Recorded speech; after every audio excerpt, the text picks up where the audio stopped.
true story? If money not there, you not get money. They make me say for they change position. So what did they go call on me? Call on me. Call on me. Say me I know say, me best friend can be me worst enemy. Say me I know say, the people I like na them go they jump for. Me mama be tell me say, na poor man they can turn to butter. I'm not born for suffer. I go on myself and scatter the dollar. Big for you don't get money. Nigga don't get money. Salon DJ then get money. If you need money, make it call on me. Call on me, Mr. Money. No hesitate, cause I get money. I get 3 billion overseas. Shit money, I go spray money. I said this that true story. If money not there, you don't get money. They make me say, but they change position. So why they never call on me? Yeah, call on me. Call on me. Yeah, call on me. Put me enemies on lockdown. Give them bella, then lock mouth. G and G, I don't give and bench. Give them fire for fire. This life is a story. Everybody gets young. I don't make a once and not keep forcing. They must call on me. Call on me, Mr. Money. No hesitate, cause I get money. I get 3 billion overseas. If you shake body, I go spray money. I said this that true story. If money not there, you not get money. They make me say for they change position. So what did they go call on me? I go make you smell like dollar, oh. Call on me. I go play you like a baller, oh. Call on me. I want press you like a button, oh. Call on me. I want spoil you like the way you want to know.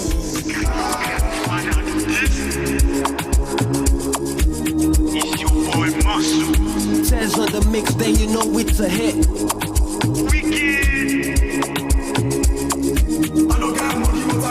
I am bad flow, we go make man losing seat. Find money, we go make you baby suck me meat. Ask Sam if I come, you go suck the shit.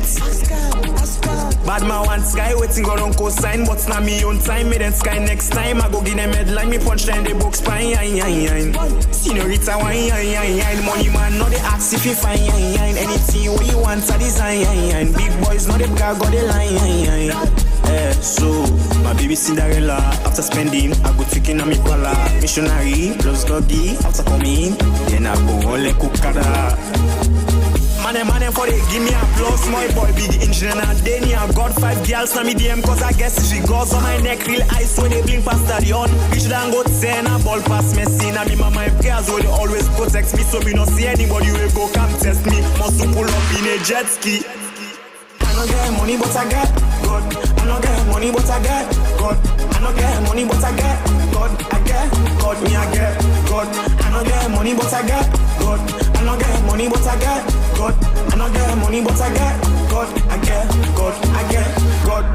God, I get God. God, I get God.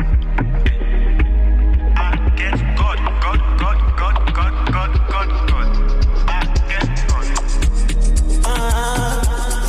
I don't get money, but I get God. That's why your family no like us, so they won't put us for side in them more tight also. But we go fly for them, they not go sight us, so I don't get money, but I get gonna born jigga, Godfather. They won't put us for side in them more tight also. But we go fly for them, they not go sight us, so let me know, give me no. Man, they want for see me down. Man, they way I call me on blood, they want see me fall. Man, they emphasize, but me life, let them give me funds. No one you just say, I beg, gonna give me God. Let me know, give me no. Man, they want for see me down. Man, they way I call me on blood, they want see me fall. Man, they emphasize, but me life, let them give me funds. No one you just say, I beg, gonna give me God. I don't get money, but I get God.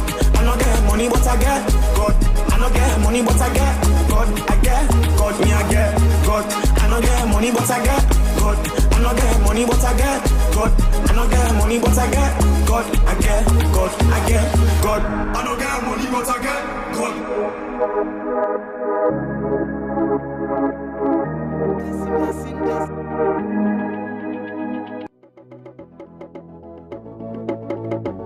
Reality.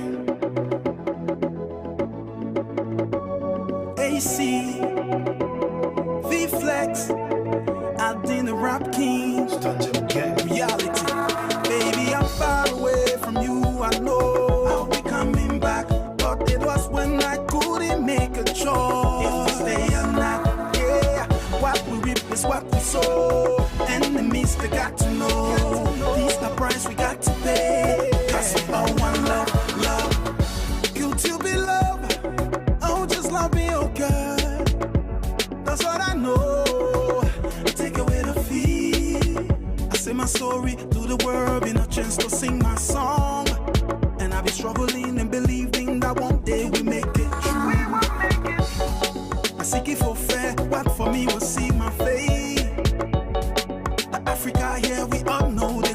respect. Some day good, some day bad. Besuluku. Well, I believe in a most high. One day we'll make it true. Baby, I'm far away from you. I know I'll be coming back. But it was when I couldn't make a choice. I was struggling to make it my way. What we reap is what we sow. Enemies, they got to know. These are price we got to pay. Because we all want love. Going far away, but you gotta keep the faith. You're there when I move. Thank you for my first gig. Better days in the way. Just for us, Joe make a way. So you gotta keep the faith. You'll find a while, find this blessing. The storm is over. Forget about the stressing.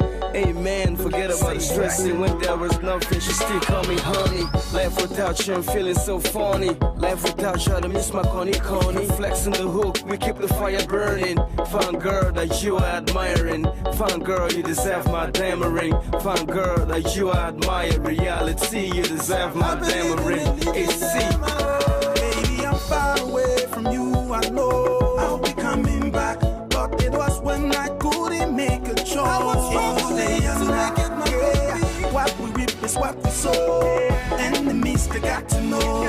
These are price we got to pay. Because we all want love. You're my true love. Sijali the distance, na come back to you. Believe me, my baby. Love in my veins, affairs of the heart. Usijali za mtaa, wataongea tu za hatuachani. Wabaki na mshangao, my beautiful, sexy angel of my life. How deep is your love? Depend me, shall dive. I put a ring on it. Baby, be my wife. I love you, I love you, I love you. See, maybe I marry you, family. We go be. Nikupeleke Kenya, Nairobi. Usi play hard to get, baby, let it be. You're the I'm far queen. away from you. I know I'll be coming back. But it was when I couldn't make a choice. If to stay or not.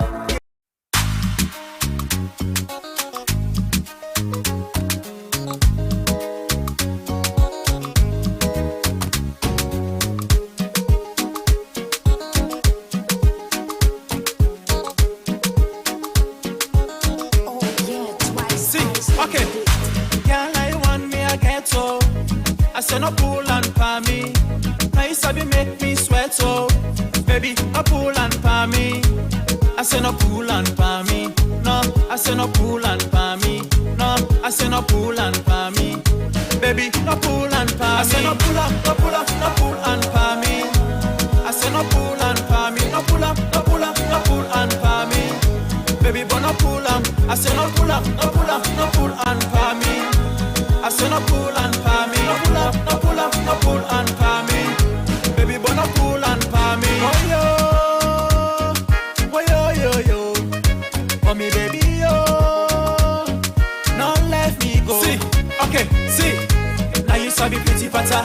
I mean no more, sabi pretty pata. I gotta give you good loving, pretty pata. I say no worry, baby girl, tell me what's the matter. Say wanna money, wanna night every night and day. I give you good loving every night and day. Wanna money, wanna night every night and day. I give you good loving every night and day. I say no pull up, no pull up, no pull and pa me. I say no pull and pa me. No pull up, no pull up, no pull and pa me. Baby, but no pull up. I say no pull up, no pull up, no pull and pa me. I say no pull and pa me. No pull up, no pull up, no pull and pa me. Baby, but no pull and pa me. Girl, you love inside me. You dey burn like a fire. Yeah. I go love you forever. I no go tire. Yeah. If you pull and pa me, you go pinch like a plier. Yeah. I for you sake make so. We dey sing like a choir. Yeah. You sabi for ziggy ziggy zo, ziggy zo. Every night you dey give me more, give me more. You sabi for ziggy ziggy zo, ziggy zo. Every night you dey give me more. I say no pull up, no pull up, no pull and pa me. I say no pull and pa me. No pull up, no pull up, no pull and pa me. Baby, but no pull up. I say no pull up, no pull up, no pull and pa me. I say no pull and pa me. No pull up, no pull up, no pull and pa me. Baby, but no pull and pa me. Girl, I want me a ghetto. I say no pull and pa me.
It's a pleasant afternoon and welcome to This Week, the program that brings you major stories of the week on the review. I am Esther Suzanette Bassi. Coming up in this edition, President Bio elected as new ECOWAS chairman. Main opposition All People's Congress renews its call for the government to abandon the proportional representation electoral system. ECOWAS Parliament embarks on fact-finding mission and town hall meetings to Sierra Leone on government's efforts to curb drug abuse. And Ministry of Fisheries and Marine Resources kicks up Operation Rescue the proposed fish harborland from encroachers in Black Johnson community. Well, these stories and more are all lined up for the next 1 hour. Please stay with us.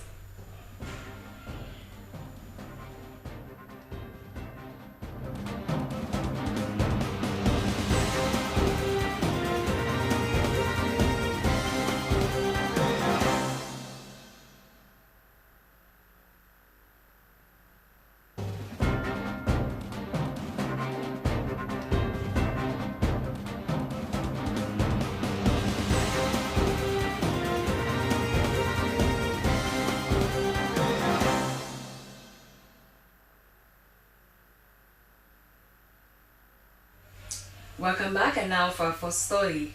The Ministry of Fisheries and Marine Resources has embarked Operation Rescue the proposed fish harborland from encroachers in Black Johnson community. The operation, which saw the demolition of structures, was also marred by allegations and counter-allegations of land compensation and distribution.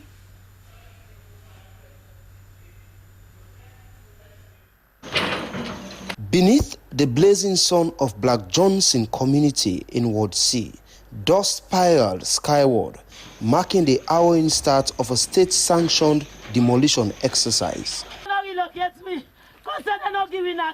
The Davis family were in tears, having realized that their alleged property is no longer theirs, but now belongs to the state. They were in tears because they alleged that they have neither been compensated nor given an other alternative for the property they once owned.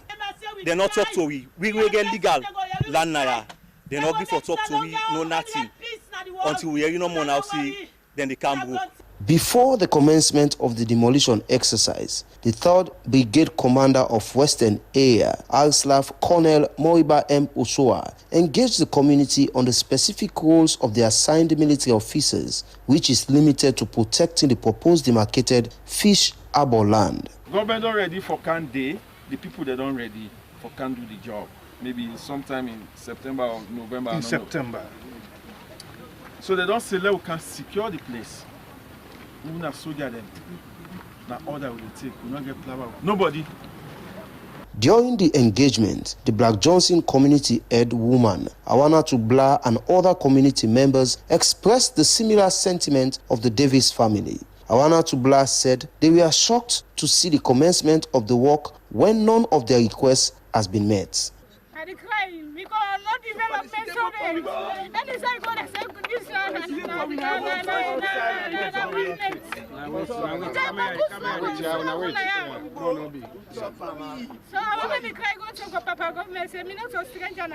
At one of the resorts that falls among the demarcated fish harbor land, the owners were in tears, pleading for some time because 5 amongst their 10 chalet houses will be demolished. I say, I want to give you it a week. Go know what they do. If I tell you, say right now, they bury safe. I no go tell you like say we will do nothing under. Responding to the claims, the Director of Surveys and Lands in the Ministry of Lands, Tamba Dauda, said they submitted the names of claimants who submitted the document of the property, and their documents were verified to be legal. The report with some the list. The wire gets houses in there, but they not get document or the document not joining. Some of them wire get joining documents, then document here are falsified. Some of them not for joining. Okay, so some people can get joining document and not even be allowed to see. So we submit all our reports there and tell them that we also identify the area we fall within the foreshore. The acting director of fisheries at the Ministry of Fisheries and Marine Resources, Sheikh Hussein, said they compensated those whose names were sent by the Ministry of Lands in their reports. Addressing the proposed benefit they would get as a result of the fish harbor, Sheikh Hussein told the people that all of their requests would be met as per the agreement signed when the fish harbor must have been completed. Tell you for happy. The Community Development Action Plan, schools, hospitals, water, electricity, light get for dinner Black Johnson.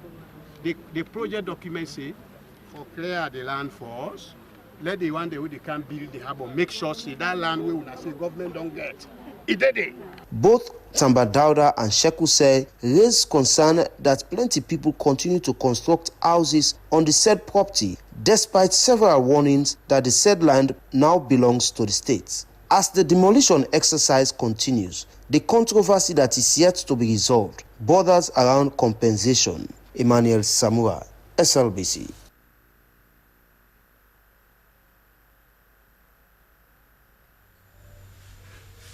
The Media Reform Coordination Group, MRCG, with an internationally based organization, Paradigm Initiative, has engaged journalists on digital rights for journalists and how they could use digital tools to detect misinformation and information. Facilitators focused on digital rights using the media context, digital threat, and security, among other topics. These issues were handled during the one-day session for journalists on how to navigate through various legislations restricting not only their right to access information, but freedom of expression, violating Article 19 of the Universal Declaration of Human and People's Rights.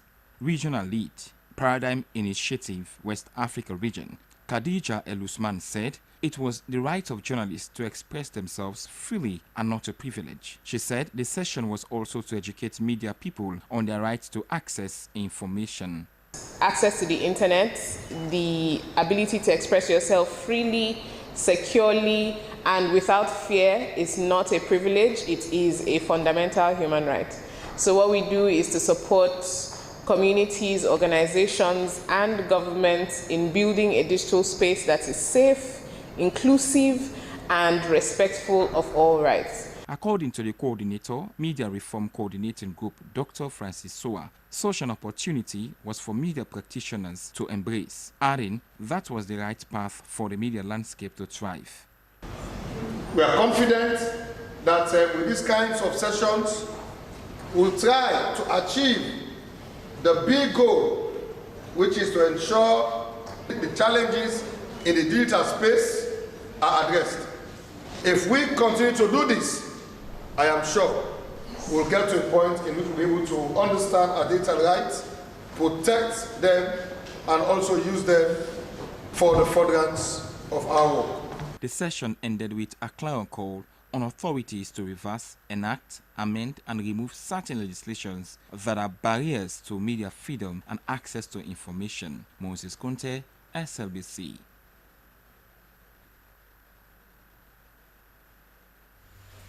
In a significant move towards enhancing law enforcement, the Sierra Leone Police and the Campaign for Human Rights and Development International have conducted a comprehensive training program for 70 investigators and custody officers in the Western area. The initiative, which aimed at promoting respect for human rights within the police force, brought together officers from various divisions in the Western area. The 1991 Constitution of Sierra Leone explicitly protects fundamental human rights and freedoms of the individual. Chapter 3 of the Constitution, titled The Recognition and Protection of Fundamental Human Rights and Freedoms of the Individual, outlines these rights, which include the rights to life, liberty, security of person, and the protection of law. It also guarantees freedom of conscience, expression, assembly, and association, as well as respectful private and family life. In this respect, the Sierra Leone Police and Campaign for Human Rights and Development International highlighted some human rights violation complaints they have received so far, which prompted them to conduct a training focused on critical aspects of human rights, equipping officers with the knowledge and skills necessary to uphold the rights of individuals in their custody and their investigations. We have monitored the police detention, and we discovered that there are several human rights violations and abuses. and we shared those findings with the Police Inspector General and his team. They asked us to give our own support, and we said in return we will provide training for police officers. So key topics covered included international and national human rights laws, the ethical treatment of detainees, and conflict resolution strategies. Director of Training of the Sierra Leone Police, AIG Mustafa Kamara, spoke on transparency, accountability, fairness, and respect for human rights. He said police officers should maintain high standards of integrity, impartiality, accountability, and respect for human rights when interacting with the public and suspects. Empowering police officers to protect human rights. There is no way we can carry out our duties or execute our functions perfectly if we lose sight of human rights. During the session, facilitators emphasized the importance of human rights in policing, noting that as law enforcement officers, it is their duty to protect the rights of every individual regardless of their circumstances. The training also stressed the need for proper use of force, effective communication, and maintaining high professional standards to build and retain public trust. Participants engaged in interactive discussions, group activities, and case studies that highlighted the real-world implications of human rights violations. Has been learned briefly, looking at ethics at work is like a vaccine that provides the necessary, treatment towards, behaving professionally towards individuals that you come in contact with. What I've learned here today is not just going to be within myself. I will make sure that I cascade the information to others that are not opportune to be here today. And besides, we are going to put it into practice because human rights issue is not something to downplay. Training is part of Sierra Leone Police and Campaign for Human Rights and Development International Border Strategy to fostering a culture of accountability and transparency within the force. Slbc News are in Freetown. Christiana Kamara reporting. President Julius Maada Bio was elected as chairperson of the ECOWAS Authority of Heads of State and Government. His election is said to be a significant development in West African regional politics. President Bio is succeeding President of Nigeria, who resumed as chairman of the Authority of Heads of State and Government of ECOWAS on July 9, 2023, after his election in Guinea-Bissau, hosted his last meeting on Sunday, June 22, 2025, as the leader of the sub-regional bloc. As the new chairman, President Bio is expected to bring fresh perspectives and ideas to the role, building on the foundation laid by his predecessor. As the new chairman, President Bio's leadership will be critical in navigating the complex issues facing the region. The new chairman will work closely within the ECOWAS Commission and member states to advance the organization's goals.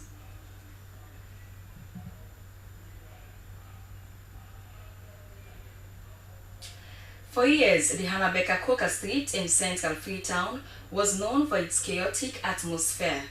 It was many things: a meeting point for students, a bustling hub for traders, and a parking ground for tricycle riders. The route was infamous for being a dumping site in the heart of the city, but the street tells a different story.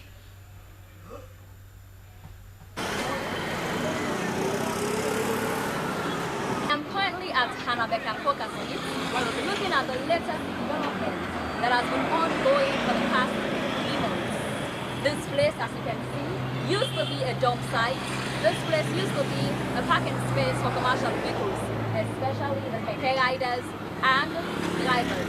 Through the Transform Freetown initiative of the Freetown City Council, with supports from the World Bank, the once clustered Hanabeka Coca Street has been transformed into an attractive garden, a haven for rest and relaxation. The garden is arranged with wooden benches, canopies that offer shade from the sun, and well-planted trees that add a refreshing green touch to the urban landscape. Citizens now have a serene environment where they can rest, enjoy a meal, or simply saunter in the peaceful surroundings. Many could hardly believe their eyes that this place, which used to be a complete mess, filled with waste and unbearable stench, could be transformed into this eye-catching shrub in the city. The redevelopment of Hanabeka Street has brought a sense of pride to residents. It is no longer a neglected corner of the city, but a cherished landmark. Have so much potential. It's not, it's not as fully reflected. And she's like, why don't you have more tourists? But we know why we don't have more tourists. And it's because of us not making it easy. So it has a natural beauty, but you need to harness that beauty. And doing the Hanabeka Street is just one of those little things that we are doing to improve on the aesthetic experience in the city. So that you're not just seeing, that space was occupied by traders and Okada keke riders. So transforming it from a keke park to a green space is helping us encourage more investments in tourism. It's demonstrating and showing people, helping people to see at first glance the beauty that's in the city. Many citizens commend the FCC for its efforts in turning an overlooked space into a functional and beautiful addition to the city. Even though it is a good initiative, I am as well appealing to the government to construct footpath on the other side of the road in order to complement this effort and keep pedestrians from the vehicular traffic. It is really in a better state now compared to when it was a parking space for commercial riders and a dump site. The situation was seriously affecting pupils in this area because of the environmental noise all over the streets. However, not everyone is completely satisfied. Some commercial riders who previously used the space as a resting area have expressed concerns. They claimed the transformation, while beneficial, has limited their operations, making it difficult to find a convenient place to wait for passengers. For the affection, actually, this is a good development, but the problem now is that we do not have a convenient place to park anymore. We labored hard for this space just to be kicked out without any provision for another lot. While the garden has received widespread praises, there are now growing calls for similar projects across the city. Many believe that replicating this initiative in other parts of Freetown would significantly enhance the capital's overall appeal. Upon completion of the garden, it is therefore hoped that citizens would maintain it for its intended purpose. For SLBC News, Esther Suzanette Bassi reporting.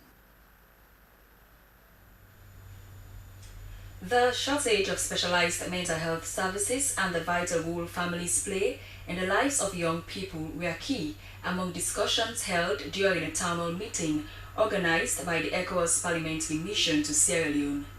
The rise in the use of harmful substances, particularly the kush drug, among youths and its effects on their health and mental well-being prompted the regional bloc legislators to take a proactive step.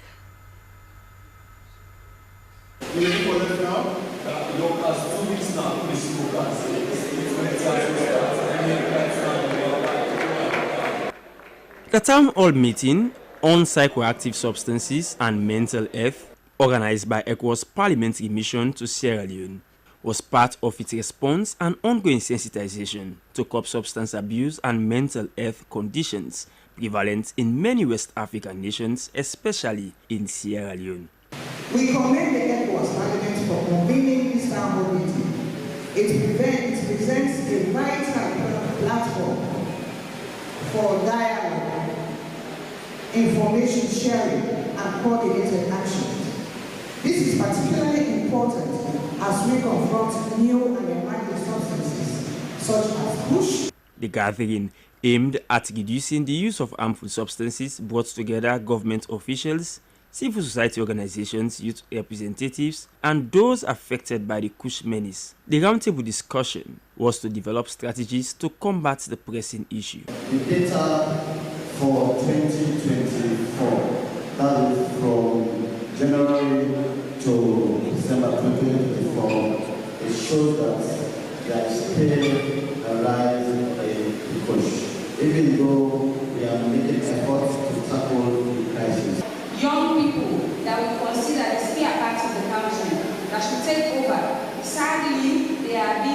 they are victims of substance use.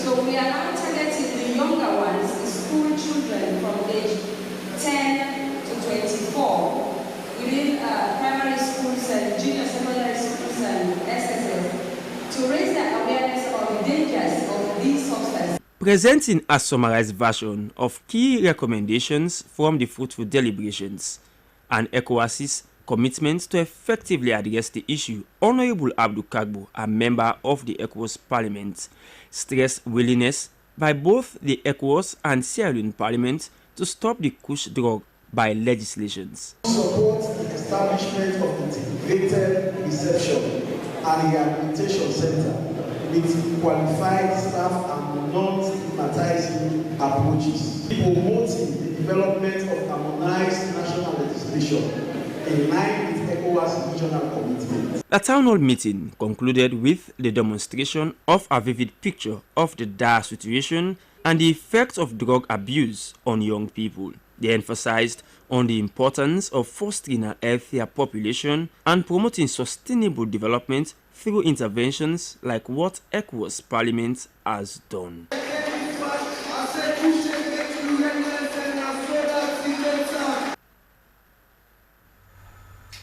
Fuel, a major source of energy, most especially for vehicles and motorcycles, among others, has over the years been a major challenge that affects bike riders, keke riders, and other sphere of transportation in the country.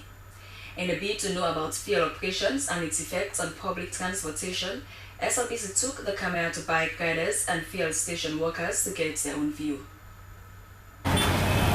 Over the years, the downstream sector has been in somewhat chaos, with rapid increase and slow decrease in prices of fuel products. The chaos has somewhat intensified with the emergence of Zala fuel station, serving as the most cost-effective option for buyers, selling at 25 leones and 26 leones per litre, while other pump stations are selling at 27 leones. A bike rider at Upgon, Peter Conte, explains that there has been decrement in prices of fuel, but has not created any difference in their work. He added that they are buying fuel at the normal 27 leones, but Zala fuel station remains outstanding.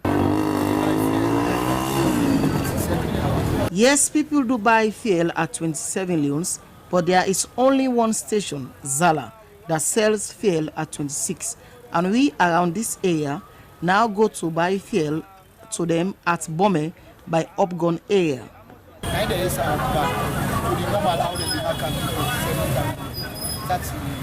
Andrew Engekia, a bike rider at Dwazak, said the reduction in pump price have had no positive effect on their work, noting that despite many stations sell at 27 leones or 26 leones, some stations still collect 28 leones from them. I have witnessed that some stations we sell fuel at 28 leones, while others sell theirs at 27 leones. But 90% of these stations sell at 27 leones. But we are pleading for the fuel to come down more than this. We are begging the government, as it is not easy for us as family men. With the big government, it's not easy. According to a fuel pump attendant at Zala fuel station, Franco Mara, they wanted to sell petrol at 25 leones and diesel at 23 leones, but we are forced to sell at 27 leones, which they refused.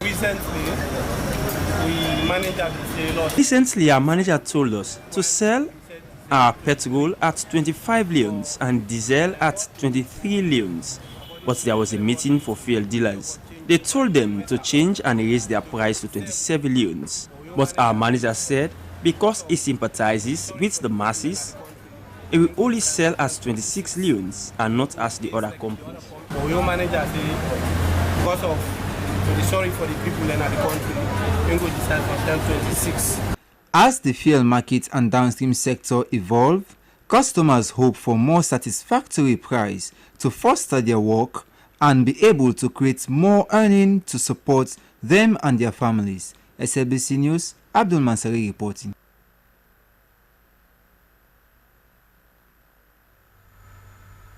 In a decisive move to improve traffic management and reduce indiscipline on Freetown's roads, the Sierra Leone Police has unveiled 30 newly acquired customized motorbikes. The initiative is part of the police's broader strategic plan to restore order, particularly within the central business district.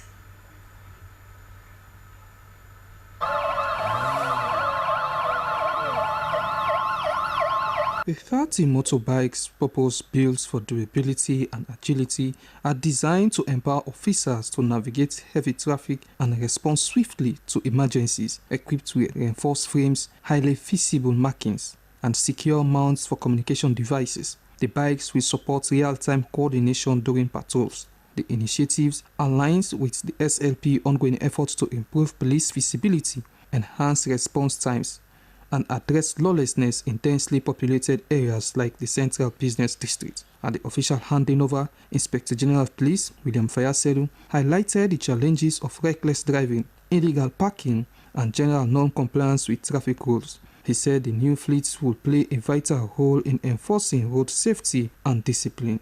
The Minister of Internal Affairs, retired AIG Mori Lengo, underscored the government's continued efforts to regulating commercial motorbikes operations, often the source of road safety concerns. He pointed out the recent restrictions and non-go zone for riders in central Freetown as measures to curb accidents and safeguard pedestrians. Now we're transforming into a service.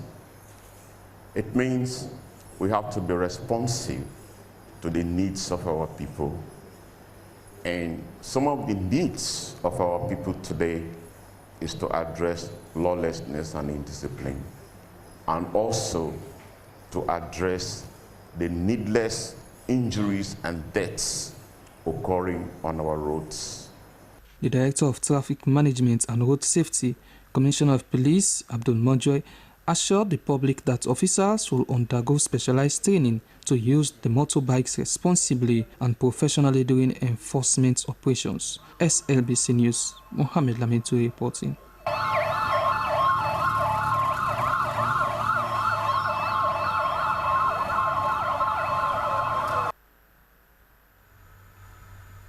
Child advocates have strongly called on the government to allocate more funds towards child-centered programs, laws and welfare initiatives.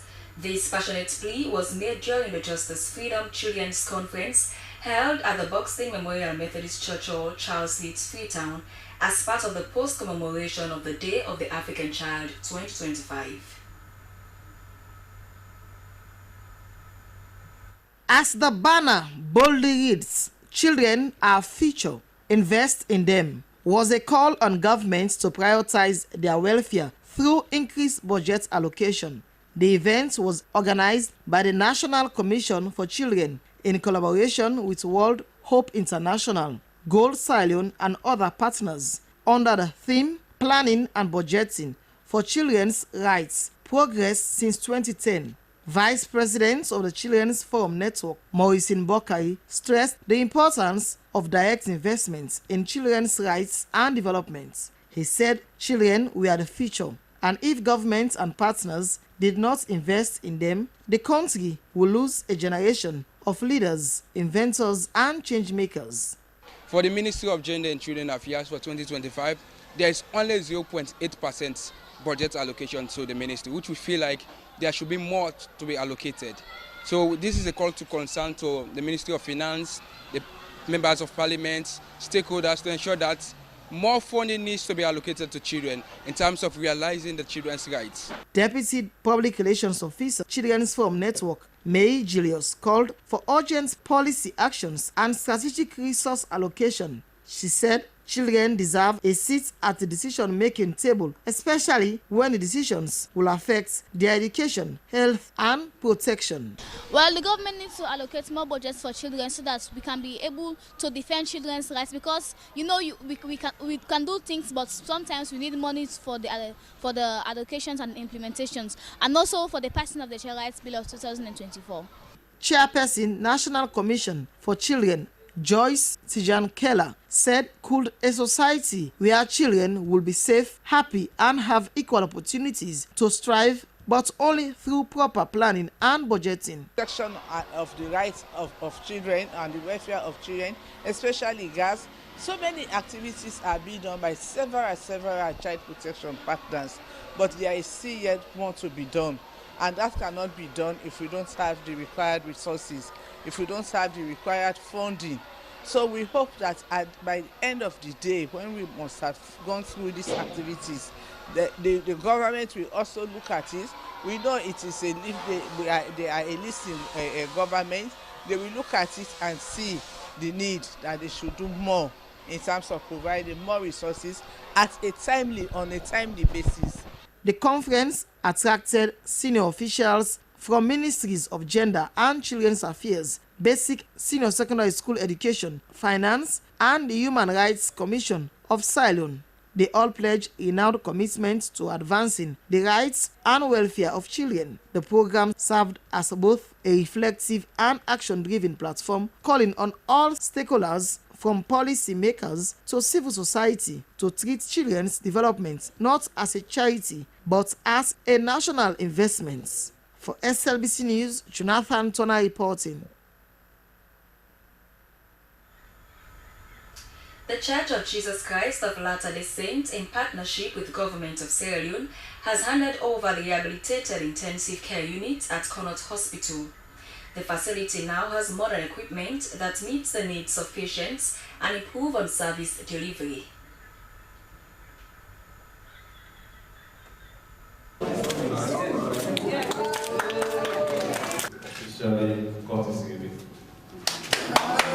The unveiling of the plaque and the cutting of the tape for the newly renovated intensive care unit at Connaught Hospital resonated with the national agenda to improve on health care infrastructure. Before now, the ICU at the Connaught Hospital was in a bad shape with limited tools like only 3 old beds and 1 monitor, and that hindered the unit from running well.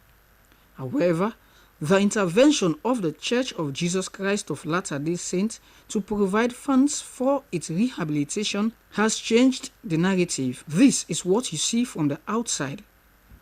In the facility are modern equipment that meet international standards required of an ICU.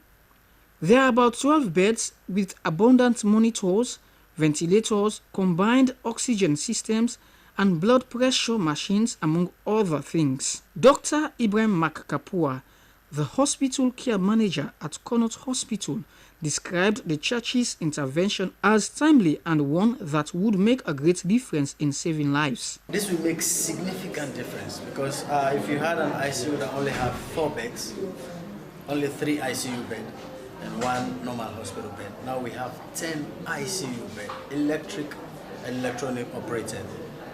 We have all of the equipment, from monitors to life-saving equipment. So now we know we are going to be able to save a lot of lives compared to only 3 patients will be able to admit here, let me say, 2 months back. For the benefactor, Church of Jesus Christ of Latter-day Saints, the quantum of money involved in renovating the ICU did not matter, but the result of having good healthcare service was important to them. We do all of these things because of the Savior taught us 2 great commandments: love God and love your neighbor. And we feel like as we love our neighbor, we are only loving God, who gave us that instruction. And we are so happy that this has brought smiles to the health workers, the people of Sierra Leone. And as I walk in here, I'm so impressed. It is a good feeling to be sick, right? But if you live in a good environment and you are receiving good health care, it facilitates your healing. Officials from the health ministry said the action by the Church of Jesus Christ of Latter-day Saints has complemented the government's efforts to provide quality service to patients, especially at secondary healthcare facility, which is the country's main referral hospital. The refurbishment of the intensive care unit by the Church of the Latter-day Saints. It's complementary to what the Minister of Health is doing, and it also shares the broader vision of His Excellency the President in the area of human capital development, especially in the health sector, to make sure we have a healthy population that can contribute meaningfully to the development of this country. Maintaining such critical infrastructure at Connaught Hospital was also a concern for many who attended the ceremony. SLBC, Joseph Toure reporting.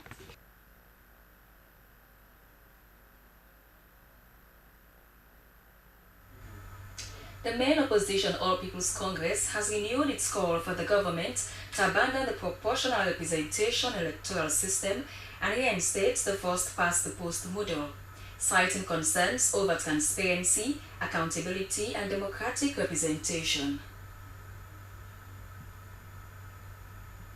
Sierra Leone currently operates under the proportional representation PR district block system for national electorate reintroduced in 2023. Under this system, voters select political parties rather than individual candidates, with parliamentary seats distributed based on the proportion of votes each party receives within a district. A party must attain a minimum threshold of 11.9% to secure representation. This contrasts with the first-past-the-post model previously used in the 2007, 2012, and 2018 elections, where voters elected individual candidates in single-member constituencies, and the candidates with the highest number of votes wins. Speaking at a press conference at the party headquarters in Freetown, APC party stewards criticized the PR system as undemocratic and poorly suited to Sierra Leone political realities. They argued that the first-past-the-post model more accurately reflects the electorate's will by enabling voters to directly choose their representatives. Addressing journalists and party supporters, APC National Secretary General Lansana Doumbouya contended that the PR system weakens the accountability link between the electorate and their representatives. He stated that reinstating the first-past-the-post is essential to restoring public trust in democratic institutions. Let me begin by stating unequivocally that the All People's Congress Party rejects the continued imposition of proportional representation system as the basis of our electoral democracy. We firmly advocate for the restoration of the constituency-based electoral system, which is the constitutionally provided electoral system, and which is also the most democratic, transparent, and constitutionally sound method for electing members of parliament and fostering true representation. Deputy Opposition Leader Honorable Daniel Kurma also urged the government to revert to the first-past-the-post system, describing PR as a stoppage mechanism relevant only during crisis. He cited Section 38 of the 1991 Constitution, which enshrines the first-past-the-post as the standard electorate model. Section 38A, which allows for PR, was introduced during the exceptional circumstances such as the Civil War in 1996 and the post-conflict transition in 2002. Honorable Kouma asserted that Sierra Leone has moved beyond short crisis and noted that the Supreme Court upholds Section 38 as the default mechanism in the absence of emergencies. He further pointed to Recommendation 78 of the Tripartite Committee, which calls for a national dialogue to determine the most suitable system moving forward. He stressed that the APC views PR as a temporary solution that should now give way to a more accountable, consistency-based electorate model. Honorable Abdul Karim Kamara underscored the advantages of the first-past-the-post system, including its emphasis on accountability, simplicity, and direct voter choice. He added that it offers a better opportunity for independent candidates to secure seats, while proponents of PR argue that it promotes inclusivity and minimizes electorate conflict. The APC maintained that it marginalizes smaller groups and weakens voter representative ties. The party also called on the Tripartite Committee to ensure that ongoing consultations are open and inclusive, cautioning against selective engagement that may compromise the integrity and transparency of the process. SLBC News, Mohamed Lamento reporting.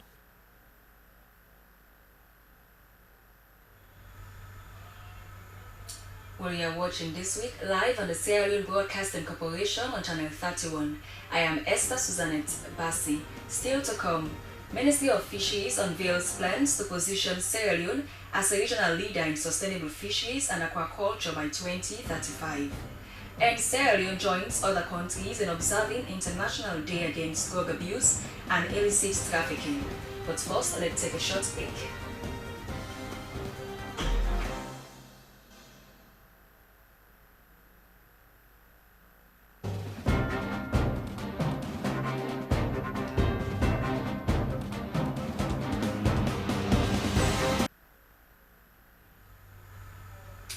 Welcome back. The Ministry of Fisheries and Marine Resources has disclosed its ambitious plans to position Sierra Leone as a regional leader in sustainable fisheries and aquaculture, setting a benchmark for ecological stewardship, economic efficiency and innovation while prompting a prosperous economy that directly benefits the people by 2035. This disclosure came during the Russian Sierra Leone Fisheries Commission engagement held at the Country Lodge Hotel in Freetown.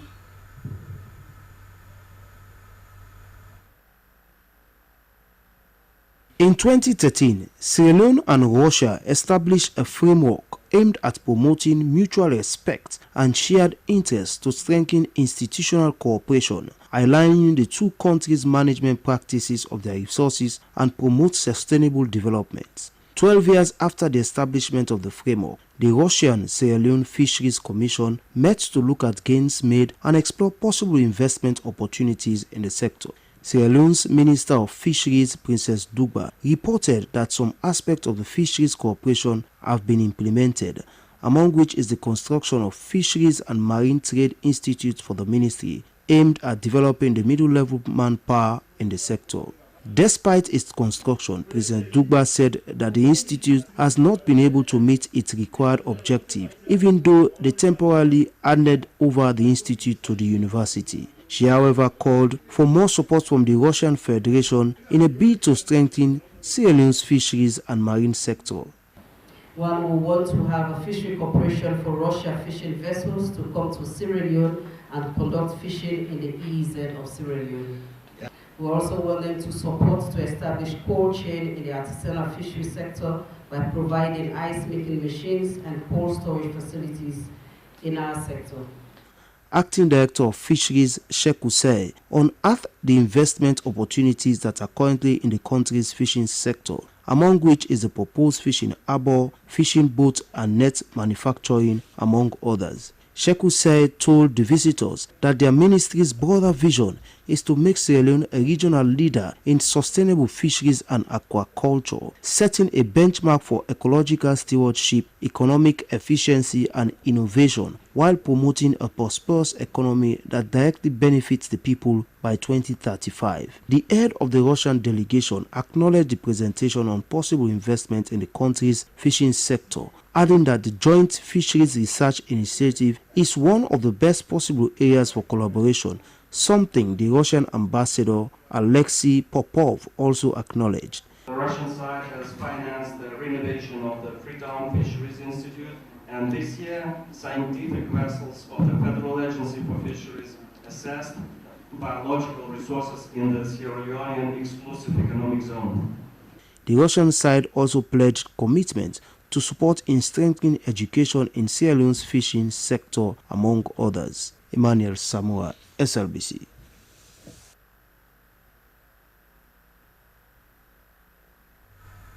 In a drive to bolster Pillar 3 of the Feed Salon agenda that focuses on aggregation, processing and marketing, the Sierra Leone Chamber for Agribusiness Development, in collaboration with FAO and the Ministry of Agriculture, with support from the European Union, has held a validation workshop to assess and improve the country's agri-processing infrastructure and market linkages farmers.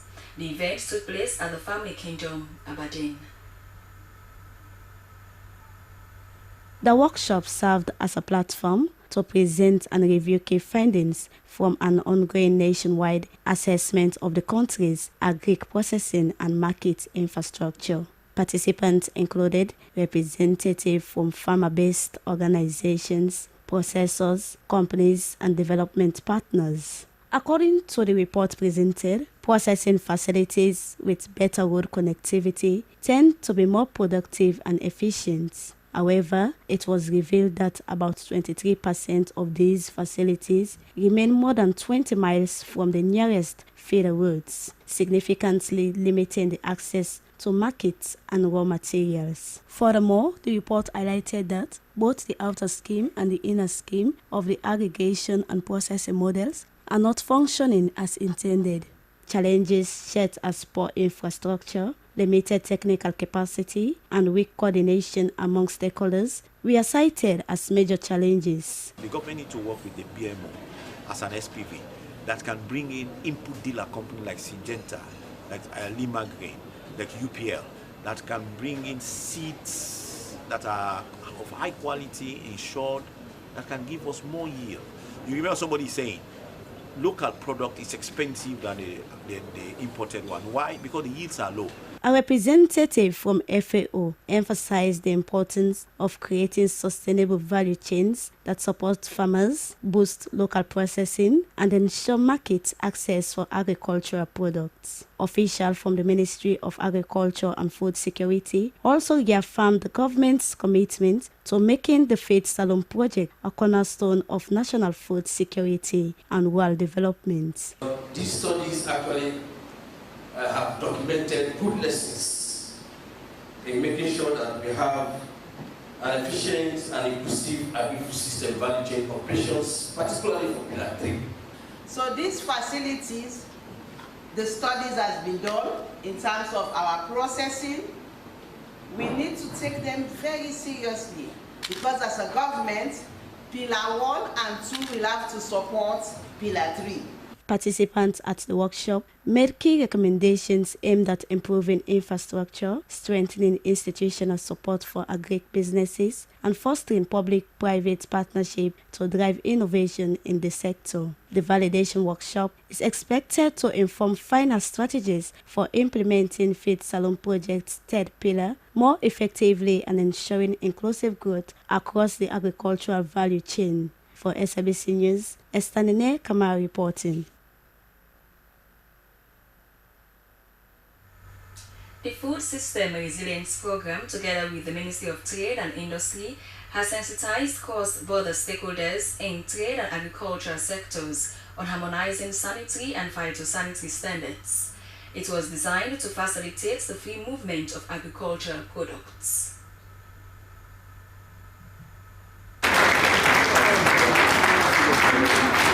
It was a pivotal moment in the ministry's efforts to improve the livelihoods of Sierra Leoneans. The Faith Salon strategy for the fisheries and marine resources, which will span from 2025 to 2035, builds on the successes of the original Faith Salon program launched a few years ago, which focused on boosting agricultural productivity and food security. This new initiative aims to reduce the importation of fish products while increasing local production, thereby ensuring food security and economic growth. During the launch, the Minister of Fisheries and Marine Resources, Princess Duba, emphasized the importance of maximizing the potential of Sierra Leone's coast. The event, which took place at the Atlantic Hotel Conference Hall Aberdeen in Freetown, brought together cross-border stakeholders in trade, agriculture and health sectors to raise awareness and adoption of the ECOWAS Harmonized Phytosanitary Certificate and related agri-food trade protocols. According to the Sanitary and Phytosanitary Consultant ECOWAS, Dr. Sheikh Fall, the initiative was designed to eradicate trade barriers and enhances access to national and regional markets by ensuring compliance with standardized regulations. He said the Harmonized Phytosanitary Certificate, which is now digitalized and recognized across ECOWAS member states, is valid for 1 year and is essential for the safe movement of agricultural goods. This first activity today, but in the coming 3 days, ECOWAS has developed another new guide for sanitary inspection. It's related to food safety, and we start now the process of training of inspectors at the borders and also inland to familiarize them with the provision of this new in sanitary inspection. Head of Crop Protection, Ministry of Agriculture and Food Security, Ali Mansaye, said the workshop was part of the broader strategy of the Feed Salo program,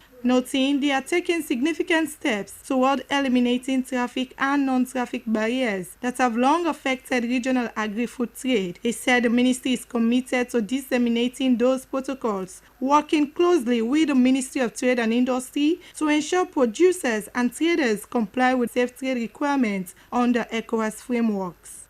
It's going to help much our exporters in country to be able to move their products within the ECOWAS region and the EU markets, America and the... Participants lauded Ministry of Agriculture and Food Security's leadership and ECOWAS in helping them to understand the guidelines of the harmonized phytosanitary certificate, adding that prior to the training, many lacked the awareness of cross-border trade guidelines. We learn from it, and some of us as leaders who are with hundreds of people, we keep teaching them, we keep training them that this is your line of limit. This is what you should do. This is, I think, especially for the grassroots, it's difficult because for you to go to that level of moving to another country, you first of all have to be legally registered here as a trader. But if you check, most of them are just buying and selling, crossing down the border. You ask them to pay how many francs, they will just pay. Participants also provided key recommendations to both ECOWAS and the government to ensure successful implementation of the initiative, which included strengthening awareness campaigns, improving interagency coordination, and deployment of digital tools at border posts. SLBC News are in Freetown. Christiana Kamari reporting.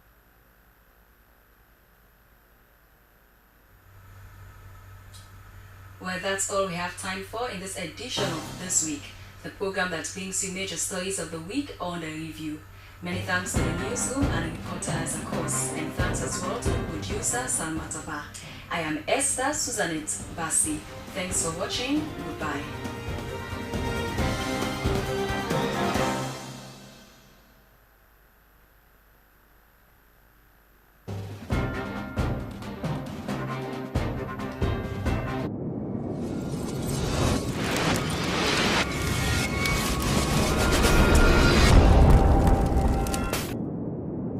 How to send money overseas using AfriMoney and BNB.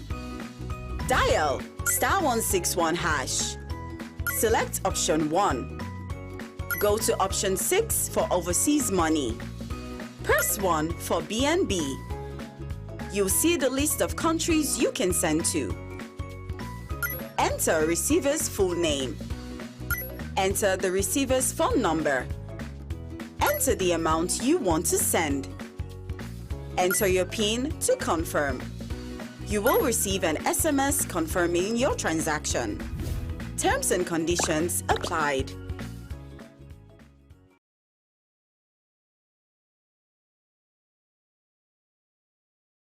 Here's how to register for Salon Payment Switch using AfriMoney.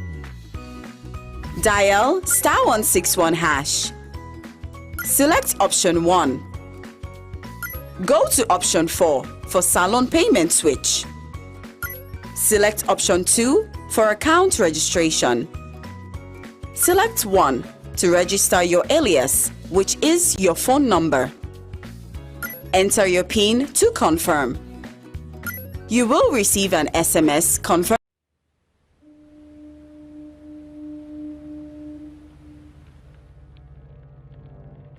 A place cannot produce poems. It can only not prevent them.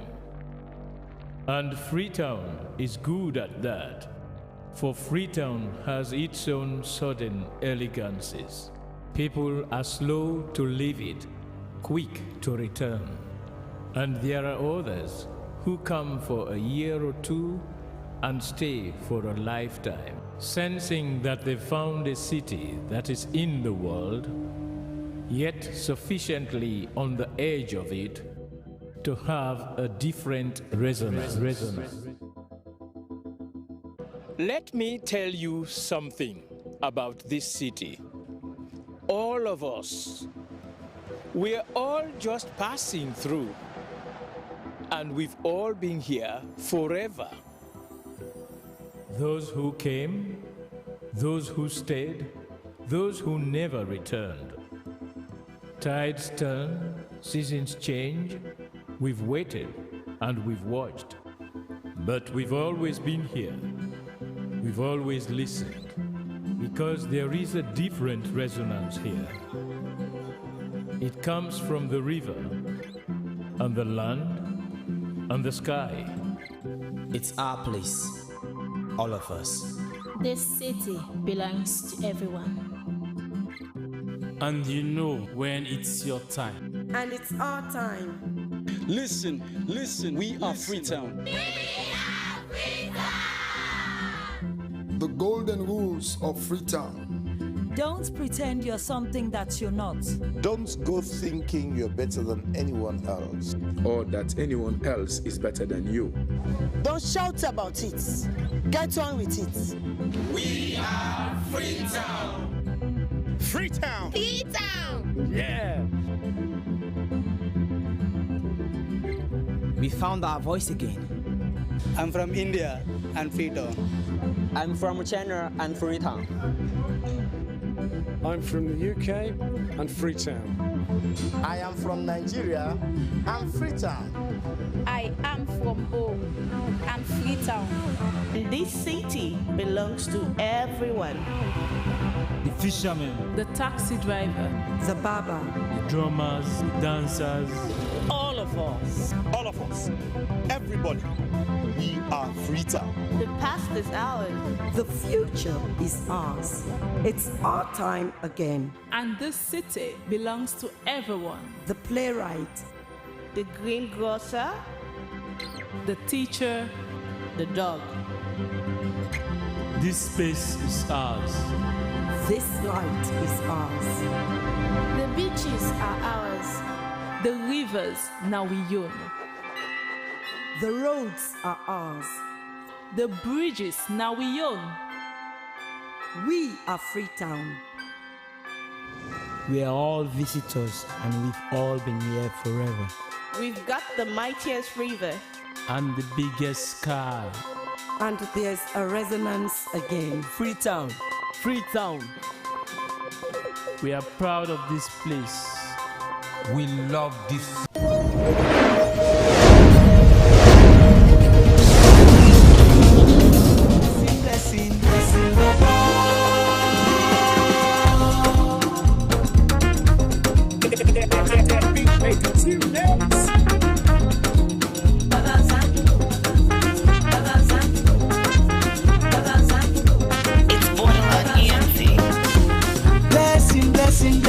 Blessing Bobo, blessing the falami any sayaton.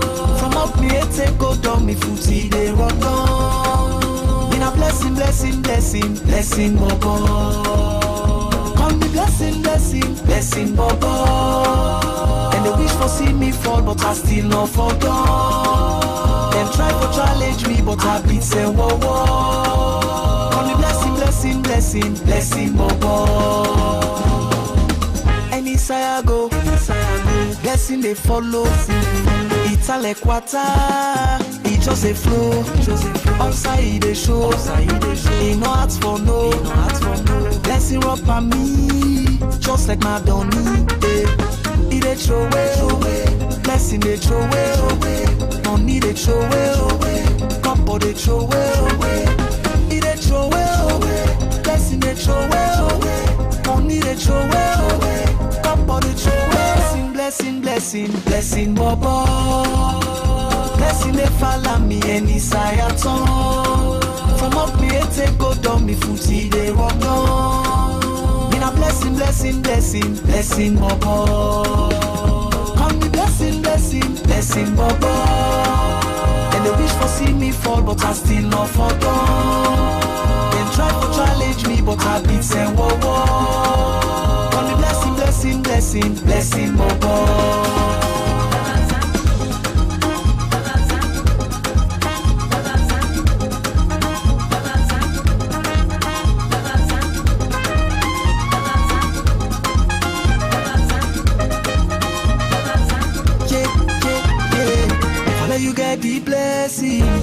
learn the lesson, if you don't learn the lesson, you no go get the blessing. Remember the days when the boy dey struggle, for live well it's a big trouble. Right now everything the bubble, and anything I want I dey get and double. It dey throw away, blessing dey throw away, money dey throw away, couple dey throw away. It dey throw away, blessing dey throw away, money dey throw away, couple dey throw away. Blessing, Bobo. Blessing dey follow me any side at all. From up me take go down me footy dey run down. Been a blessing, Bobo. Call me blessing, Bobo. And they wish for see me fall, but I still not fall down. Them try to challenge me, but I beat them whoa. Call me blessing, Bobo.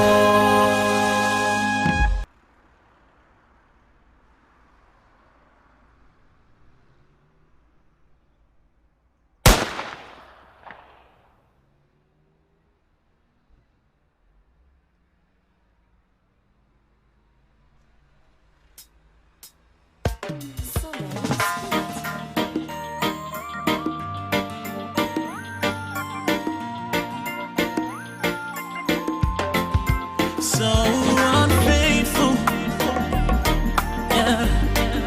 So unfaithful, yeah. Somebody please call 911. I just shot somebody's daughter and somebody's son, yeah. But do ya please call 911? Cause I just shot somebody's daughter and somebody's son, yeah. I said, everybody knows it. You know I'm not a killer. She was going down in my bed on another nigga, so I had to pull the trigger, yeah. I said, everybody knows it. You know me not to kill her. She was going down in my bed on another nigga, so I had to pull the trigger, yeah. I said, look what you made me do. Now look what you made me do. Look what you don't make her do for being unfaithful. Now look what you made me do. Look what you made me do. Look what you made me do for being unfaithful. So unfaithful, yeah. So unfaithful, yeah. I said, Gally Dante, where you been unfaithful? I bet you say you go change, but you still remain unfaithful. I gave you my heart, body and my soul. So many nights you make I cry for you. Lot of sacrifices where I made for you. The price you make where I pay for you. Not to be a prisoner for love. So many nights you make I cry for you. Lot of sacrifices where I made for you. The price I pay, baby, to care for you. Not to be a prisoner for love. But all of my love said me not to kill her. She was going down in my bed on another nigga, so I had to pull the trigger, yeah. I said, everybody knows it. You know I'm not a killer. She was going down in my bed on another nigga, yeah. And so I had to pull the trigger. Now look what you made me do. Look what you made me do. Look what you made me do, yeah. For being unfaithful. Now look what you made me do. Look what you made me kill somebody. Look what you made me do for being unfaithful. So unfaithful, yeah. So unfaithful. So unfaithful. Look what you made me do. Yeah, look what you made me do. Girl, you got me acting so stupid. I didn't mean to do it. It's the things we do for love. Girl, it's the things we do for love. Girl, look what you made me do. Oh yeah. Look what you made me do. Look what you made me do. You done now. Alonzo, baby.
Cause you love the shop me like brandy.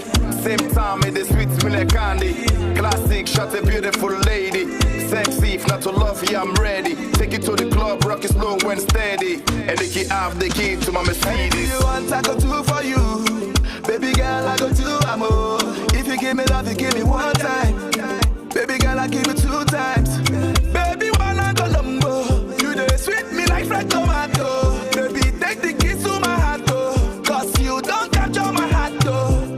Fatima, Fati, I promise to make you happy. Baby, make we I go wax you.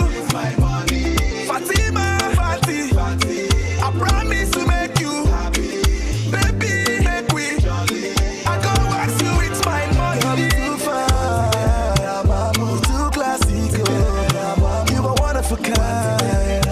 You blow my mind. Baby, you're too far. You're too classic. You are one of a kind.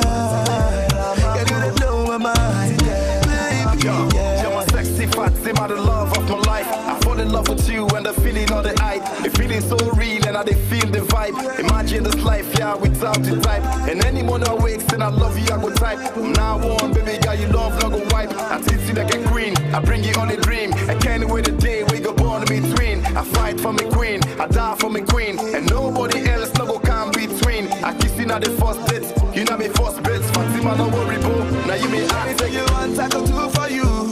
Baby girl, I go do amor. If you give me love, you give me 1 time. Baby girl, I give you 2 times. Baby, wanna go lumbo. You dey sweet me like fresh tomato. Baby, take the keys to my heart, go. Cause you don't capture my heart, go. Fatima, Fati, I promise to make you happy. Baby, make we I go wax you.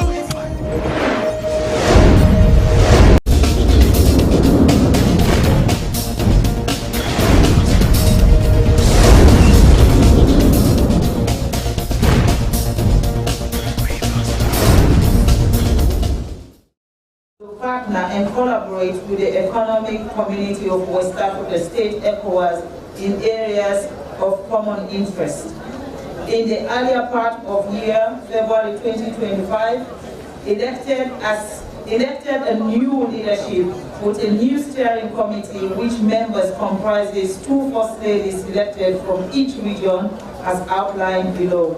Representing West Africa is your dear wife, Fatima Madabio, First Lady of the Republic of Sierra Leone, and the President of OFLAD, Mrs. Oloremi Tinubu, First Lady of Nigeria, representing Central Africa, Constancia Magoy de Obiang, First Lady of Equatorial Guinea, Mrs. Antoinette Sasso Ingozu, First Lady of the Republic of Congo, representing East Africa, Rachel Ruto, First Lady of Kenya, Zenash Tayashi, First Lady of Ethiopia, representing South Africa, is Dr. Anna Alfonso Diaz Lorenzo, First Lady of Angola, and the Vice President of OFLAD, and Mrs. Monica Chekwara, First Lady of Malawi. During the same period of OFLAD, adopted a new strategic framework for 2025 to 2030 built on four pillars: health, education, women's empowerment, and advocacy against gender-based violence. Recognizing Africa's interconnected challenges, the framework also prioritized cross-cutting issues critical to these pillars, including climate change, which aims addressing its disproportionate impact on women's livelihood, food security, and health system, and peace and security to promote rights and safeguarding access to education and health services in fragile settings. Given ECOWAS' transformative agenda and OFLAD's mission, we see significant alignment in our shared goals, particularly in gender equality, youth empowerment, and other peace and security as well as development issues. Based on the aforementioned, we are requesting a collaborative partnership with your good office to strengthen relationship and regional engagement for Auckland membership in West Africa. It is our hope that by working together we can better deliver advocacy for policy framework and joint initiatives that will advance the welfare of women and children. Additionally, we seek to amplify efforts addressing regional health crisis and social inequity while leveraging our collective platform to mobilize resources and foster greater community engagement across West Africa and beyond. As your earliest convenience, Auckland, see, we now public will ask for appointments. Auckland is kindly requesting an opportunity to discuss this further at your convenience and explore the possibility of supporting your leadership in pursuing the strategic priority you would apply, as we really want to work with you because you are a great leader of Africa. Once again, we congratulate you on this well-deserved role, and we look forward to the opportunity working together for a betterment of our region. Please accept the assurance of our highest consideration, signed by the steering committee. Your Excellency, this letter was delivered to me this morning, that I should hand deliver it to you in front of the whole of Sierra Leone and to say to you, the African First Lady stand with you, we are with you, we believe in you, we supported anything, because you are just one of the African presidents who have actually championed issues that matters for Africa, not just your country, but the entire African continent. And we want to congratulate you. We want you to know that you are, like the Honorable Alpha Khan said, you can have a leader, but that doesn't mean that leader is a good person. But you're a good person, and you're a great leader, and you're a mentor, and you are somebody who helps in promoting other people's vision. You are not a dictator. You are a provider. You are the man who believes that leadership is not from the front, but leadership is carrying everybody along with you. And I am a testimony of that, because I live with you and I know the things that you are capable of doing. On my own personal behalf, I want to say thank you for not only loving me, but for giving me the space, and for, you know, when I go wrong, you are always there to say this one is wrong. And when I get it right, I look at your face and I see you smile, and I know I've done the right thing. Thank you. Thank you. Thank you for not only being my husband, but being a great mentor and a wonderful leader. I am so proud to say I serve under a leader that has a vision, and a leader that carries the vision along, and a leader that makes sure the vision is accomplished. May God continue to keep you safe.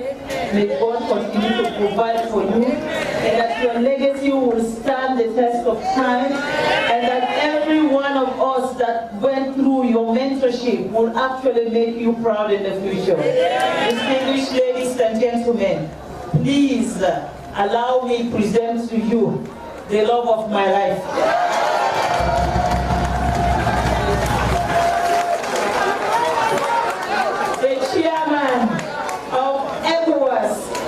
President of the Republic of Sierra Leone, retired Brigadier Julius Madabio.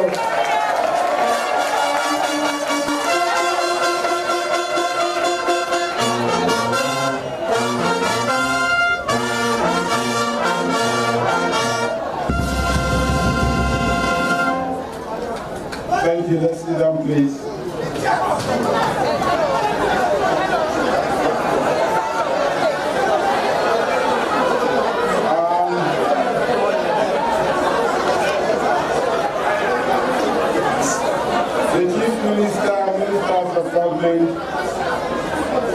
The Honourable Speaker and members of Parliament,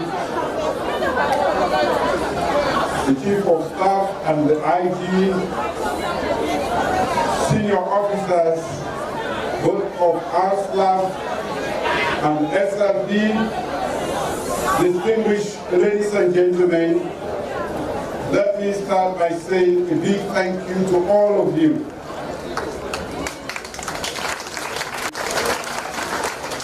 I am here because you trusted in my promises I made to you and voted me as your leader, not only once, but twice. Except for those who are still fighting for electoral justice, we are going ahead and celebrating and doing great things, not only in Sierra Leone, but around the world. I want to say that I stand before you and have been trained and formed through two institutions, the both school and the armed forces of Sierra Leone. I'm proud that my colleagues are here in their numbers, and I want to say thank you. You are not politicians yet, but you could be one day.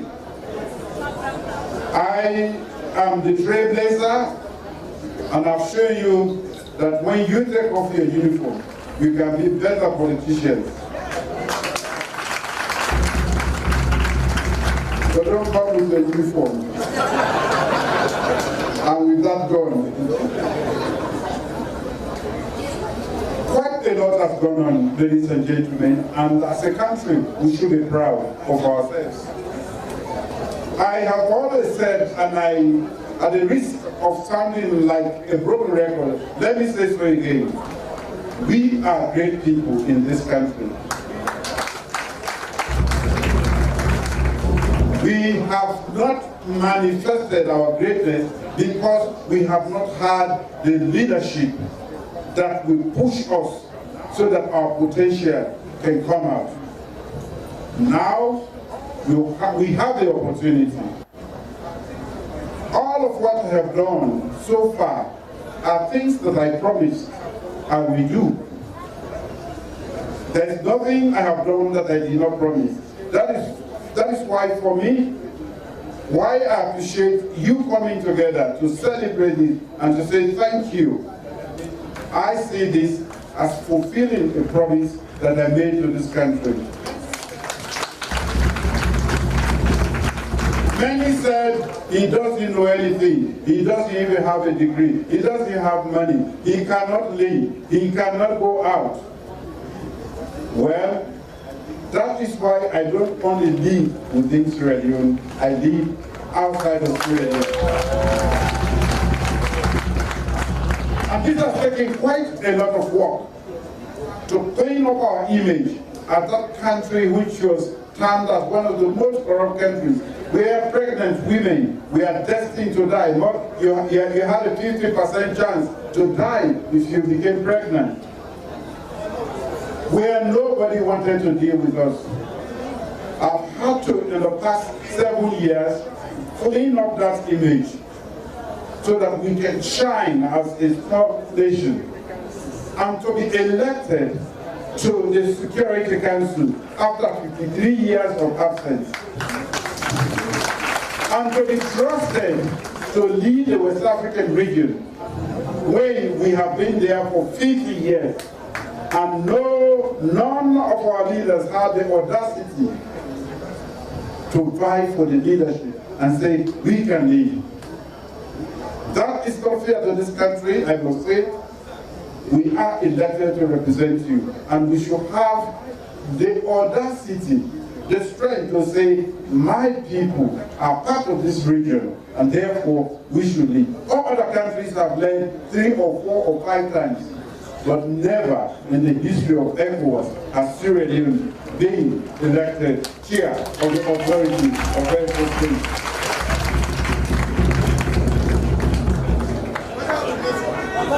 There are quite a lot of facts that we have forgotten so quickly, and I'm happy that the Honorable Alpha Khan reminded us that maybe we celebrate and talk about these things when we are still alive. that will strengthen us, that will boost our morale as a people, and also our self-esteem, especially for our children in whom we are investing so much so that they can raise this nation to greater heights. Today, I'm proud to say that we have accomplished this all together. And I feel propelled again and energetic to go for more, because Sierra Leone deserves better. Sierra Leone deserves better. And we are a great people. We only need to work together and not in silos. And we need that leadership, that mentorship. And that is what I have been providing. And I want to assure you that I will continue to inspire this young generation of leaders. Many I have encouraged to come on board and not to sit on the fringes and think that the world is going to do it for us.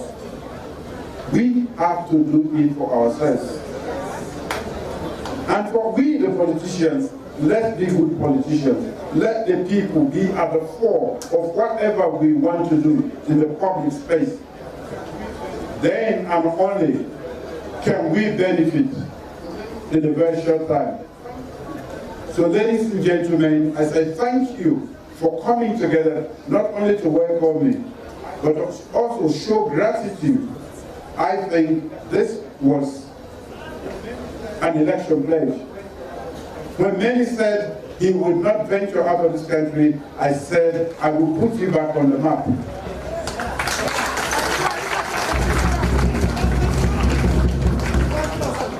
So when we talk, we do it.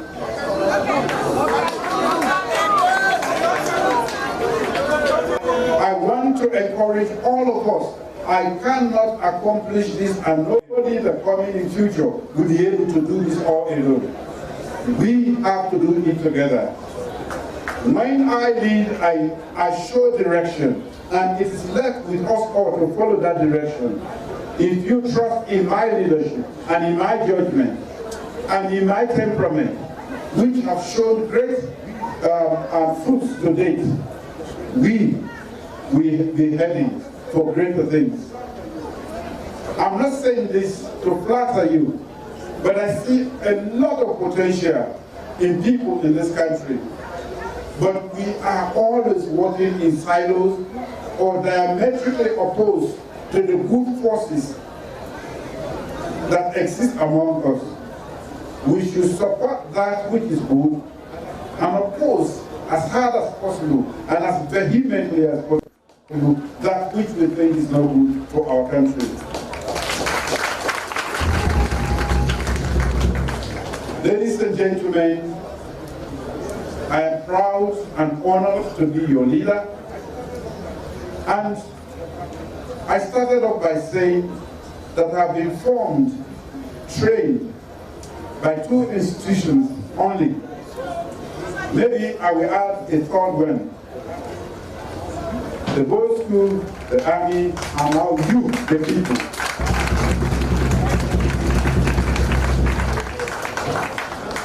In the public space, they say he doesn't talk too much, but I'm acting way beyond what I can say.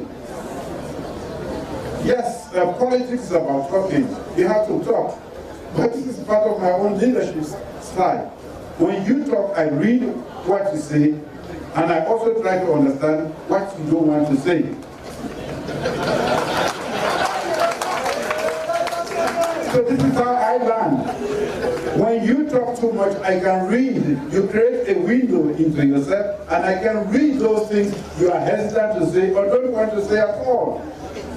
Permit me to lead with my own leadership style. I will talk when it is necessary, but I will act even when you are sleeping. And all my actions are in the best interest of this country. because we are trained to put our own lives on the line. That was the first job I did. I fought at the front. I'm only fortunate to be standing here. Most of my colleagues have been buried over 25 years ago. So I consider myself blessed. So right from the outset, I have offered my life for this nation. So I'm not the typical politician that you know. I'm not seeking power for the sake of power, but I'm seeking power for the sake of the people. And in the 21st century, the best way you can save a nation, the best way you can take care of people is to give them the best form of education. Ladies and gentlemen, we will never lead as a nation if we do not provide quality education for our people. If we do not become a healthy nation, if we cannot feed ourselves. So as you can see in my human capital development endeavor, I have taken all of these and put them together because I want to make a map, and that map is making the people, putting them at the heart of everything that I do. The left, center, front, and rear of everything that I say and do is meant to give the human being its greatest potential. No wonder our children are doing much better today than they were 6-7 years ago. So, ladies and gentlemen, I want to encourage us all to know and to accept that that in us dwells greatness as a people. I am here to unleash that greatness.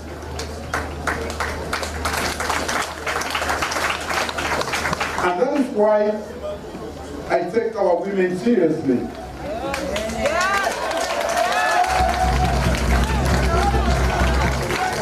And I want to thank you for all the support. I mean, you cannot be serious about development when you put more than 50% of your population to the rear, or keep them in the kitchen, or you do not empower them. You are not serious. That is lip service to development. That is a basic truth that we have to accept. So it is not by coincidence, or rather it is purposeful on our part to make sure that we bring the women along with us. I've started with 30%. We could exceed that if the women themselves are serious about coming on.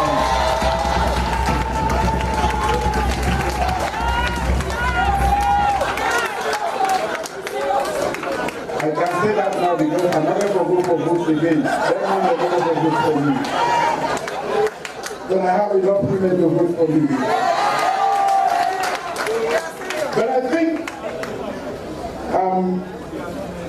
the men are resisting, but they are enjoying it now. They are enjoying your company. It's always, the more the merrier, not so? We are collecting them. So thank you all from the bottom of my heart. But for me, this was just an accomplishment of the promise I made that I will put Sierra Leone back on the map.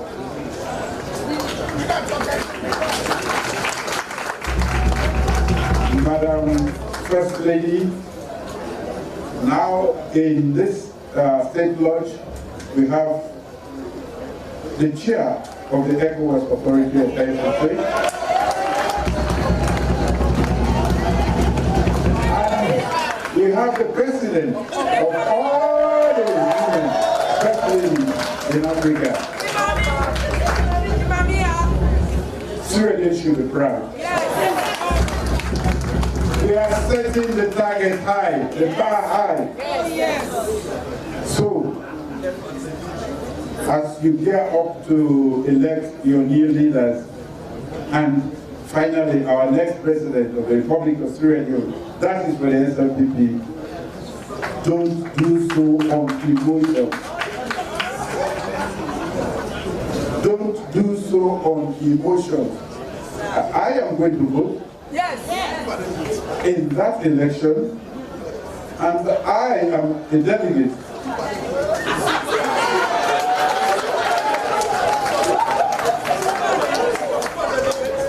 Let's put sentiments aside and let's make sure our flag bearer is the next president.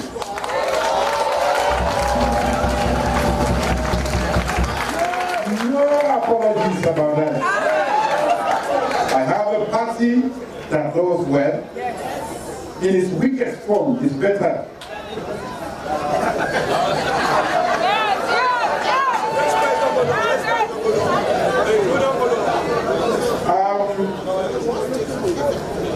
I think it's a moral imperative for the SLPP to do whatever it takes to continue.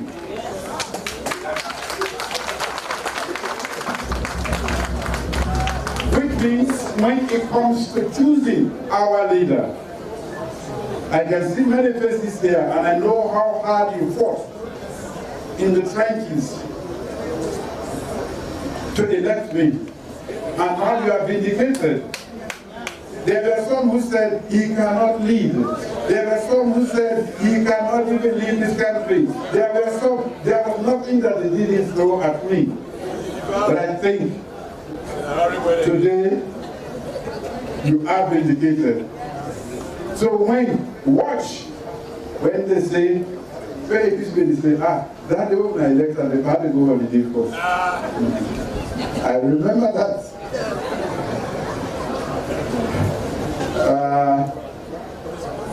The Kenema they go and prove up. One trap they will make for Arata then. If you go meet Babu in London, he said that trap don't get you. Those are pity one bit more from me. Because they just need for jacking figure. The trap out the through. Don't go for the trap. Put all your thinking to it, deep thinking. Be patriotic and love your party. And make and do rational decisions when it comes to choosing your leader. You may very well be choosing your future and the future of your children.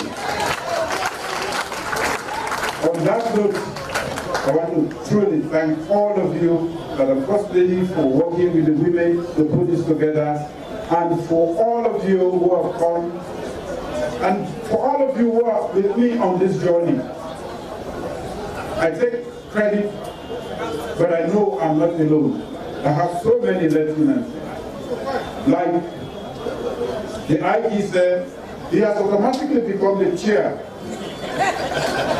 of West African Police. So he's the senior.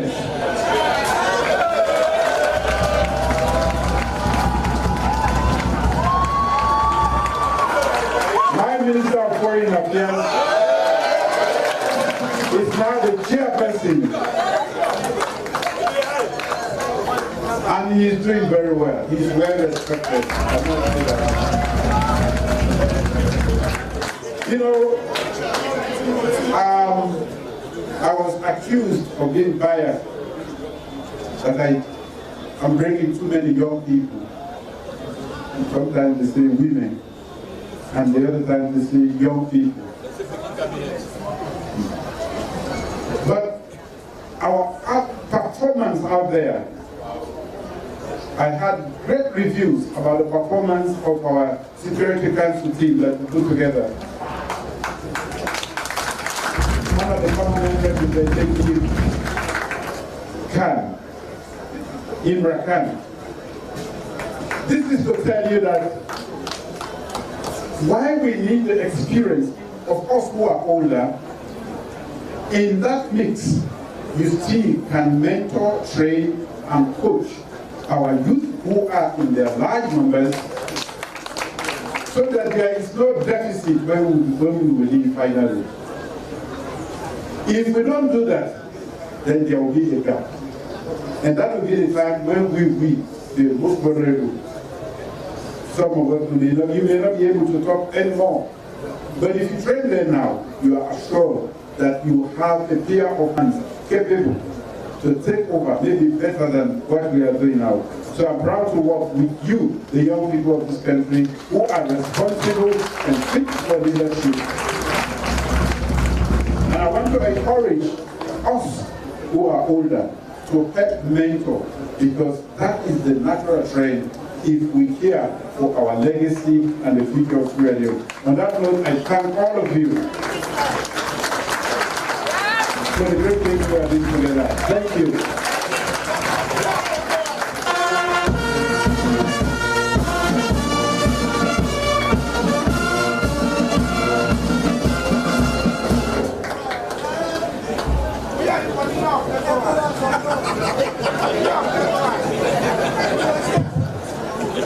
Thank you so much, His Excellency the President. Can we give His Excellency another? Can we please stand up?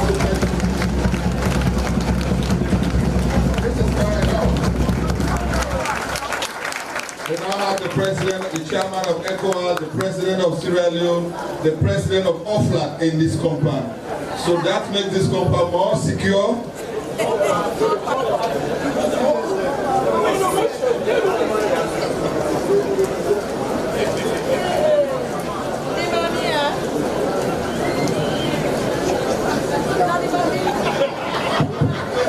So we get chairman and leader of ECOWAS. Put your hands together for the chairman and leader for ECOWAS.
Discover Sierra Leone, a hidden gem of West Africa, where the radiance of life danced in harmony with the beauty of nature.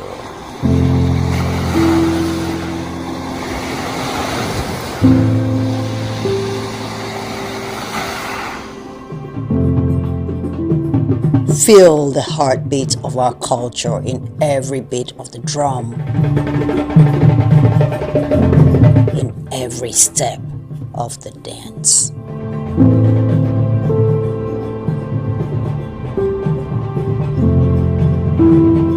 Experience the tranquility of our shores, where each sunrise brings new stories and endless possibilities.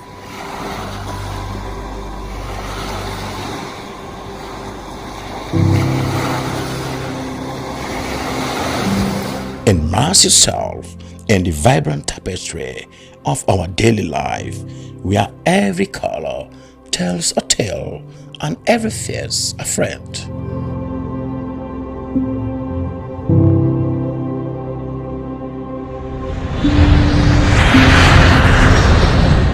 Come, be enchanted by the sights and sounds of Sierra Leone.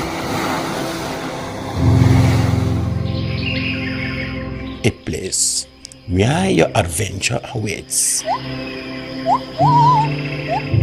And memories are made.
Venomous snake in Africa, and equally agile on the ground as in the trees.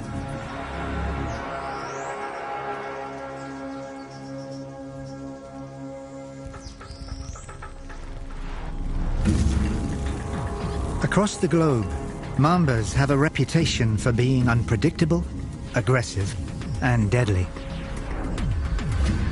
But lift the veil into its mysterious world, and a very different story unfolds.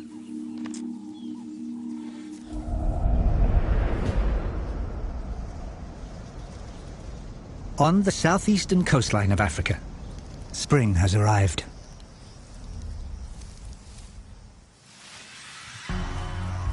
As temperatures heat up, so does snake activity, and this black mamba is hungry.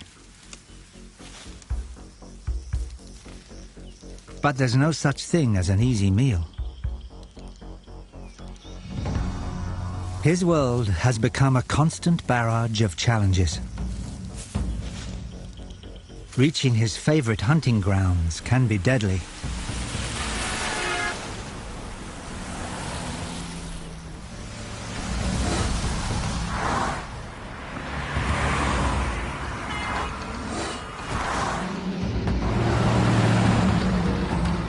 He's smart enough to wait,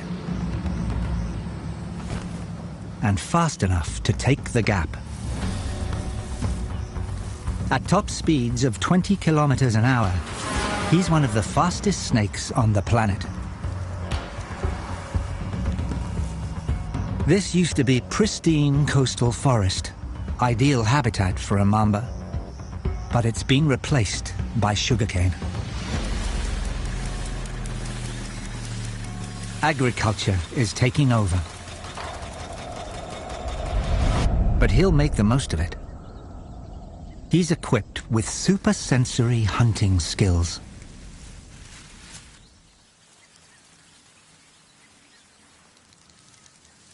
The cane fields offer refuge to some of his favorite prey. Rats. Here, he doesn't need to spend energy chasing down a meal.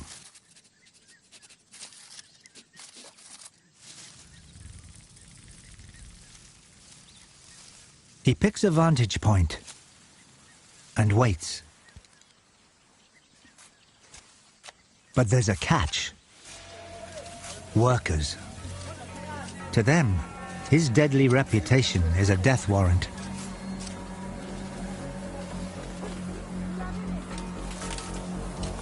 It's time to tap into his specialized design features.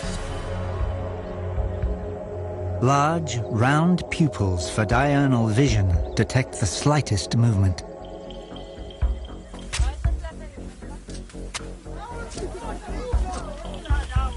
His supersensory tongue picks up scent particles, telling him the direction of the danger. Both prongs forward means it's straight ahead. He needs to make a move, but the wrong one could cost his life.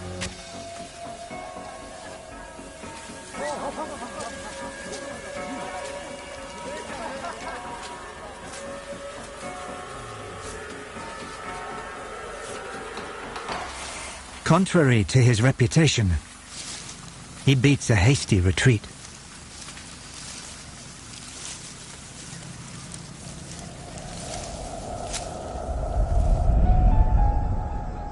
Apart from the black, there are 3 other members of the Mamba mob, all feared by humans. And they all live in Africa. The black Mamba has the largest range, while the eastern green inhabits southern Africa's coastal forests. The Jameson's makes its home in Central Africa's warm equatorial jungles. And the western green mamba is found mostly in the dense forests of West Africa. This continent is synonymous with large, legendary, and often deadly wildlife. And the widespread distribution of mambas adds to the quota. As hard as they try to blend into the background, mambas strike fear into the hearts of humans who share their space. The elusive Jameson's mamba is no exception. This robust snake makes its living in the trees of the equatorial jungle. They can reach almost 3 meters long. Despite their bulk, they glide through the treetops with incredible speed. Armed with venom so potent, it can stop a bird taking flight.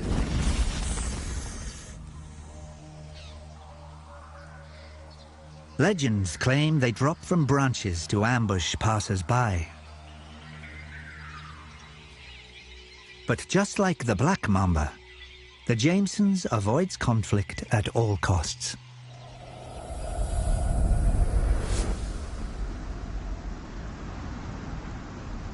Over 300 kilometers to the west, the western green mamba is also a specialist bird hunter.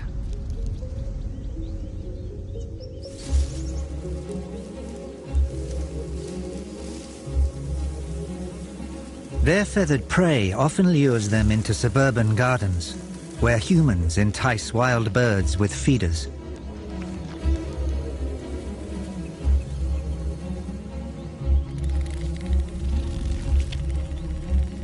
They're so reclusive that you could have a mamba in your backyard and not have a clue.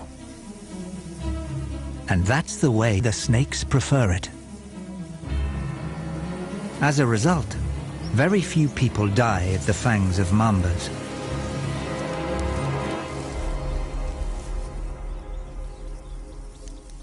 All 4 species have the same mantra. Don't bother us, and we won't bother you.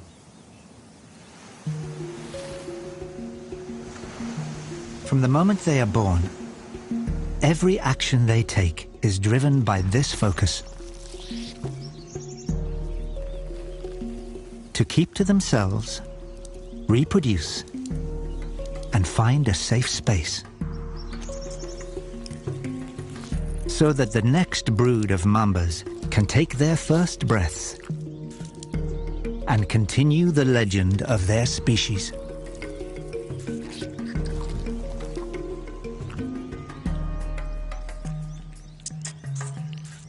As spring sets in, the continuous cycle starts again.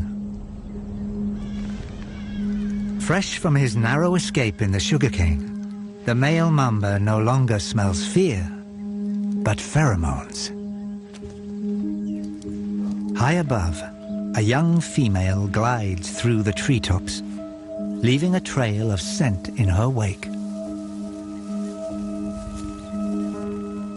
Springtime is breeding season, and sexually mature females are in high demand.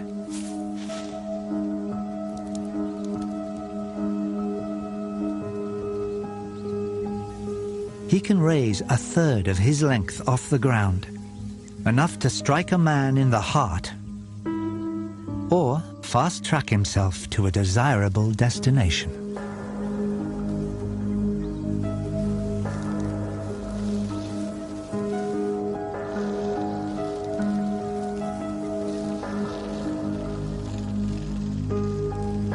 He follows her heady perfume higher and higher.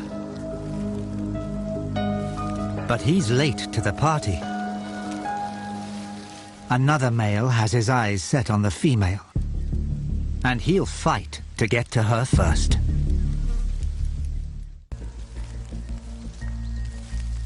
The scene is set. 2 black mamba males, 1 female, and a dash of testosterone. It's an annual event. The competition to mate.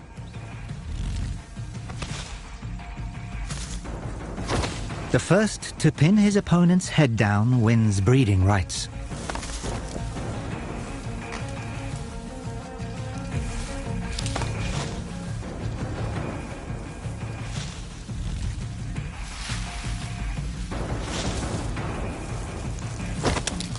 Mamba combat often plays out more like a gentleman's handshake than a brawl between lethal predators.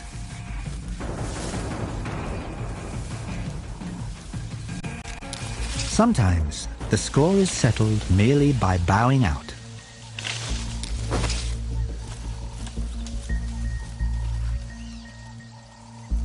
The sugarcane male concedes defeat. No doubt he'll get more chances to fight for a mate this season. Above, the winner has another challenge ahead of him. The female's scent tells him she's receptive, but there's no guarantee she'll have him. She's selective when choosing a mate.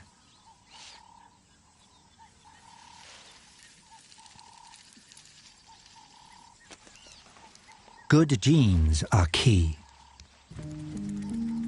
In Mamba society, size matters.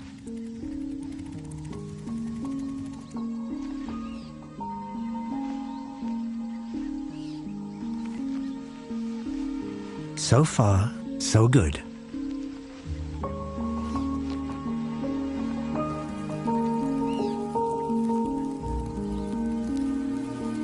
Mamba mating is a gentle, sensuous affair.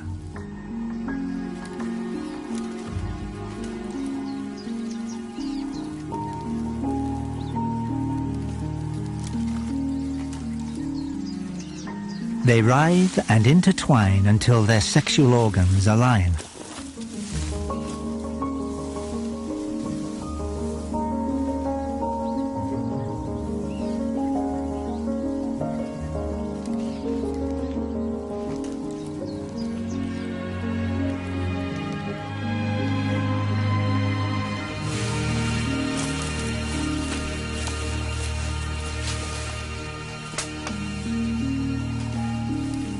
When the transfer of sperm is successful, they disengage and go their separate ways.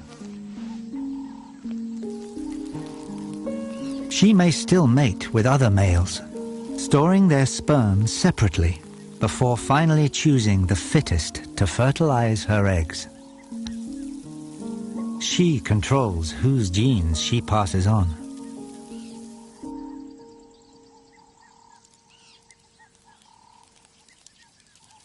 But before she becomes a mother, she still has many dangers to overcome.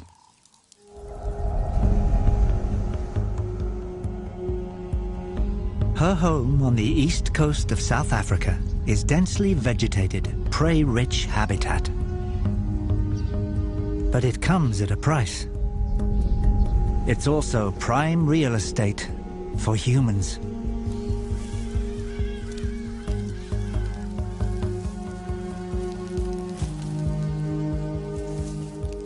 For a rodent-loving mamba, the draw to suburbia is irresistible.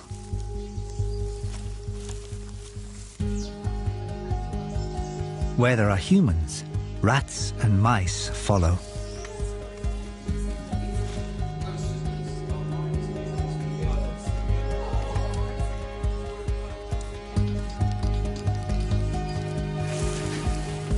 She could be useful as pest control, but most people would rather endure rats than mambas. For good reason. Without antivenom, a black mamba bite is 100% fatal.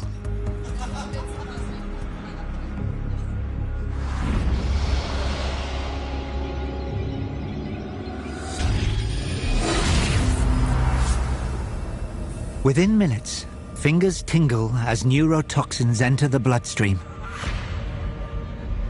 Lips turn numb, vision blurs, before the venom shuts down the lungs and the heart.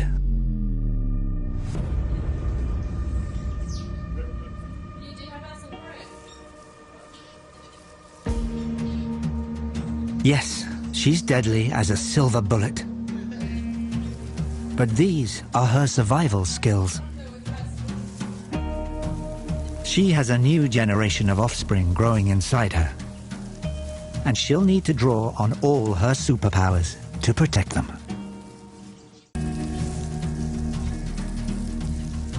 This black mamba's presence in suburbia is not to terrify the residents, but to profit from the available resources.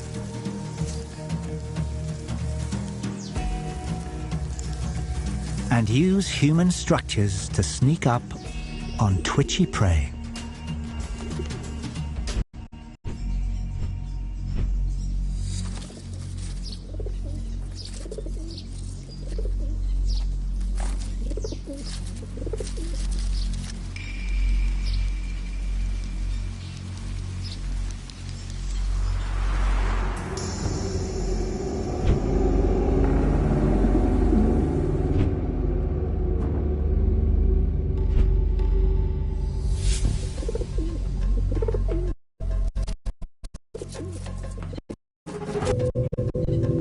Mambas don't always ambush. They also actively hunt prey. When it's a bird, the strategy is all about patience and timing.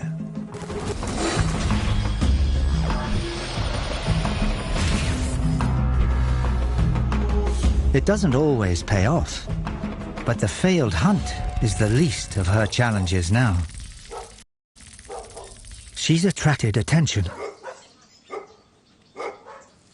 and no snake of ill repute wants that.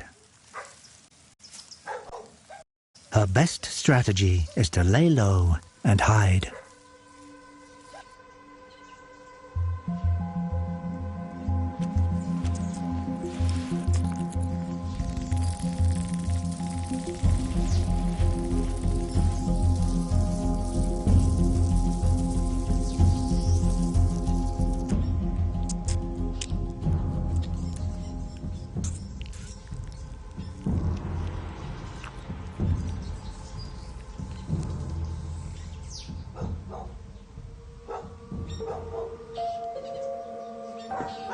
It's snake season, and her intrusion has already been called in.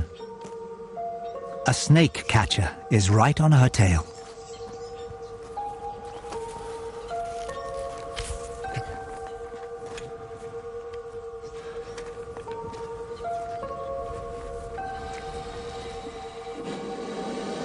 She's safe in her hideout under the pool. Can't see anything, but it's very dark in it. But she needs the warmth of the sun to energize her lightning-quick reflexes.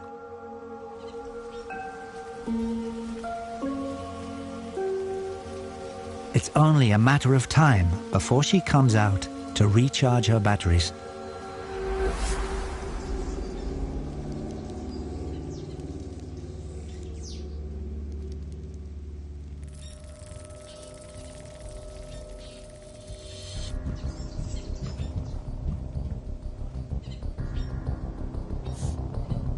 snakes here. What we got in the sea?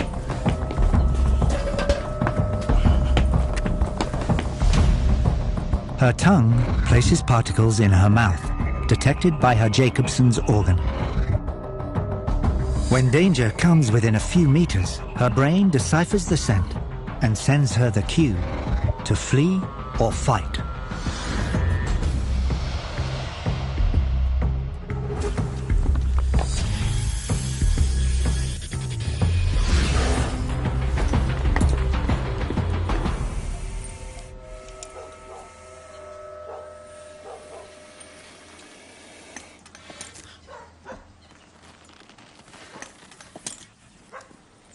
Yeah, just hold there.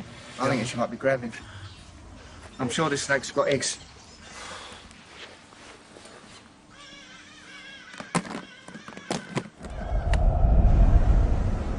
This could be the end of the road.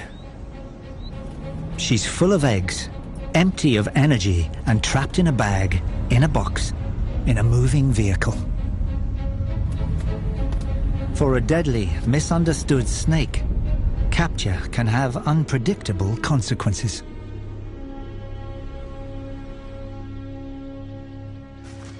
Well, this place is awesome. It's nice to find new areas to release, obviously, venomous snakes. And these vines, perfect habitat for them. All right, my girl. Off you go, you're beautiful. There you go.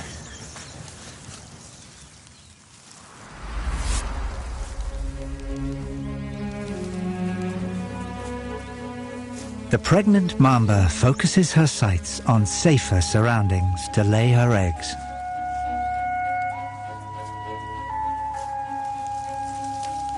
This quiet, pristine coastal forest is perfect habitat to bring her brood into the world.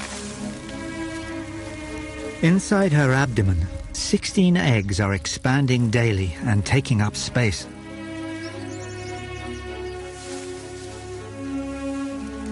She must find food.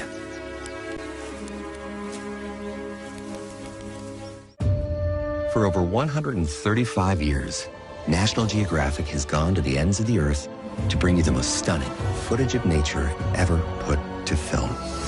But enough with the top of the food chain. It's time to shift our focus to the bottom. I've teamed up with Nat Geo to fast forward right past nature's glory hogs and get down in the mud with nature's benchwarmers, not the superheroes, the super zeros. You tell them, Green Day. Wherever there's an itch in nature's undercarriage, there will be underdogs.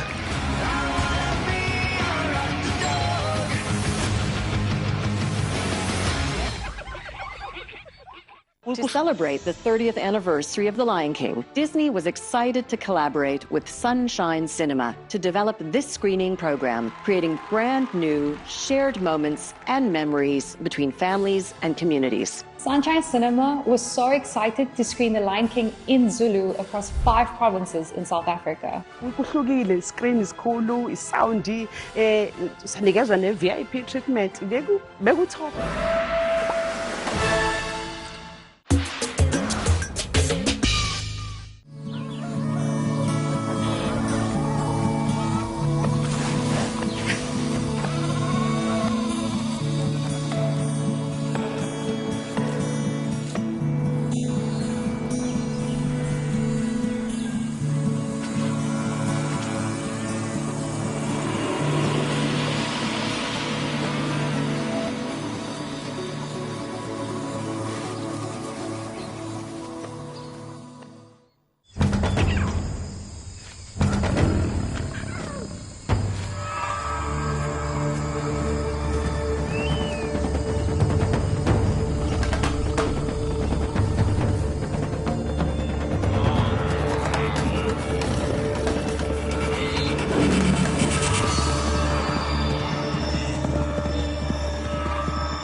Wild Venom, a bunch of shows full of lethal killers. They ain't cruel, they're nature's tool, helping to balance our ecosystem. Forget the injections, it's just self-protection. They deserve our affection. Yo. Let's celebrate their saviors and admire all their behaviors as they dish out their deadly flavors. Wild Venom, starts the 4th of July on National Geographic Wild.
Hello and welcome to this edition of The Bottom Line, which is coming to you live from the Sierra Leone Broadcasting Corporation with me, Asmira, the program that brings to you decision and policy makers, people whose actions and decisions touch the lives of ordinary Sierra Leoneans. Today, my guest is the presidential spokesman, Alhaji Alpha Kano. The program is Bottom Line.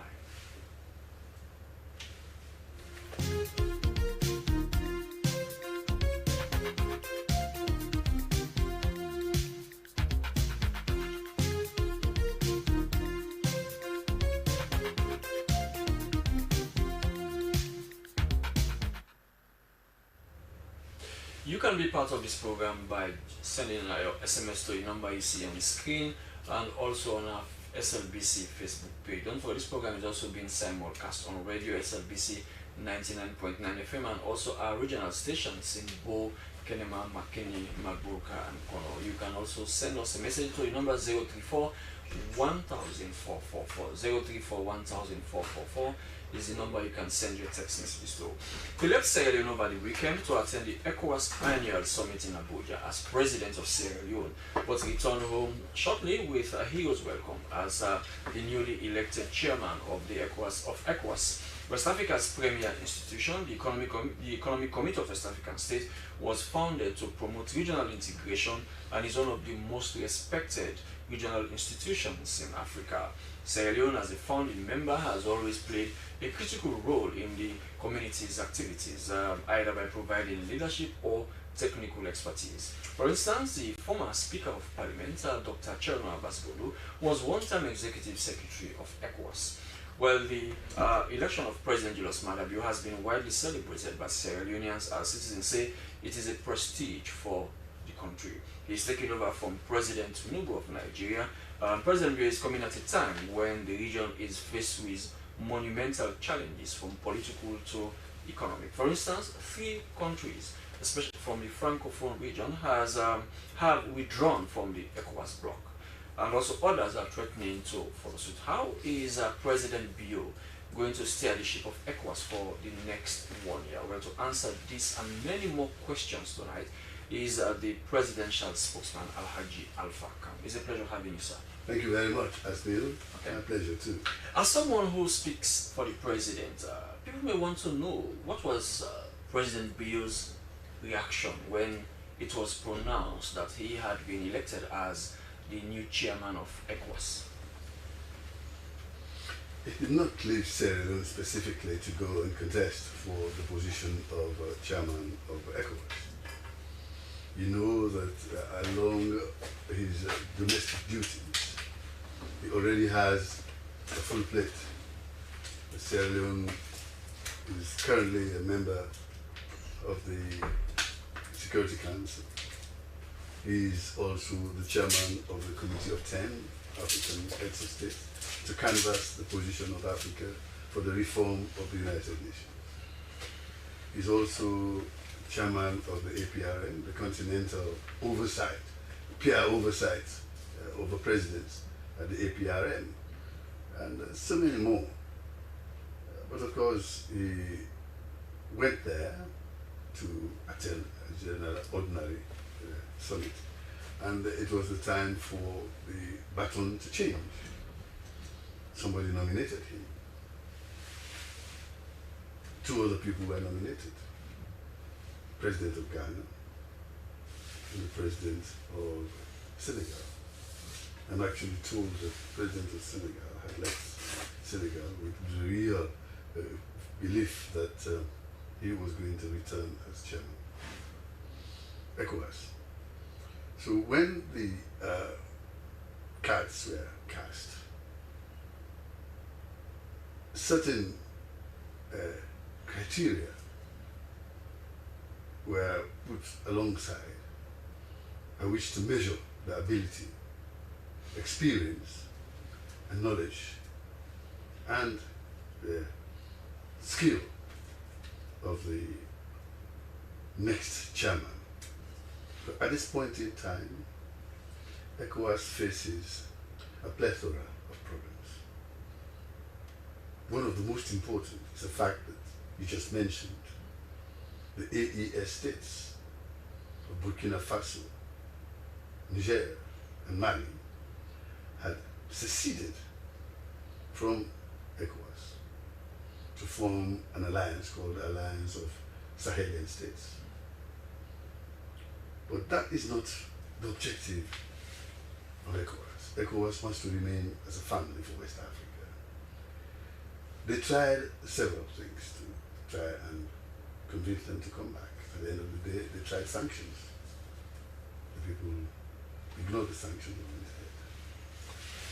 So one of the things that, the 4 main important things that ECOWAS were interested in to resolve during this period is to try and bring these people back. Then, of course, the security of the region is also important. That's the second one. That is the problems of instability and insecurity in northeastern Nigeria. Then the problems of the incursions from the Al-Qaeda in the Sahel along the boundary of the Sahel, bordering on Mali, Burkina Faso, Niger, and Chad. So ECOWAS wants a concerted effort to counter that. So, I mean, so how prepared is President Bio to respond to all these plethora of issues that you just highlighted? That's what I'm coming to. So I've given you 2 criteria. The third one is that the integration in terms of trade and free movement of people of West Africa under the Africa Trade Area. Africa Continental Trade, Free Trade Area, the AFCTA. Then the last one is the monetary union, which the countries have been struggling to realize for the best part of 2 decades. They really believe that when that comes into place, the continent will be able, the region will be able to move faster into integration, especially if you have a common currency. So when you look at all these four, which are put across as test criteria for somebody who come in to be able to handle that, if you juxtapose the experiences of all the candidates, you'll find out that it is President Bio who checked all the boxes. Yes. For peace and security. He has been a soldier who fought war. And for reconciliation. He was a head of state, soldier head of state, who negotiated a peaceful resolution to one of the most fratricidal wars in West Africa. So that's one box ticked. The second box ticked is how do you convince the 3 states of the Sahel, plus likely Conakry, Guinea also, to try and get a timetable for transition into democracy, working democracies. So, but he has done that before. He was a military leader, a military head of state, but he successfully transitioned from being that into handing over to a civilian government within 3 months of taking over. So he has the experience and he has the bravado to do it. So that he ticks that box too. Okay. I think we spent a lot of time on the criteria that the president made. Now let us look at what faces him ahead as But you agree now that the fact that he's chosen is because he has the ability to fit into those boxes. So it wasn't accidental. Was he himself prepared for that? Well, he has been prepared for that for a long time. I just gave you this history since 1996. He was preparing himself for statesmanship. He handed over power at a very young age. Yeah, but he left Freetown over the weekend to attend the ECOWAS summit. Yeah. Little did he know that he was going to be chosen to become the new ECOWAS chairman. So that's why I asked whether he himself had prepared for that day. Well, I see. It's like a Boy Scout. Always be prepared. He's prepared. Okay. He had the experience already. It's what you call in his back burner, in the hard drive of his memory, that he can do this when called upon. I did not prepare myself to be spokesman, but when I was called to be spokesman, I could fit into the job quickly. So he has the ability and knowledge to do these things. Okay. So if they call him to do it, he cannot say no. Like I said, he is coming at a time when the region is facing numerous challenges. Now let's start with this issue of the secession of 3 francophone countries, Burkina Faso, Niger and Mali. That is a thorn in the flesh of ECOWAS. It's not something that ECOWAS had wished for. They don't cherish. Yeah, now it has happened. How is President Bio going to... Is it possible again to bring them back to ECOWAS? So under his tenure, under his 1 year, how is he going to think about that to see how we could bring our brothers back? It is good you mentioned that. I told you that he's very proactive. When the ADS seceded, and before the secession even, when the current leader of Burkina Faso, President Ibrahim Traoré, took over power, and ECOWAS suspended the country from ECOWAS. In spite of that suspension, he went to visit. Yeah, he was He was the first and only one who went there.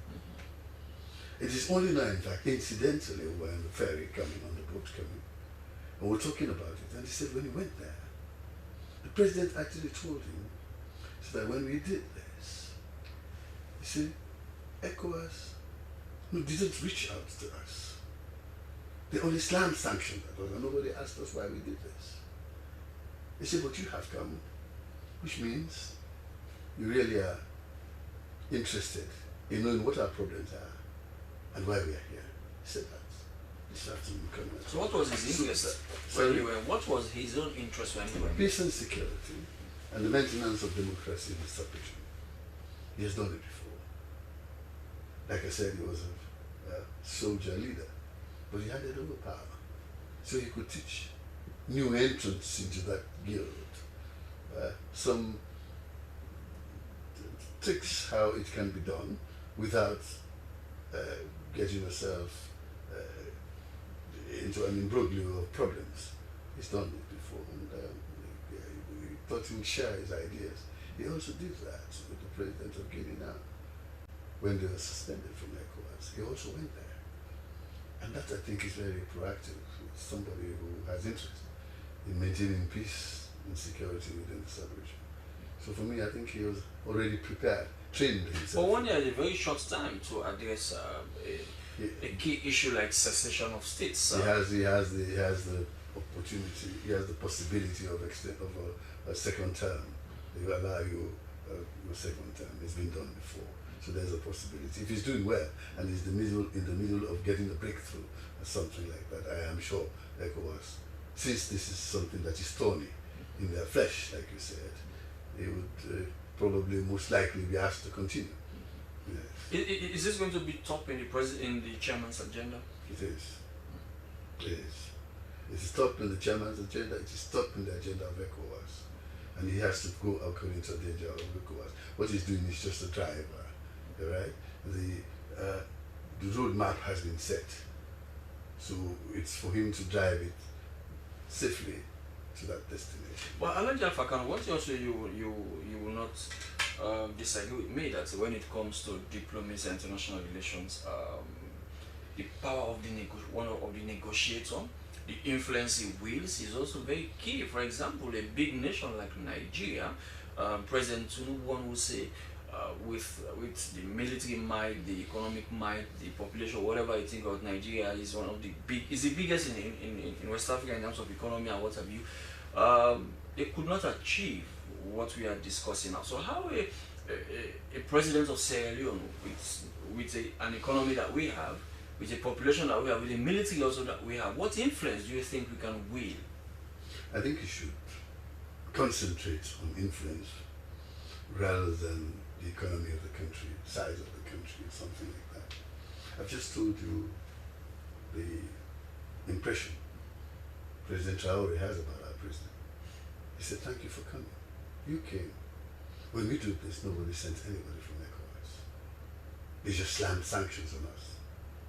But you have come to find out. So he was already opened the door that he is a man that can listen and find solutions. So that's a strategy you can use. That is influence. That is access, which is bigger than money, bigger than military might. Because at that time, and it's done in West Africa, I don't think ECOWAS or ECOMOG will attack any member country, but they will try to negotiate. So it's the diplomatic approach that he has done, and they believe that he probably has the skills to do that. He was able to talk to the rebels to come out of the war. ECOWAS, well, I mean, I remember when in that summit in Guinea-Bissau I was there, the president of Nigeria, Tinubu, when he took up office as chairman of ECOWAS. I mean, ECOWAS was bent on sending troops to Niger. They wanted to do military intervention. That was posturing. They wouldn't really do that. That was posturing. What would have been the justification? You can't declare war on the people of Burkina Faso because a few soldiers took power over. But when you go there, there will be collateral damage. It will involve innocent people and all that kind of. So all those considerations have to be put on the table. You will do that when you're negotiating. You take a high position, strong arm, and all that kind of thing, and slowly you ease up. And that is what has been done now. That has failed. And because it has failed during the tenure of somebody else, they believe that somebody who is coming should have the ability to be able to speak to these people, to listen to them. And he has done it before. They have confidence in him. If he decides to go there, they will ask him. Okay. One of the things that he told me when he was in Brussels is that I think somebody from the EU, I don't know who, he asked him, he said, what are you going to do about the AES? So he said, that let me get home first, and I'll see how I can put my strategic plan on the table. Afakano, being the president of a country and also being the chairman of ECOWAS means a lot. You have issues at home that you have to attend to, and you have regional issues. Take us through the president there, the president's thinking at this particular moment. When he thinks about all of these things. The presidency does not operate in a silo. You don't work alone. You have people who work with you. You have a cabinet. You have advisors. You have experts you can turn to.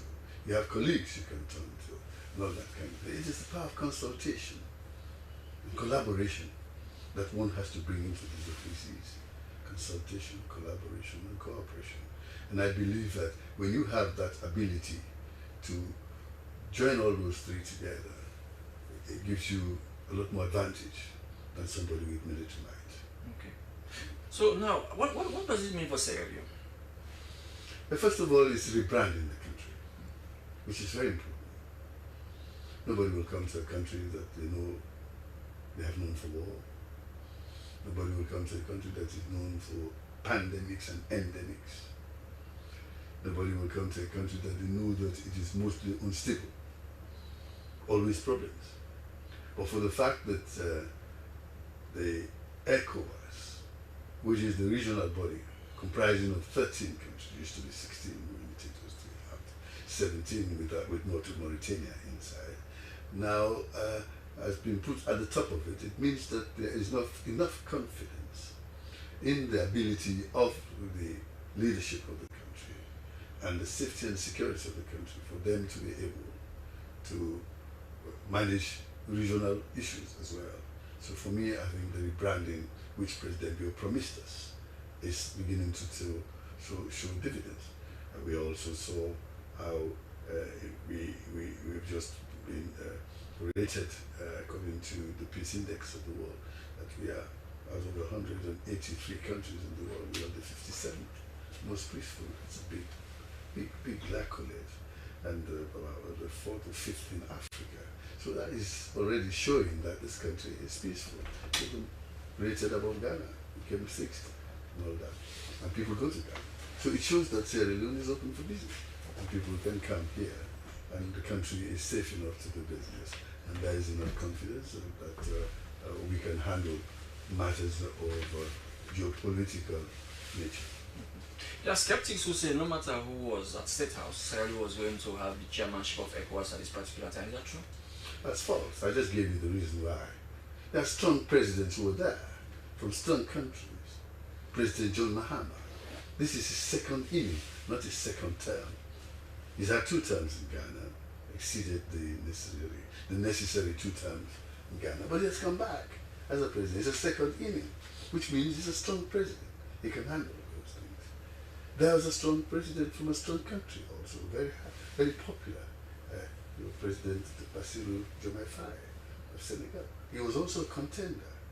So if there was anybody else without the criteria, who does not satisfy those 4 at least main criteria that were on the table, that president wouldn't have had it. We got that because it was President Bio who is at State House, and because he's at State House and he satisfies the conditions that are paramount to ECOWAS, conditions of security, the conditions of bringing to try and bring the Sahel back as the experience, the condition of commitment to African integration, and the commitment to make sure that monetary union that has been we've been wanting for a long time could come together. Because a few days before, a day before that meeting summit in Nigeria, he also had everything with the stakeholders in the business and commercial world in West Africa, when he made statements that alluded to his hope and wish and commitment to make sure that the Monetary Union and the African Trade Association, Africa Continental Free Trade Area becomes a reality. Okay. So he already has that on his mind. So it shows that it is because it was him. Could have been somebody else. Without those kind of criteria, fulfilling those, I'm sure wouldn't have had it. if President Bassirou Diomaye Faye had failed it. He's a popular man, bigger country. Senegal is about what, 20 million, 15 to 20 million people. We are only 8 million. Ghana is about really 40 million now, not so. And there's a big economy as well. For somebody from 8 million, there must have been a reason for that. It was not accidental. Now let us look at the economic aspect, the issue of the single currency for ECOWAS member states. That's something ECOWAS has been battling with for a very long time now, and it is still not happened. And there are so many problems facing West Africa. The issue of different currency. We have those who use the CFA. We have other countries who use their own different local currencies. What is President Biyo thinking towards that? You need somebody who can think outside the box. You've been thinking in a very straitjacket way based on established norms. You need somebody who can get out of those boxes and draw experiences. You mentioned the CFA franc. It has been successful for the francophone countries. They're still using it. That's the monetary union. And they are almost comprise almost half of ECOWAS. I am sure there are lessons to be learned from there. So if they can do it, why not ECOWAS? That is it. So there are lessons to be learned. That is why you need somebody who can think outside the box. Plus the fact that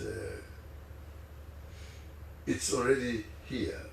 For me, the CFA franc has worked. It's still working for the communities. It's very easy to leave Senegal, go to Cote d'Ivoire and do business and go back. You don't have to worry about foreign exchange, currency exchanges and things like that. Just put your CFA francs. You do business as if you were in Senegal. You go to Gabon, it's the same thing. You go with a franc CFA. It's like that. So if it works for them, maybe the rest of the country, the region, could draw a leaf, go back to the drawing board, see what they have done. They say, there's a saying that says, you don't have to invent the umbrella. You go and buy one already, because it exists. If you want to build your own umbrella while it's raining, you go to get wet. And that's why we've gotten wet for so long. For me, I think we really need to go back to those people and look at our president. As I told you, President Biyo has a team of people. Everybody will come with their ideas. And if you ask me, one of the things I'll say, go and talk to the people. Go talk to Lassana Ouattara. Go and talk to Diomaye Faye.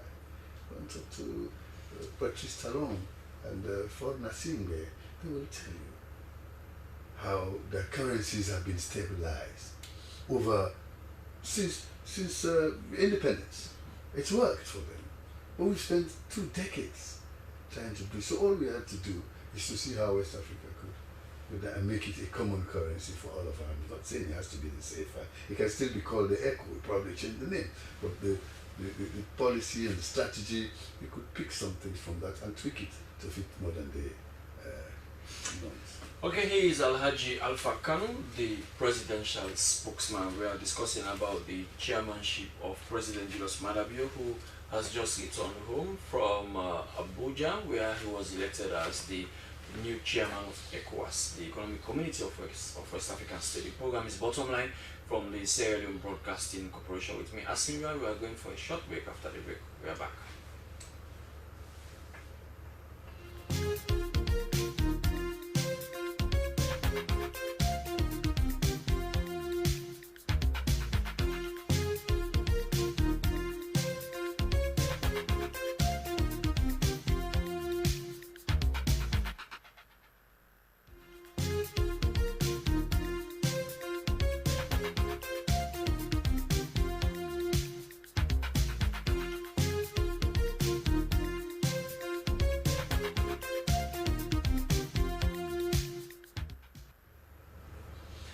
You are watching Bottom Line from the Sierra Leone Broadcasting Corporation. With me, Asmiba. Well, we took the camera out to get the views of Sierra Leoneans on the election of President Julius Maada Bio as the new chairman of ECOWAS. Let's now bring you the views of Sierra Leoneans on that. I'm so excited. as a Sierra Leonean, but also as a member of his cabinet. I'm excited for President Bio's election as president of ECOWAS. Can you imagine Sierra Leone, a small nation, the way we are rising, the gains that we have made? President Bio has continued to raise Sierra Leone up, raise the flag of Sierra Leone, both nationally and internationally. So we are in the region, we are at the global stage, we are at the UN, you name them. The president has done extremely well, and I'm sure ECOWAS is very convinced about his election. That's why they elected him, because they have followed the work that he has done. This goes to prove that we choose our leaders based on their competency, based on their integrity and everything. And President Bio has all of those qualities. I really would like to congratulate His Excellency and congratulate Sierra Leoneans. And I know a lot of people share the same sentiments that I do share now. And God bless President Bio, and God bless his handwork. And I know that he is thinking nothing other than Sierra Leone, Africa, and the way he will change lives and change the things that he is supposed to change, that will make us a just nation and a just continent. President Bio is a leading champion on global issues, regional issues, and also national. So other nations can emulate, because in just 7 years, look at the tremendous progress that he's making in rebranding not only our nation, but also Africa.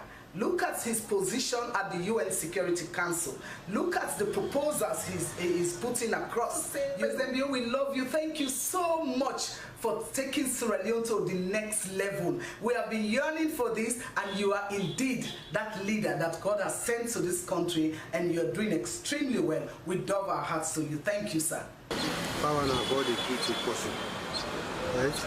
Secondly, we're proud to work on the Sierra Leoneans. I mean, the Sierra Leoneans. Sierra Leone, they get position and international area. I'm proud for we. Proud of say yes. Unfortunately, we don't get this position, and it felt very hard for me within the map. That we didn't expect that from the Baba President, the guy don't come, they don't get a position there. I'm for look to the people, they don't cry. I'm for help the people. The guy don't come get this position, so because right now people they suffer, they strain. So the Baba President, the guy don't get this position, like for help people on them. Because it's no easy for you guys now. Who the youth say maybe we will suffer. Like somehow we go for and so they pay to our wants. So now I make with the appeal to Papa government. They are very sorry for me. I will glad for the position where they don't jam. This position we don't jam, we will find work with your own talent we get, we work to them, we will go straight forward. We don't listen to other people. We go straight forward to how we work for go and forget Soriats for we the citizens and the country. I feel fine. I tell God thank you, because I feel say na the second time this and this country we don't get in position in there. We hope that with God in faith, by God in power, God make it possible that President Bio able to redeem this country. We get a lot of issues in this country where the money we. Number one, anger issue. We get issue with anger. Fire not the hot fire. At least we're going to make it possible. They don't tell ECOWAS chairman. If for put things in place, they will get to property back. Number three, we suffer a lot at this country for light facility. If you see this for being number one priority, and we hope that we said the prayer Sierra Leone, let go make it possible for we. They will get something as leader, they will redeem we for them to think that. One thing I must say is Sierra Leone, everybody for glad because all good thing they come, the people young person and go day for glad. Depend now how they get to work. The old man way they go back and work for you way they glad say that young person. Sierra Leone for understand say is not a chairman, not to be like a president where the rules are low. Let's something go up now ECOWAS, if you say President Bio for take side, say how we do chain work. So certain thing in the do so certain thing in the limits for do because not only one game the go what happen to be the chairman. Advice I think say they operating the President Bio, the chairman now. When you work good, Sierra Leone get good name, say we get people who represent the country. When you work bad, I think it's still Sierra Leone. So we all for gladly. They don't go take money for computer yao. Now we dey take money for put and fortify and where the contribute impact by how the thing can be. You will be chairman, now you talk road because they will ask you for that responsibility the way they plan. So for understand say we get for money and we say for go make the thing because they were all they under them go say pa now you day before, now you dey spending, now you dey for starter. Well, those were the views of Sierra Leoneans on the election of President Madabio as chairman of ECOWAS. I'd like to have one interesting vox pop. There was the issue of Yenga. Sierra Leone had written a letter to ECOWAS seeking ECOWAS intervention in the land dispute between Sierra Leone and Guinea concerning our land in Yenga. And now, no less a person than the country that is the complainant, its president has now become the chairman of the institution that was asked to intervene. That's very interesting, isn't it? I'm just ruling my favor if that was him. But for knowing President Bill, he is fair. He will give Guinea the opportunity for them to lay their own claim and justify their claim. Okay. And then he will then weigh their evidence against ours. And if it turns out that they are right, I know President Bill, he will not go for the wrong thing. But I believe that we own Yenga. Yeah. We know when the Guineans came. It was in 1990, after 1991, when we had the rebel incursion. They came there primarily to protect their own borders, to make sure that there was no incursion into Guinea. After that, they became to join the war effort to help us repel the rebels. But now that they're there, I think the Guineans have just felt comfortable that they also would like to live in Yenga. But for me, it would have been the wrong thing to do, to want to bring military might to try and annex the area. If they just come and say, we want land, we want to settle here, the Guineans have a right to stay here. We have a right to stay in Guinea also. You know, I remember when one time I was speaking with President Alpha Conde at one time, and he told me a story that there was a time when the president of Mali, then President Modibo Keita, had threatened Sékou Touré. That's when they discovered there was gold in Sigiri. Sigiri is about the border area between Guinea and Mali, which is just like Yenga is. So when he threatened, he moved soldiers. Modibo Keita moved soldiers to Sigiri and tried to annex it. When President Sékou Touré was informed that Sigiri had been annexed, Modibo Keita is trying to annex it. He wants to take it. He said, come tell him he can come all the way to Conakry, which is also his country. He doesn't need soldiers to come because there is no stranger.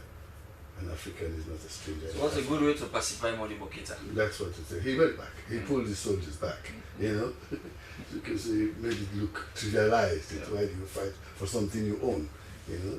So this is the kind of thing that we have, like with Guinea, especially the Yenga area. The people across the border speak the same language. They are family.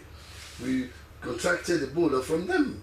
Somebody went across from Sierra Leone to attend the funeral of somebody who had died with a mysterious disease. And that is when they came back with the virus into Sierra Leone. And it spread because when they sneeze, we will catch a cold. So is President Bio's chairmanship going to change anything in the issue of Yenga? I believe so. Because I mean, especially the matter. Because that's a key expectation from Sierra Leone. That is what we expect. If you gauge the mood of Sierra Leone for the past days now, since President Bio assumed this new position, if you talk to 5 people, 3 or 4 will tell you now is the time for us to get back to resolve this matter. Yep. Yes, ECOWAS is the first stop. for that. If we was able to resolve it, the Guineans will have either accept it or they will move on to a higher body, which is the African Union.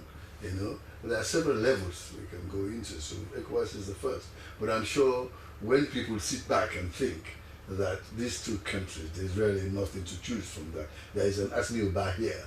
There is several Asni Obas in Guinea. There is an Alpha Kanu here. There are Alpha Mansares in Guinea. They're the same people. You know, they call themselves Mansare. We say we are Kanu. You know, it's the same family. There are Dumbuyas here. Right? There are Dumbuyas in that Guinea. So we are all the same people. I think it just means that if we sit back and think rationally, it can be resolved. And President Bio has that on his table. When the pronouncement was made that President Bio had been elected, some people said this is the first time, that was the first time Sierra Leone got that. I remember I read a piece from Dr. Sylvia Blyden who said she wanted to correct what she described as misinformation. She said the public had been misinformed, that the first person to be elected as chairman of ECOWAS was President Shaka Stevens, and now it took almost 4 decades for us to have another chairmanship. Yeah. So I mean, what's the comparison between the two, Shaka Stevens and President Julius Maada Bio? More than 4 decades into this. It's 43 years. Okay. President Shaka Stevens became chairman of ECOWAS in 1981, just after the OAU. The reason why people forget that, or don't know about that, is that we have subsumed the study and the teaching of civics in school. Children don't follow to know current history anymore. But it is a fact that Shaka Stevens was the first in 1981. And that was as a compensation for him having held the chairmanship of OAU? The OAU then, the previous year. And he has spent a lot of money to get to that level. We spent $29 million grosso modo at that time. And that depleted our foreign reserves, which led to the Sierra Leone sinking and getting ourselves the links from the pound sterling. There were consequences. It cost us a lot of money to get there.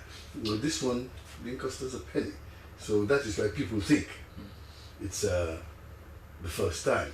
It is the first time in the sense that we didn't have to spend any money for it. Alhaji Alpha Kanu, you are one of the luckiest Sierra Leoneans. I say so because you are the only Sierra Leonean that I know who has served 2 presidents as their spokesperson, the recent former and the current one.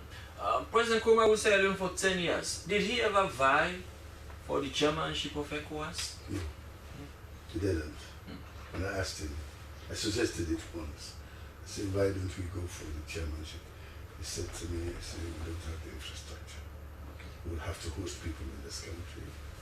He said, when we want to go to vote, sometimes it is the Nigerian Air Force that will send an airplane to take. He said, I will not have an airplane to go, but I want the presidents to come here. Well, now that most presidents have means of moving around, that will not be the problem of President Bio. If he calls a meeting here, they will go. But he also has the facility to hold meetings in Nigeria. He can call meetings in Nigeria, like happened with Burkina Faso. So did you argue with President Nkrumah when he told you that? Did you find that convincing? Yes, because at that time, really our infrastructure, facilities were a bit low. Now that we have a lot more hotels, we have a lot more facilities, a better airport and all that kind of thing. Yes, it was a good reason. I agree with it. Okay. The program is Bottom Line, coming to you live from the Sierra Leone Broadcasting Corporation with me, Asmi. But some people also say the president has traveled a lot and this is also going to be an opportunity for him to increase his overseas trips. What would you say? The president does not travel for pleasure. He does not travel for tourism. He was living overseas, outside of Sierra Leone, before he came back to contest. So there is no craving to visit countries to get to know them. What he's doing, and he said that at Lunge when he was addressing the paramount chiefs in Potloko district today.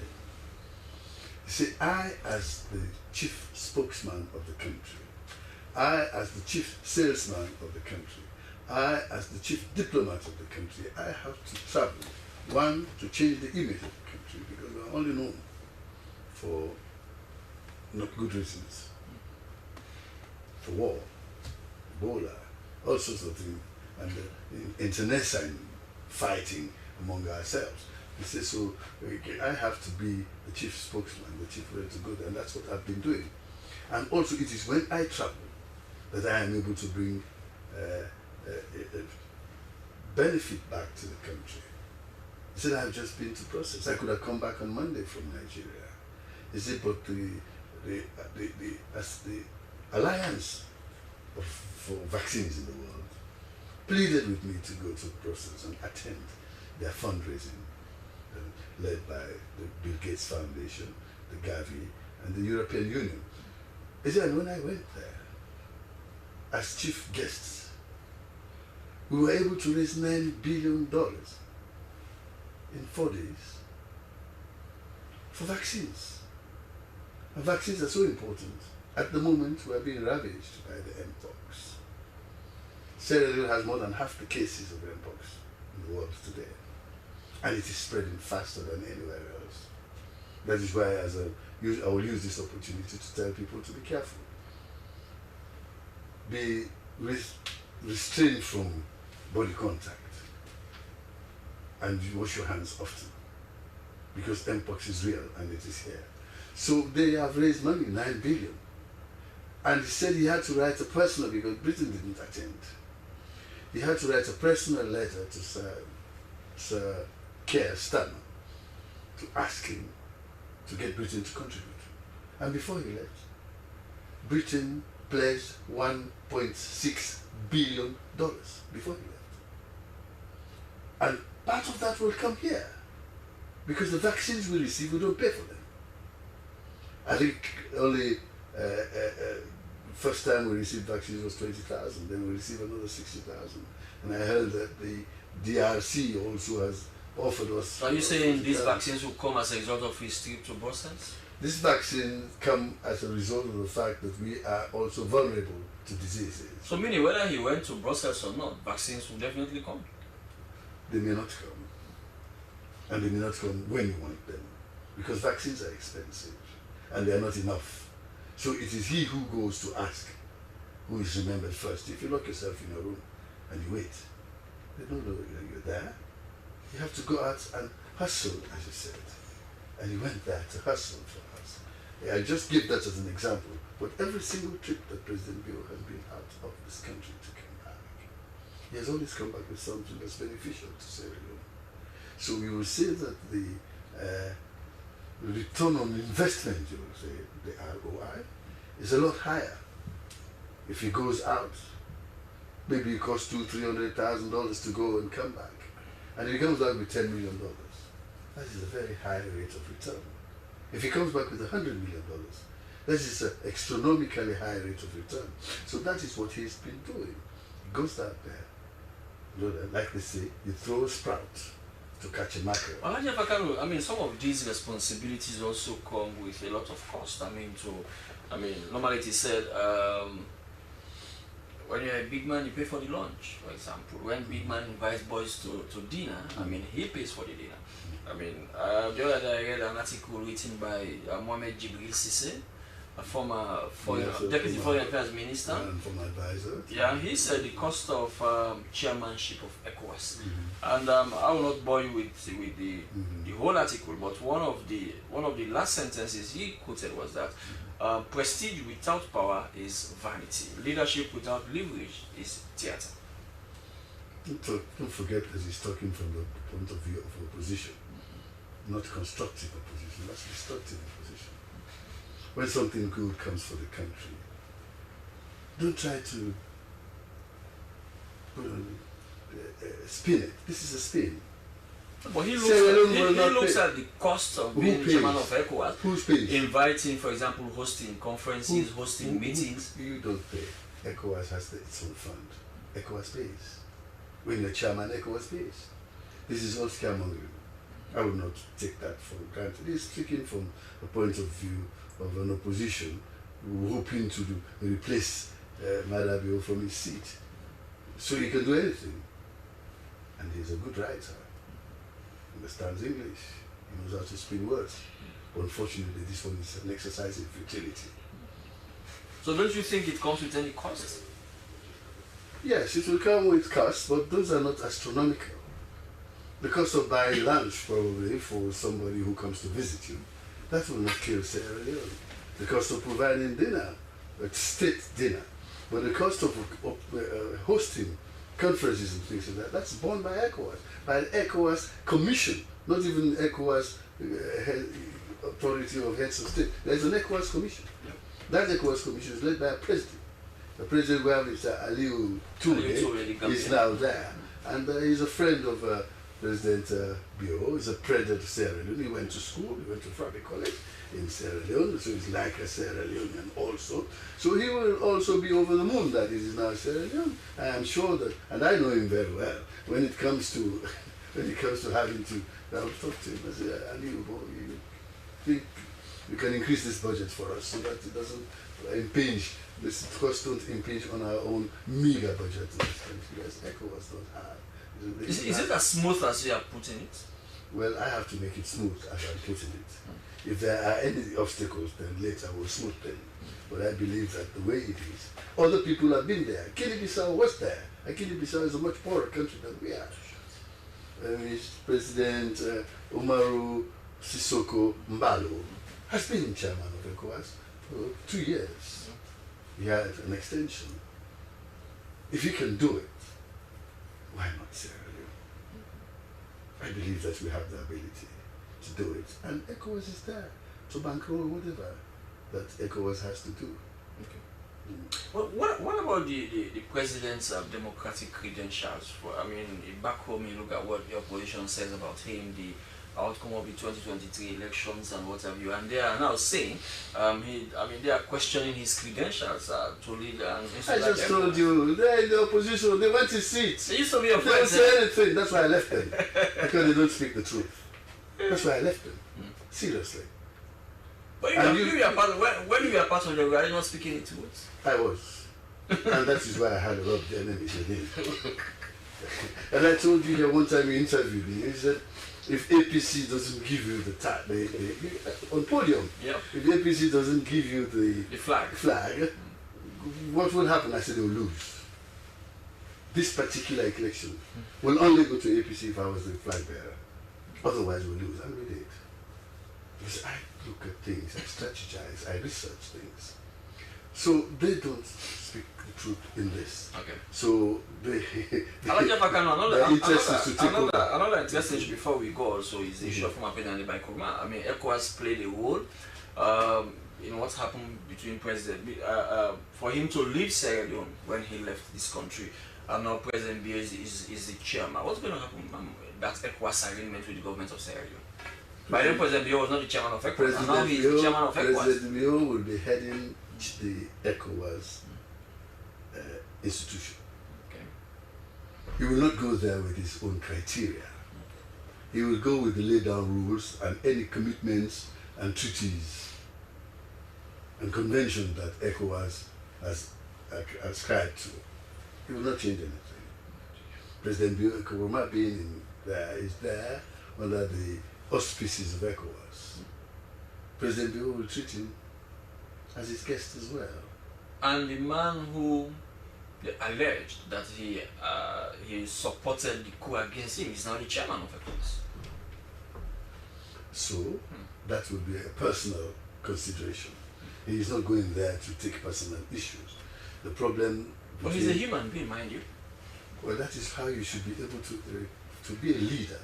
You should be able to separate personal issues from the public issues. Do you know whether former President Nkrumah has congratulated President Bio on his appointment, on his election as ECOWAS chair?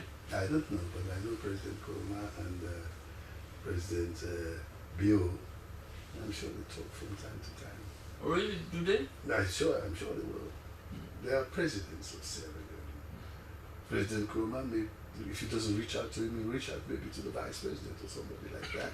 But I don't know if he would have congratulated him. What have you done towards that? Because I mean, you serve the former, you are serving the current. I am the bridge. That's why I'm here. So have you built the bridge? Have you connected Haven't you seen that the country is peaceful, getting more and more peaceful? The usual fracas. So have you connected them? Directly? Directly or indirectly? Well, the fact that I'm here, I'm already a connection. I'm the umbilical cord. I have worked for President Bio, and I'm working for President Bio, and I worked for President Koroma. But the problem President Koroma has is one of a judicial nature. And President Bio is not the head of the judiciary. What he could do as head of state, when the regional body approached him to ask that President Koroma be allowed to go for medical, he used the mandate of the president, not the judiciary. President Koroma still has a problem with the judiciary, which he has to resolve. But those problems to do with governance, which President Bio can handle, he is not putting any particularly personal issues there. And I know that there's still some cordiality between the two of them. So anytime President Koroma returns, he's going to stand trial and continue his trial, right? I don't know. That depends on what happens, how his lawyers manage the case. If I was a lawyer, I would be strategizing how I would make sure that I can get my client respite. But the lawyers know better. So I would do my job as a lawyer if I was there. And they have the right to intervene with the judiciary, with the courts and all that. Finally, Alhaji Alpha Kano, how do you think President Bio want to be remembered as an ECOWAS chairman under his tenure, this 1 year for now, his first time? President Bio pledged a day before he was made chairman, he didn't even know he was going to be made chairman, that he, as a member of ECOWAS, is going to try and talk to his colleagues so that they can find ways to accelerate the accession to monetary union. Okay. Those are one of the legacies. I haven't finished. We have less than a minute. I will do that. There's also the Africa Free Trade Organization is one thing that he is committed to. The common custom duties and things like that. He's interested in that.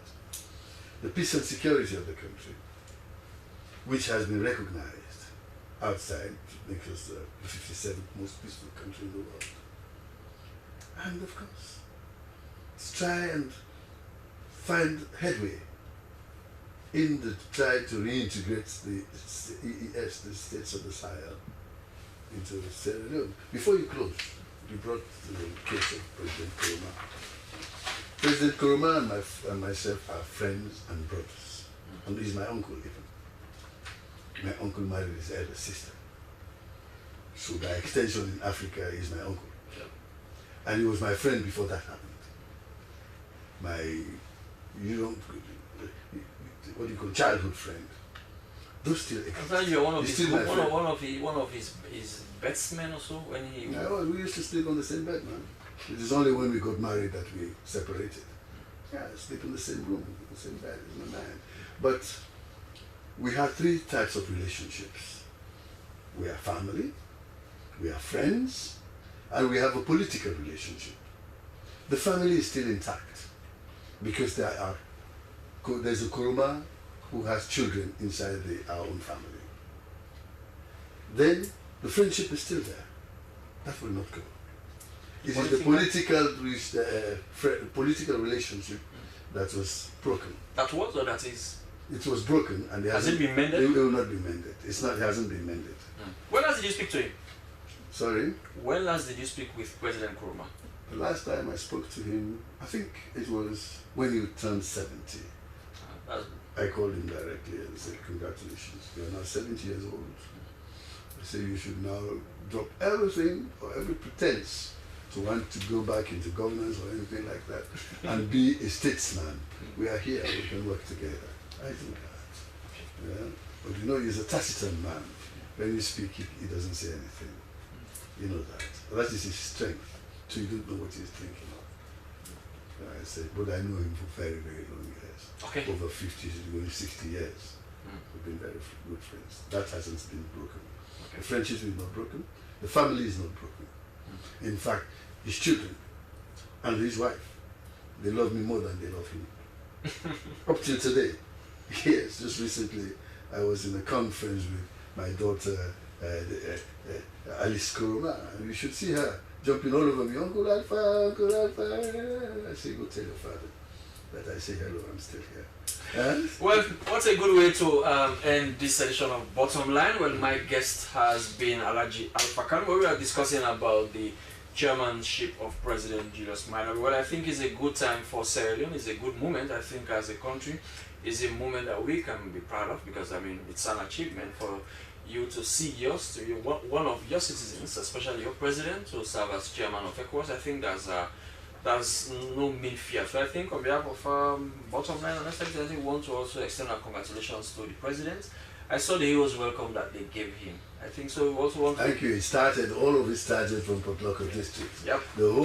All of the paramount chiefs of Port Loko district were there. So Alhaji Alpha Khan, that's how we say goodbye. Thanks to the rest of the team, led by my producer Sheku Sumaila, Fasonamo, and the rest of and everyone behind the scenes. Till we join you again next week, I have been your host Asmiwa. Keep watching this. God bless you. Thank you very much.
A place cannot produce poems.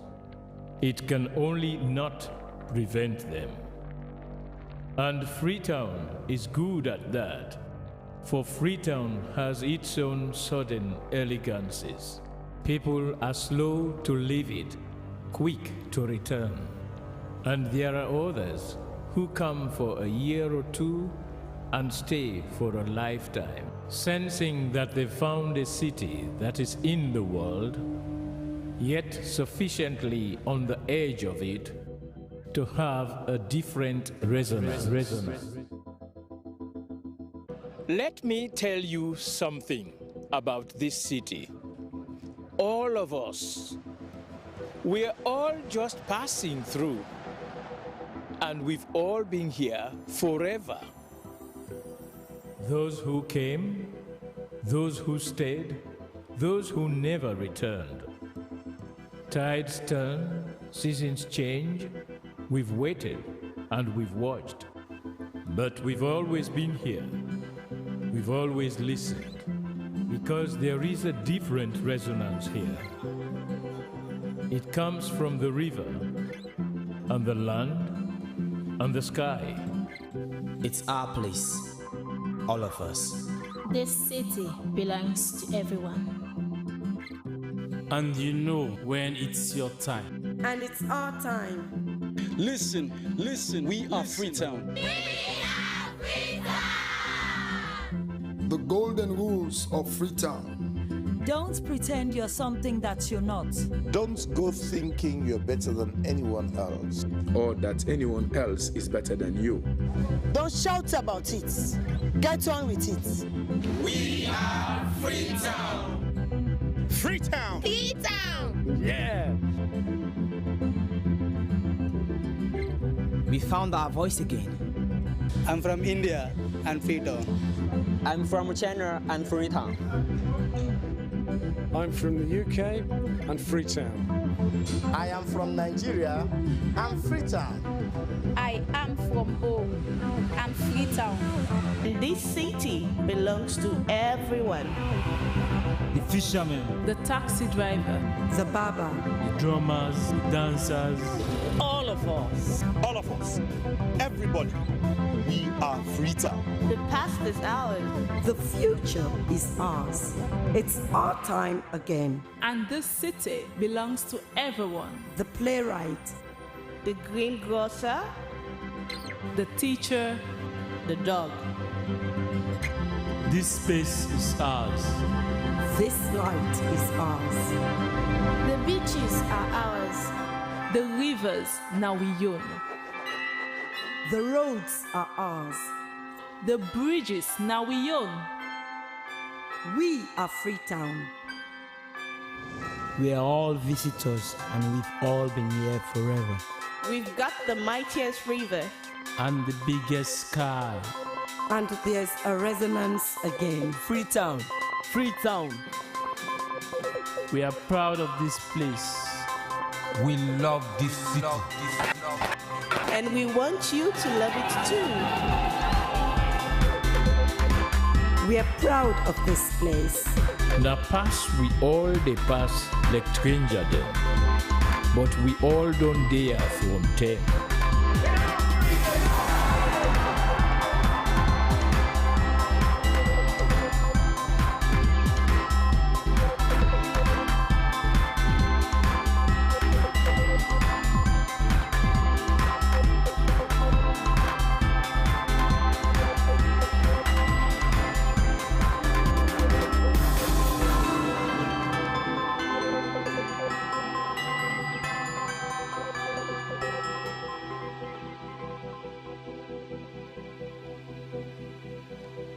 Come here and you'll feel. This is the story of a religious sect gone wrong. This is the story of Baba Ishmael. Matters of faith are always contentious. Religion is often shrouded in the unknown and inexplicable, which is beyond the comprehension of so-called mere mortals. Those who claim to be anointed by God say only they have the gift to understand the inner workings of the powers that dominate all living things on earth. Sometimes referred to as evidence of things not seen, faith and the bizarre are inseparable. In pursuit of their beliefs, people adopt new ways of living, different from what is typically deemed conventional, sometimes going against social norms, and in some cases, just being brazenly illegal. The story begins in the mid-90s in Budiriro, a high-density suburb southwest of the Harare city center, where enterprising young Ishmael Chokurongerwa met his wife Tendai Mukombe.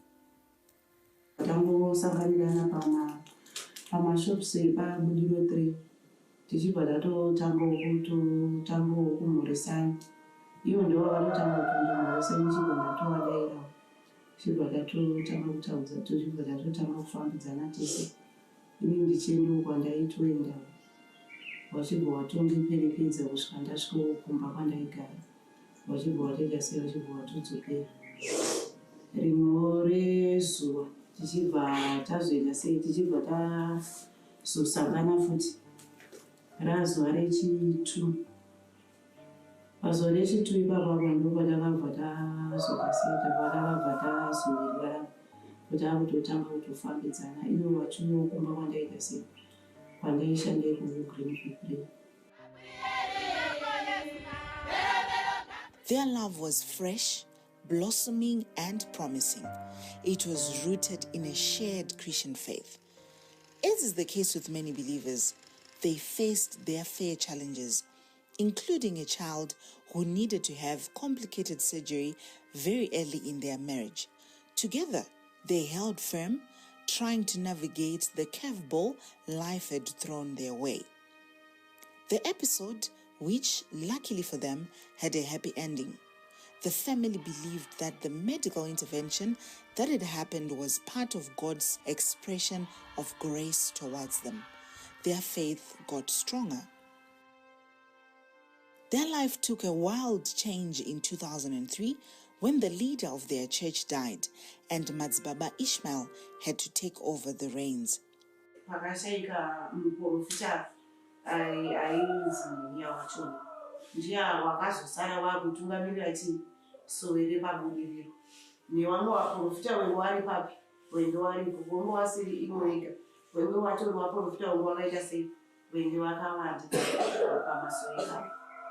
It was that appointment that changed their lives for the worst.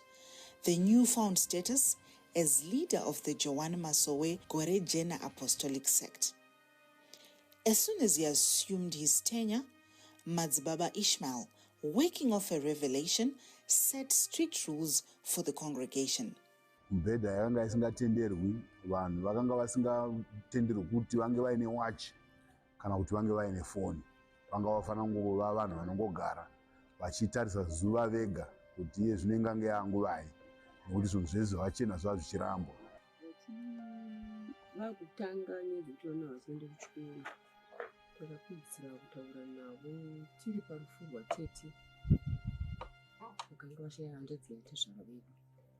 Ndeve nemusikana wangu wa96 akanga akuda kunyora form 4 ndipo vakatanga kuti aiwa ngachisiya zvechikoro hazvina zvobatsira ngatoita chidoti aite mubatsiri womumwe wake.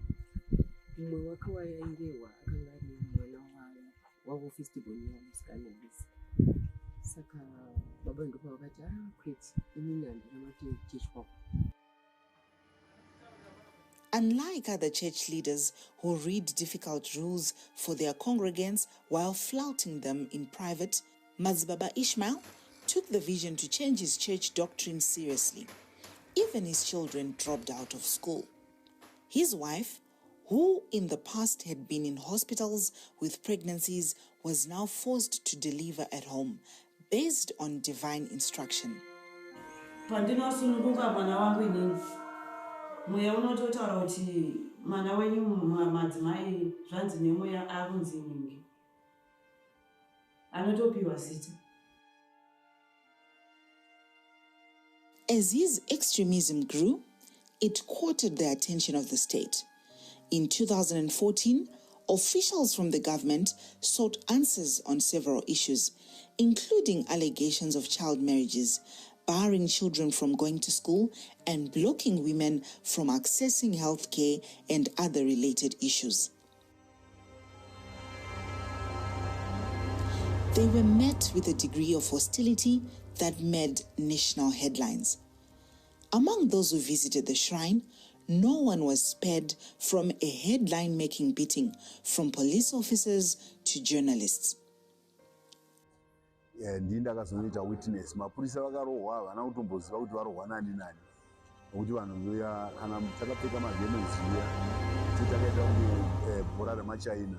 Nguva yakanzi maapostori epabudiriro arohwa mapurisa kunge vauyawo kwavari vaibva kudini hanjazoti uri webato ripi ndiwo wakatanga kuuya pabudiriro wachiti sei muri kurambidza vana kuenda kuchikoro, sei muri kuti vanhu havachaita sei, havachatenderwa kushandisa mafoni, havachatenderwa kuenda kumabasa. After the episode, he went into hiding. Not even his wife knew where to find him. Only he and a close circle were privy to his whereabouts. Ini nguva zhinji ndine nditori ndega pamba kuti wandigoza kuti vanongobuda vachingoti tiri kuenda kwakati. Saka ini handizomboti wateera kuti kwavanenge vaenda kati ndotovafudza kuti muri papi pacho. Nguva yacho nane ndisitombori nei nazvo Eventually, the police found Madzibaba Ishmael and his accomplices. They were sentenced to 5 years, of which 1 was suspended, and they served 4 years effectively. The incarceration did not rehabilitate him. It instead emboldened him into a religious radical. When he left prison, he had more extreme ideas. He became hostile to family members, breaking apart his family in the process.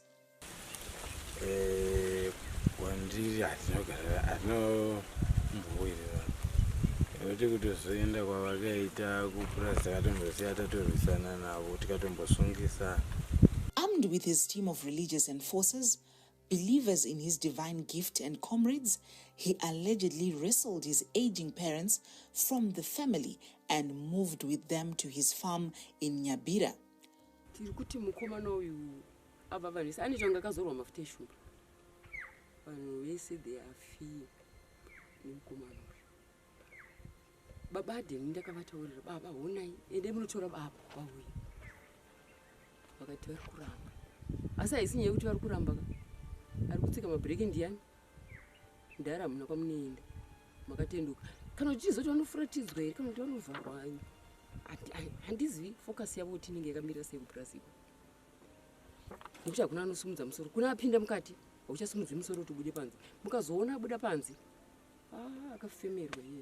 When Ishmael picked the idea of a second wife and relocation to Nyabira on angelic instructions, he broke ranks with his first wife. Mudzimai wangu atotora mudzimai wawo wechipiri ngakuteera mashure mangu chechakutogara naite panapa nzaiwa ndanguti hakunda kukupewo chirukudzo rwokuti uri mudzimai wangu wandagara naye makore akawanda ndakuda kukuzorodza nekuti mamunhu mukuru machembera saka ndatega nditore wechidiki nekuti mimi ndingazokuremedzai nekuti mukutaura kuti nyama dzenyu mazano dzinenge dzichikurwadzai saka ndatiri ava wadikava vachange vachiteka mvura yekutekera mabhirita wachibika wachiita sei saka imi munosara zviri muri panonyewana kana tapedza kuvaka toziva tichizomutora.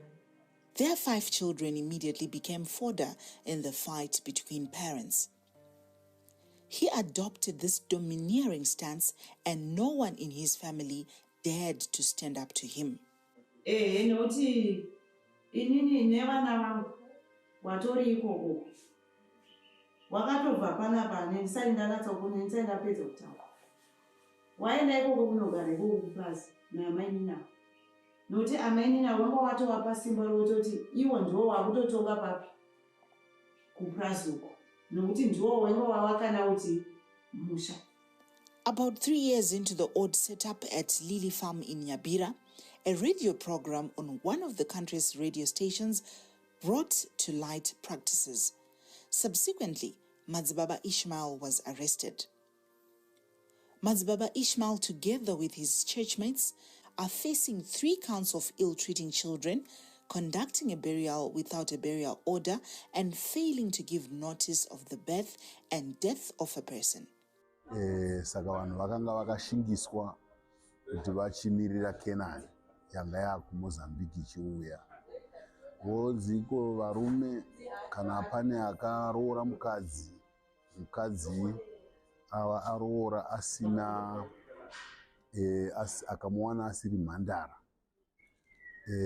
mukadzi wacho anofanira kudzokera kumusha kwake kunotora mhandara, ozouya iye oita wechipiri, mhandara ndoita amai guru. Vakawandisa vakadzi vakaitiswa izvozvo. But what exactly is the big idea behind their approach? Madzibaba Ishmael and his church believe that the Western way of doing things is evil. They believe that formal education and the health system are concepts designed against men's spiritual purity. Iwayo mashoko ekuti isusu takauya kuno kuti chiti kuKenani, mashoko evanhu vanotituka. Nzvimbo ino ine zita rayo, inotodedzwa kunzi Lily Farm, plot number 6. Ino nzvimbo yamasvika iyi Lily Farm plot number 6, haisi Kenani. Kana ruzivo rwakadai izvi ndichirwana ndisina kubata peni nepepa, saka kuchikoro kwachina ndinoenderei. There is a strong number of people who believe such ideas are infallible. His story is now before the courts, and it remains to be seen how it concludes. More evidence has been emerging in what appears to be a potentially long trial. Will his end be like that of Madzibaba Nzira and Robert Martin Gumbura? Is he facing a return to prison, or is it a matter of misunderstood faith?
I had a sleepless night. Last night I couldn't sleep at all. I was so scared. I don't know how many cigarettes I smoked. Because I remember like last night, like most of my friends were there at my place. Like they were just there like they usually do. And they were busy like playing PlayStation. I just wish like I could just press the escape button, or if there was an emergency door to life, emergency exit, just go through that door and just go and be on the planet on my own, you know, without stressing about this thing.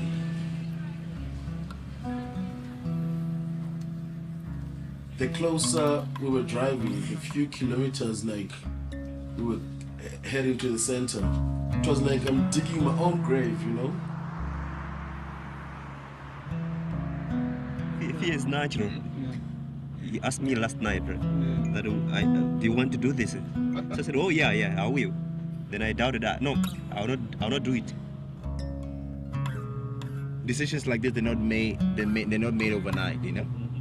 They're well processed, and because you have to prepare your mind, your heart and soul. Because the thing is this, if you just say you're gonna do it, and then you find out that, wait a sec, I'm positive. So now you have to struggle with how you yourself gonna accept it, and how your family gonna accept it, you know, how people that you are impacting gonna accept it. So now there's more question that comes afterwards.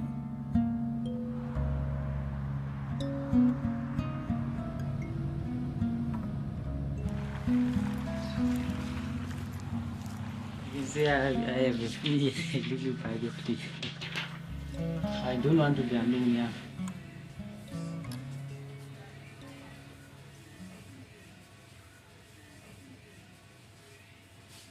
It's for my own benefit at the end of the day. Because like, this is my life and I've got only one life to live. I might come from the smallest house, but I'm coming from the biggest home.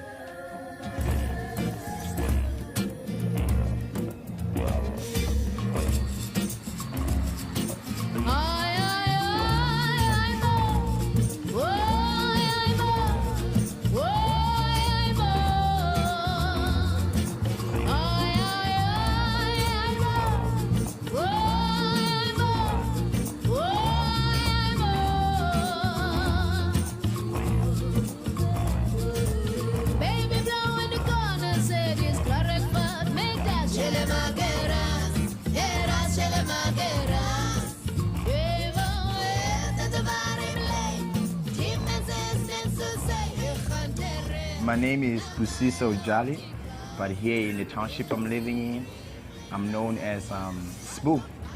I'm originally from Free State, which is in the center-east of South Africa. But I've been living here for 4 years. So this is like my second home now. Masipumalele is found in Cape Town, Western Cape.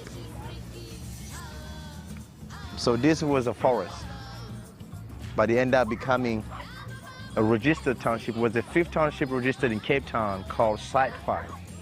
That's where the name came from, Site 5. But the people, as they united, they end up calling it Masipumalele. That means we will succeed.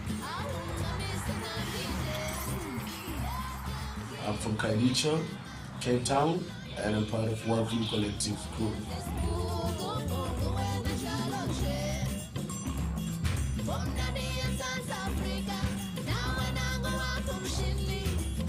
Mainly, most of our stories, like, we focus on our community in Kailicha, but not only in Kailicha, we focus mainly like in all Cape Town townships. Like Kailicha, like, is the biggest township here in Cape Town. So Kailicha, I think, is the place that you can get like everything that you want. If you want stories like from black suburbs, you can get it from Kailicha. If ever like you want like middle class, you can get them in Kailicha. And if ever like you want the poor of the poorest, you can still get them here in Kailicha. In South Africa, you find a lot of segregation. There's places that are better, so they are known as the suburbs. That's where you find most rich people living. So there will be white people, mostly. So people who live in township, there will be black people. Mostly they are regarded as poor people.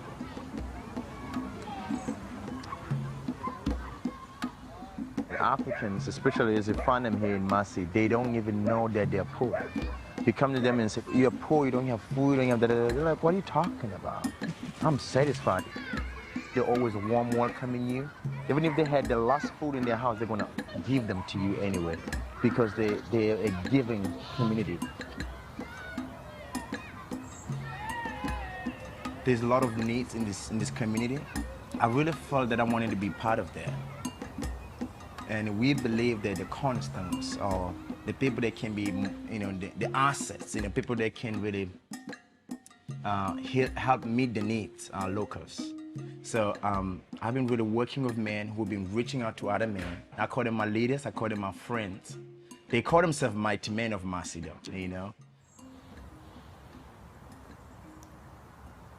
Masi is really beautiful. We have a lot of issues in Masi. We have drug abuse, we have alcohol abuse, but the one that is really big is HIV.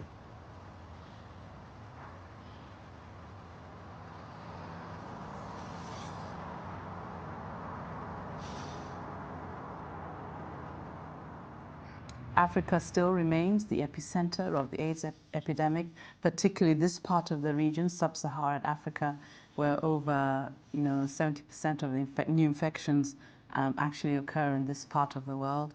And then more specifically, the hotspot is South Africa, where nearly 5.6 million people are living with HIV. That is the largest number of people in one particular country living with HIV in the world.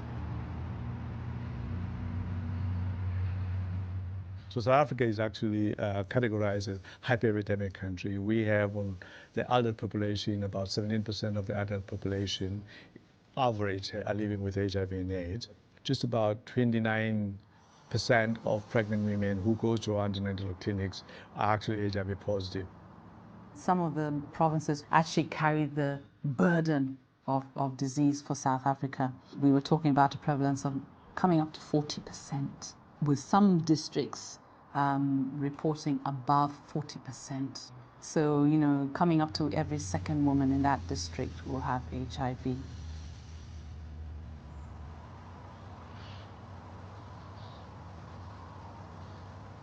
HIV is like many other conditions that disproportionately affects marginalized populations.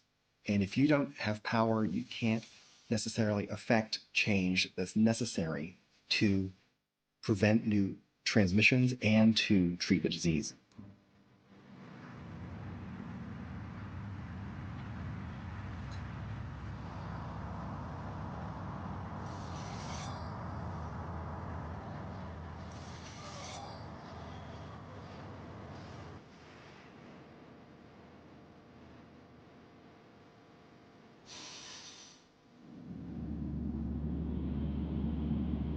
You know, when you get there, you meet with the counselor.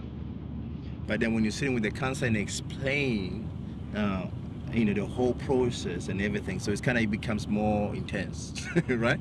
And then they will ask you a question, do you really, really want to do that? So that's why you have to process these questions before you go, you know? So then you are ready for whatever comes. But you want to be ready though. I just wanted to ask a couple of questions. Have you had HIV tests done before? I had one long time. Long time 4 ago. years ago. 4 years ago, okay.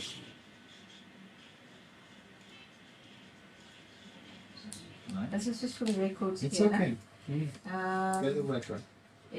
There are no results or anything. It just says that we'll say that it's, from a legal perspective, you come into a clinic. So, your first name?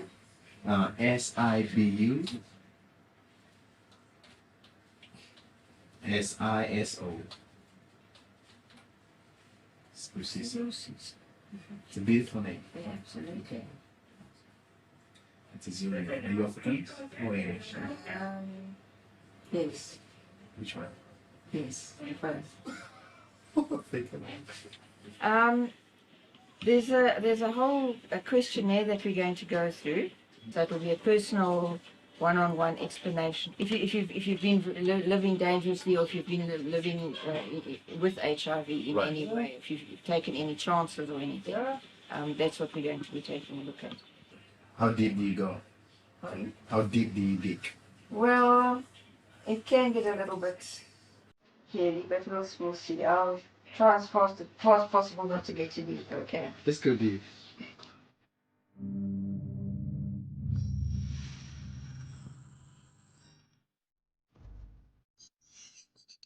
Most gay men have never heard of gay compromise syndrome. Gays with that illness look normal. Their problem is they've lost the ability to fight off infections and cancer. Of course, the main question is why only gays get the disease. In the very early days of the pandemic, even before people began to recognize that it was in existence, there was this whole knowledge around HIV being based in the US, that it was a gay epidemic and all the rest of it.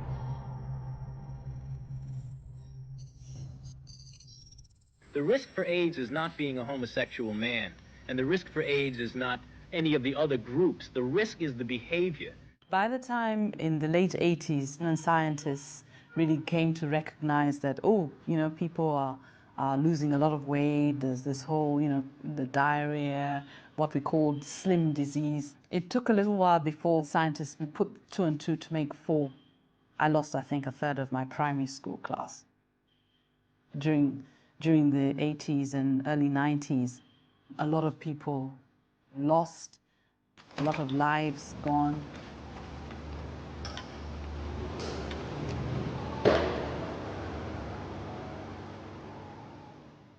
My own activism around HIV was in the 80s. You know, and in those days, the issue really that we confronted was within an apartheid state.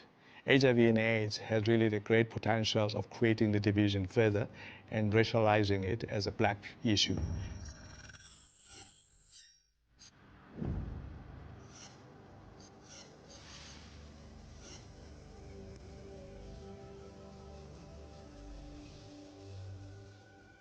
We were pursuing the issues around how do you really bring HIV and AIDS as a public health issues, de-racialize it, and actually deal with it as a human rights issues. We were dealing with, on a race basis, being black and white. The colleagues that we're working with were actually dealing with the issues around homophobia. In the early 1980s, this was a disease of people who, at that time, were on the edge of social acceptance, let's say. You know, men who have sex with men, people who are injecting drugs. But we had concurrences because both of us were really faced with a disease which is dumb, doesn't know color, doesn't know anybody, but actually creating that fear.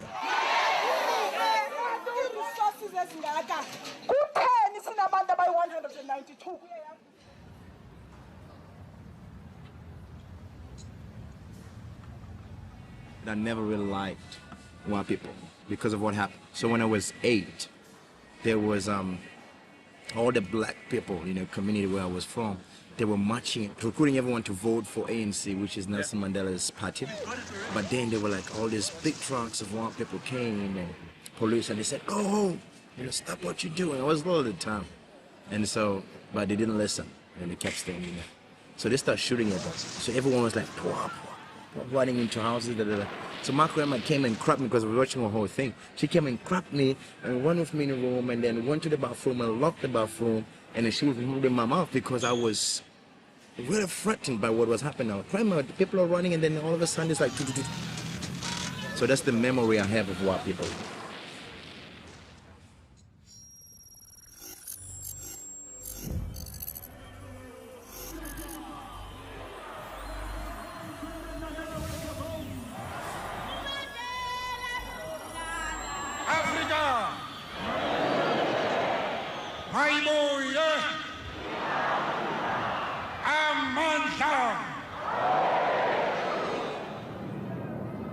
When Nelson Mandela got out of prison, everyone thought, okay, the king is back. It's time to take over the land. He said, okay, you know what? You're just going to go ahead and hate white people and do the same what they did to us. So Nelson Mandela said, no, you don't do that. You forgive. People had wounds, and Nelson Mandela just said, cover them up. It's like, you had a wound and you just cover it. It's not healed. Post-1994, obviously, we were grappling with the issues around what does it mean for the country. And then you can imagine that we've just celebrated the whole Uhuru, and we think, there was a lot of thinking around how the country is going to look like, the issues around the primary health care, what will be the change, and then suddenly being told that there's this big problem.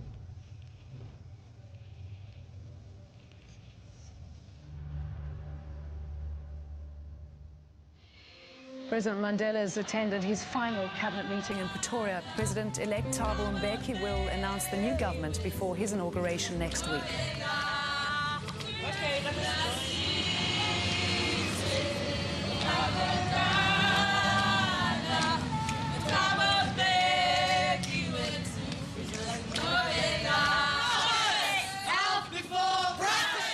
I think at the political level, there were a lot of challenges. I mean, the president is on record as having questioned the idea about whether HIV/AIDS causes AIDS. You see, when you ask the question, does HIV cause AIDS? The question is, does a virus cause a syndrome? How does a virus cause a syndrome? It can't. The feeling we were getting was that there was a lot of speak about an African solution. We're going to deal with this in our own way. We don't need the West to tell us how to deal with this epidemic. Whether they were even admitting it was an epidemic or not is another story. It seemed to me that we could not blame everything on a single virus. Him and his Minister of Health at the time, Minister Mantu Shabalala Msimang, their level of denialism was so severe and so high that they were causing the deaths of many, many people by not allowing them access to antiretroviral medication. And I think very soon we should be able to put some of these traditional medicines on the shelves so that people can use the traditional medicines and they are cheaper than the antiretrovirals.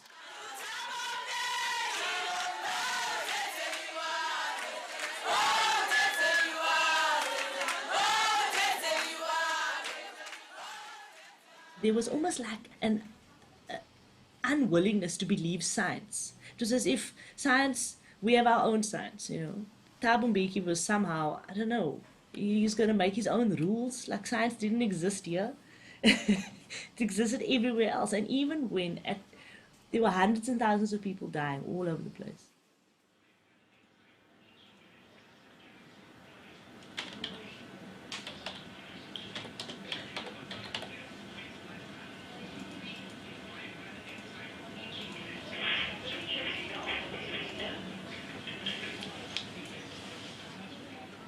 I've got a brother who's HIV positive. And he contracted HIV in 2008. When I heard that he got HIV, I had to be strong, first of all. At first I was very angry. Like, how can it be so stupid, go and sleep around without using a condom, especially like in this generation. And he knows that this thing it's in your face, You know, and there's also like we've got a hospice in our area where you see these people are dying of HIV. So like we grew up in that thing like when I was still small. He was down and out, very sick, extremely sick, and the reason why like he got so sick was the fact that he did not want to accept that he was HIV positive. You know? One thing that helps HIV is to really grow bigger in mass and be contagious. It's we have what we call sangomas, which is traditional healers, traditional doctors. What they do is they encourage people to stop going to take their medications as soon as they start coming to them for help, because their medication has to do with ancestral worships. So ni asebenza ngoku? Ni asebenza ngoku? Wetlands, ne? Yeah, oh, ndiyabona. Okay. Going to a clinic or a seemingly modern or Western healthcare environment is kind of renouncing this traditional sense of cultural identity. So that's where a big complication comes in as well, because people are just torn because they want to be honest and they want to know the truth about their medical condition, but there's these kind of competing truth claims, like a medical perspective and then a traditional African perspective. It's difficult for people to know who they can trust.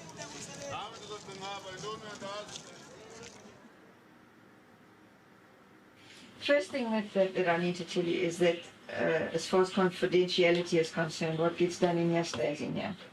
All right, and it's your constitutional right. Witnesses, you said that. Yes, and it's your constitutional right for me to ask them to leave when we do the testing. Okay. So if I create a testing.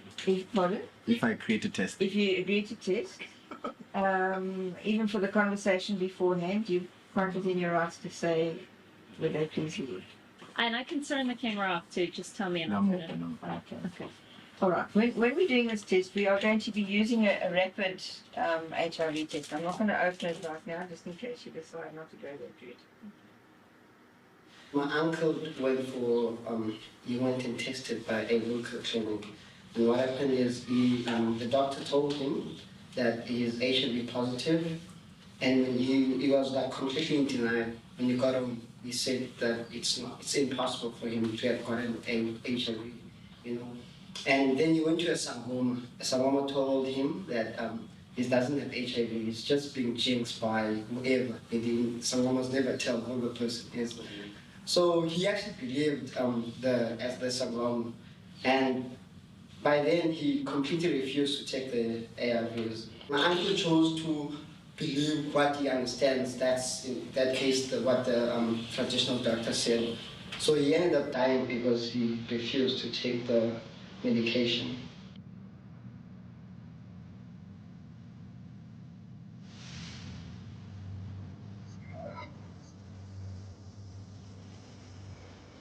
Then in Toronto, in 2006, at the AIDS conference, the exhibition stand for South Africa had garlic and olive oil and the African potato on a shelf. The minister was saying, garlic and olive oil can manage your HIV while people were dying. You will see that the group that has been working on garlic, on lemon, because lemon has got a lot of selenium.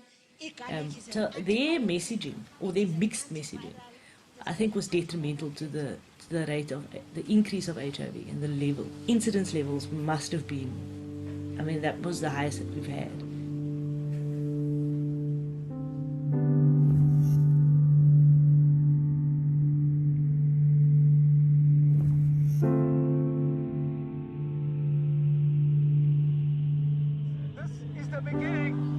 This is the beginning of struggles throughout Southern Africa to ensure that we get drugs. We call on the PMA to announce the sale of AZT to the government at 180 Rand for 1 month course for a pregnant woman or rape survivor now. Viva! 180 Rand now! We used protest, civil disobedience and the court, as well as fighting with pharmaceutical companies to lower their prices. They spend more on Viagra than they spend on our health. Community Media Trust started by Jack Lewis and Zaki Ahmed with the Treatment Action Campaign, which was a huge organization which fought for antiretrovirus to be made available in the public health service in South Africa during a time of huge denialism by the government at the time.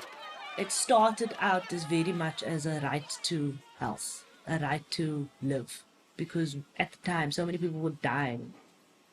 It was a very obvious, these are the medications that help you live with HIV, and the government's not giving them to us. So we had to fight basically for the right to access to medication in the country.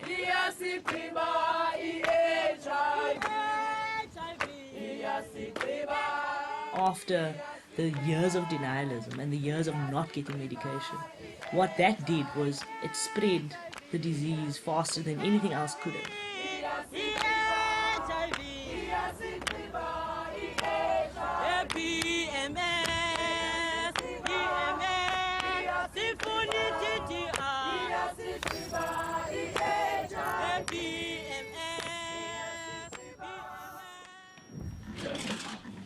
I've only got the gentian. Ah, here we go. Now it's far more likely that a woman would pick it up, or she's in much more danger of picking it up, because semen would stay in the vagina for a longer period of time. Okay, if the man is infected. Whereas the length of time that a penis is in the vagina and in contact with vaginal fluid is a much shorter period of time. Because the semen stays in the vagina.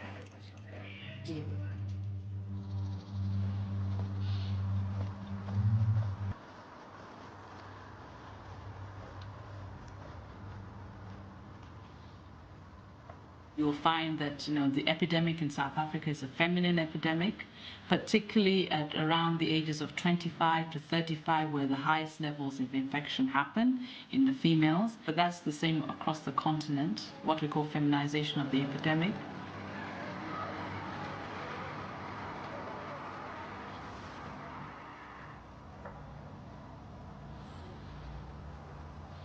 I think in many of our societies, gender relationships are very, very important. The challenge is that if you have a gender relationship where women do not have a voice and they're not able to actually negotiate aspects of the sex and how that sex should actually happen, then you have a serious problem. It's in our minds as women that I can't challenge a man. A man is a man. A man is the head of the house. So I think it's power when it comes to prevention or condom usage. That's where power comes in, because if a guy says, no, I don't want to use a condom, let's just do this, he will do it because he's the one who's bringing everything for you at the end of the day. He buys clothes, he gives you money, so you just can't say no. You feel like you can't say no. We've had one of the highest rape statistics in the world. They did a study where 1 out of every 4 men that they interviewed in the study admitted to rape in one way or the other, knowingly. So it's just, the stats are ridiculous. It's very, very depressing. And that's also, if they're basing it on the reports, what about all of the women that don't report? You can triple those numbers.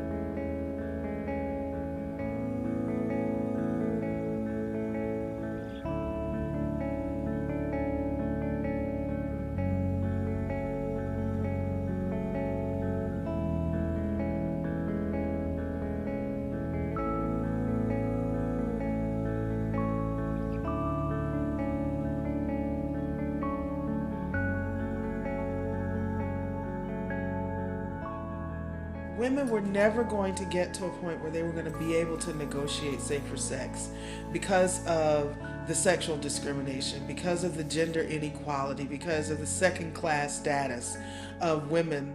There's still patriarchy and there's still male supremacy, and it's still ingrained and internalized in us. There's still women who may not be commercial sex workers in my community, but are certainly transacting risky sex for something, whether it's a good meal or a place to stay, or just to have a man on your arm for a night, or to have somebody just treat you right for a little while. That we're still willing to take those risks because of those identities and because of those set and established ways of being in relationships that we have not yet broken out of, regardless of the risk that HIV poses to us.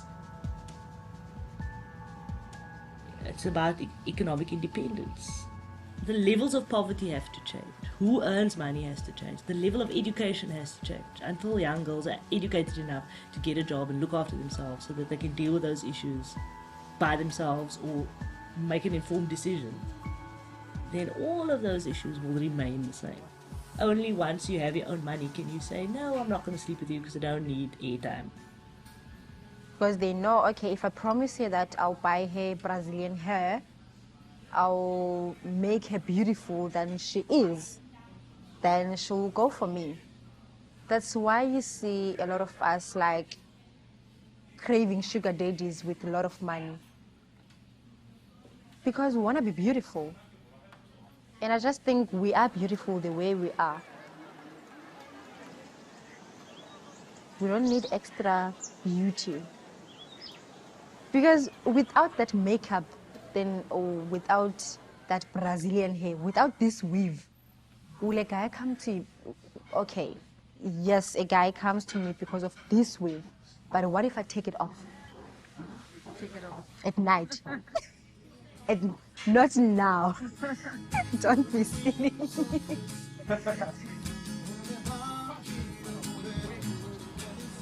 Most of the relationships are men, women, that men need to be part of the targeting around the messaging, so greater involvement of men, making sure that we've got gender equality as we program further. So what is our goal as men? What is our goal, right? What is our vision? I was such a ladies' man, quite a ladies' man. So I didn't really respect women. I didn't see value at them at all. So because of that, I would date a girl, and then if I'm dating this one, I would look for another one, if I'm dating this one. So I really never respected them, but I was really looking for answers. I was really looking for answers and saying, I want something that can make me to be me and to be a faithful guy, you know, learn how to be faithful. I started having a group called Men Up, you know, Men Up. I call it Men Up. Is them say, we tired of the way we're living. So they say, we don't want to cheat on our wives. And there's single man who says, we don't want to be, you know, messing around or sleeping around. We want to be pure. The same thing you would do to your sister, do it to the woman you meet in the street.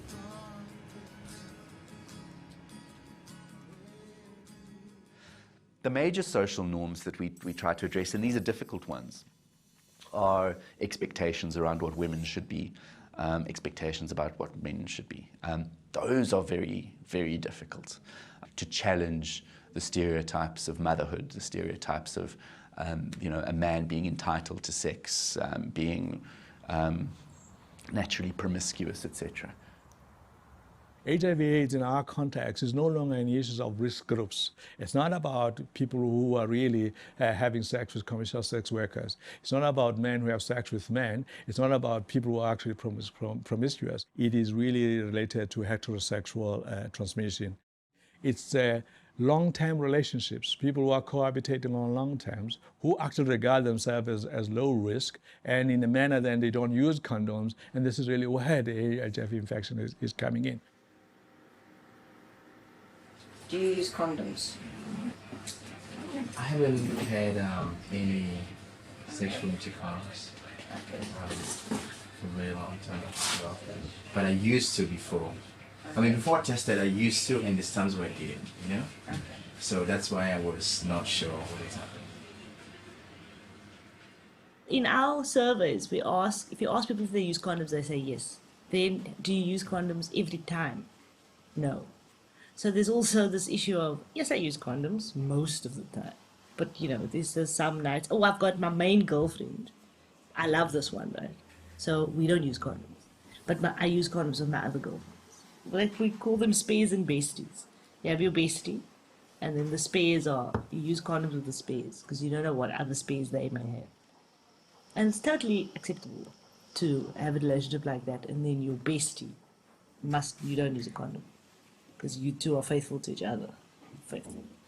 I think like people like, first of all, to be honest with you, people are cheating outside, left, right, and center, you know? And we have this person that really loves you, you know, who's there for you through thick and thin.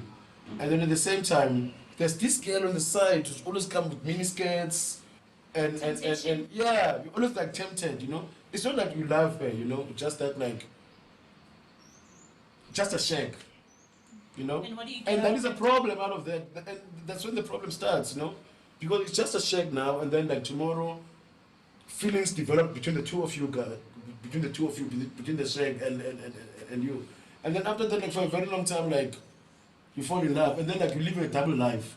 Now you're lying to your girlfriend, you also like lying to this side, and then the next thing, like maybe like You like see a also lot this of thing- temptation. And the problem is And what like do you people do? don't know you're cute and all of that. And what do you I'm like, okay. Come to Papa. I also don't want to disappoint them. Maybe like make them feel as if like I'm a loser or something. I'm like, So you're doing it for them? Yeah, in a way. No, be honest and tell him. I'm not alone, Mary, come on. Yeah, he's so quiet. So what does a person with HIV look like? They look like you and me and everybody else until they get very sick. People living with HIV infection, you know, at least during the chronic phase of infection, which in an untreated person can last maybe as long as 10 years, looks healthy. They don't feel sick. You wouldn't know that that person has HIV infection. Now, on average, most of these people then, I mean, if people don't get treated for HIV and AIDS, people will progressively become ill and progressively they will die. On average, it takes about 10 years or so for people to be very sick. Probably after 10 years when they are sick, probably another 2 years if they don't get any interventions, most people will actually die. When we're testing in a clinic like this, we're not testing for the virus, we're testing for antibodies. If the test does come up positive and you're infected with the virus, it doesn't mean you're sick.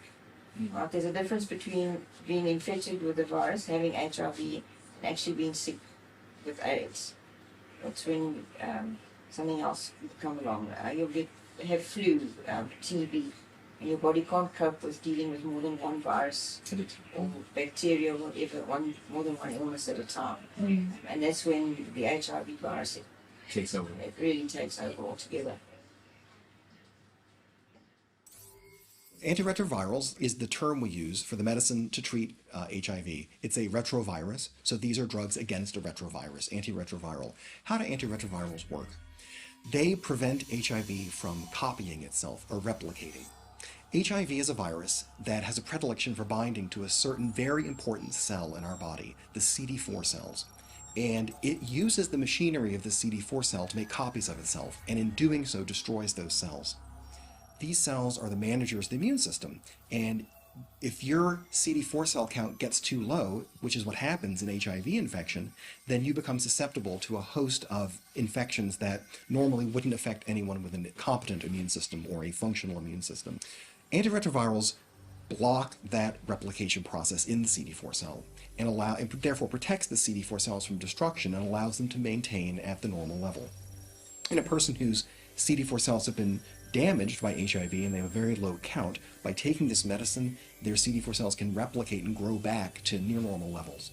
It's very much like a Lazarus effect. You have these people who are near death, very low CD4 cell counts, and then with potent therapy, their immune system's able to heal and come back.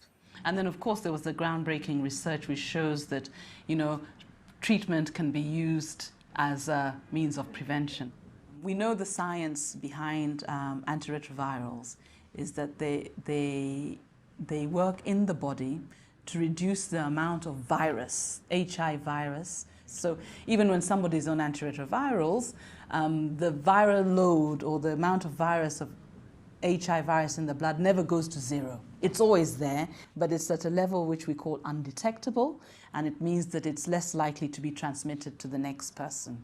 In fact, if you're on antiretrovirals from the very beginning, you will not spread HIV because your viral load will be so low. And there are PrEP studies now between serodiscordant couples, which is one living with HIV and one without. If the partner who doesn't have HIV is on PrEP, which is pre-exposure prophylaxis ARV treatment, all the studies prove that there's a 90-odd% chance that they don't get HIV. It's not transmitted to them. So the whole idea is that, okay, if we can get a huge number of people who are living with the virus on antiretrovirals, then maybe we reduce the chances of transmitting the virus onto the next person. So that's where we're saying, okay, treatment as prevention. South Africa has got the largest ARV treatment program in the world. 1.5 million people to date have ever been started onto ARVs. Government has already made provision that every South African who's eligible to treatment, who will have a free treatment for the rest of their lives. First and foremost is HIV testing. People have to know they have the infection to be treated and prevent transmitting to others, and they need to know if they don't have the infection to take advantage of prevention interventions. Early diagnosis is the key. And the sense is that if every South African have an opportunity to test and know their status, this is going to be the fundamental element that is going to make a difference in the HIV epidemic. You see, you cannot have the benefit of a treatment unless you know your status.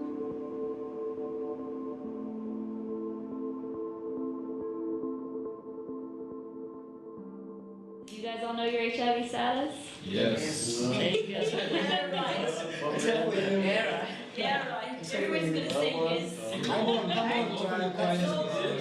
That the last time I went to go and test, it was in 2010. That's what he said yesterday. He said 2010. No, it was last year. When last year? Last year was last month. No, last year was last month. Give him a chance.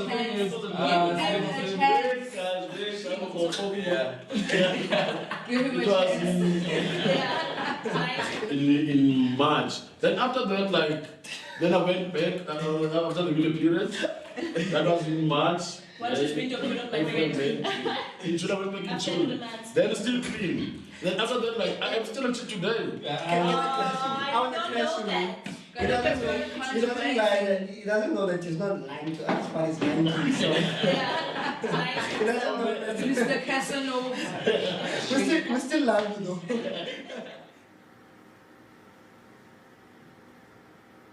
The baselines are very difficult to predict, but I think that from what we call the UN General Assembly's special session reports that countries report on a regular basis, at any particular time, it was known that only 10% of the population actually knew their status at that particular point. People don't know because they never tested. So, and they keep living life like they are negative. If you are negative, you are negative. If you are positive, you are positive. We don't change. Even if you are not going to test. You've had an HIV test before, you say? Yes. And how long ago was that? Somewhere around May. Okay, and the result of that test? It was Negative. Just a few questions here that will tell us whether you're living a lifestyle that puts you into this is a fun part. a risk You assessment. want me to turn the camera? No. Or I can step out. We can step out. If you No, want. it's okay. Okay. It does get a bit hairy. Have you ever shared needles or syringes with anyone using drugs or anything like that? I didn't use anything except heroin. I didn't use anything. Are you sexually active? Me sleeping? Yeah. When I first, no, I don't. No, I'm not. No. Okay. And have you been in the last 12 months? Sleeping? Yeah. No. No, okay, so not in the last 12 months. Yeah, I do different things, you know. Do you sweat at night? No. Okay, so you haven't had a fever in the last little while. I'm talking about a fever that probably stays there for weeks on end. Yeah, but if these things are not there, then you don't have AIDS. Probably not AIDS, because it's the signs and symptoms are not there for AIDS. At the moment, AIDS definitely no. Virus maybe yes. In a recent HIV counselling and testing campaign, the aim was to test 15 million South Africans. But to tick a box and say that you've tested 15 million people or 10 million or how many ever is not enough. It's not just good enough to go for an HIV test once when government has a huge campaign and they aim to test millions of people. It should be something that's part of the social fibre of communities of going for regular HIV testing. It needs to become part of that social fibre. There was a general assumption in South African society that what we needed to do to prevent HIV was to get everybody knowing how to prevent HIV. The logic was simply that if people know that HIV causes AIDS, that AIDS can kill you, and that you can prevent HIV by wearing a condom or not having sex or being faithful to your partner, which is not true, but that if people knew that they would then change their behavior. Condom is number one. It's my money in my wallet, and then the first thing when I open my wallet is a condom that I see. And using a condom, and what if it breaks, what's going to happen? You should buy condoms, not use the government condoms, you know? What's the difference between a government condom and the one you buy? It's the same thing. It's the same thing, but the government condom is too thick. You just like pump like 3 times, 4 times, and then maybe like you try to change positions, and then it's dry, you know? Come on. And I don't like to play like dirty games, you know, because like I don't have like the other life like to play about, you know. This is my only life, and I want to keep this life, live a positive life, like so that I can create a legacy and for the next generation to see, you know. So I need to play clean all the time, you know. But you know you're supposed to still get tested every 6 I know months. that's why I say I'm arrogant in that part, because I know that I was supposed to be tested each and every time. Play clean, and in what way, my friend? By sleeping with one chick or by sleeping with 2 chicks a week? By using a condom. Using a condom. Is there a particular reason why you don't use a condom? Too small, do they break easily? No, it's not that, to be honest. Like, you know how to use it? yes. Okay, so it's just sometimes it's in the heat of the moment you just don't use it. Okay, that's absolutely normal. Lots of folk do that. Okay, do you think that you've been at risk of being infected with the virus, either through sexual conduct, using needles that somebody else has used? No needles. No needles. No. Not okay. You don't think your partner's been unfaithful? I have no idea. Okay, now that's the second time I've asked you there, but that's good. There were very high levels of knowledge around HIV, very high levels of knowledge, especially among young people, about what causes HIV, how you can prevent it, etc. And yet, their behavior in all of the surveys that were done was still very much skewed towards high risk. And the majority of new infections were still coming from young people. So if it was true that knowledge alone could prevent HIV, then we should have turned the tide on HIV about 15 years ago. The fact of the matter is that knowledge on its own is never going to change behavior.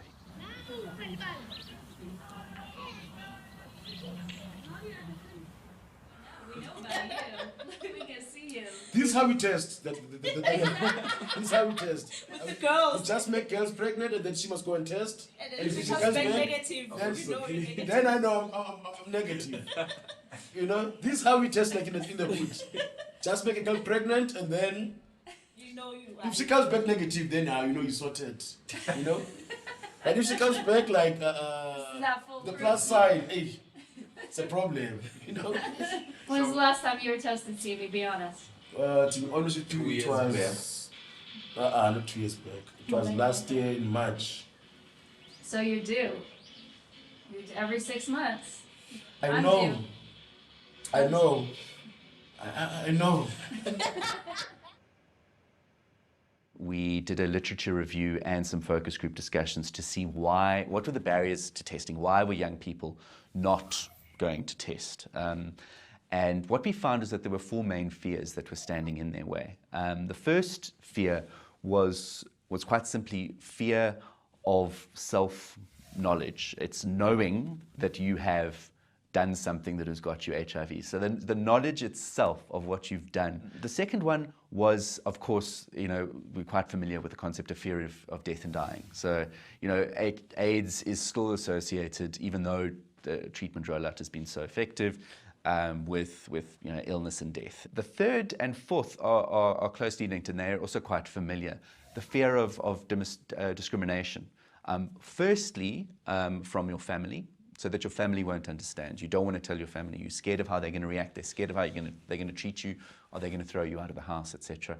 And then fear of the response of friends and community. So your social setting, reacting negatively towards you, denying you opportunity, treating you badly, alienating you, etc. If you have to confront the fact that you may be someone who's doing something that puts you at risk for HIV infection that the rest of society may not endorse. So you may be a man having sex with men, you may be injecting drugs, you may be a woman who's having multiple sexual partners, these sorts of things. If that's a problem that you can't face and society is burdening you with that, it can make it difficult to go and get an HIV test.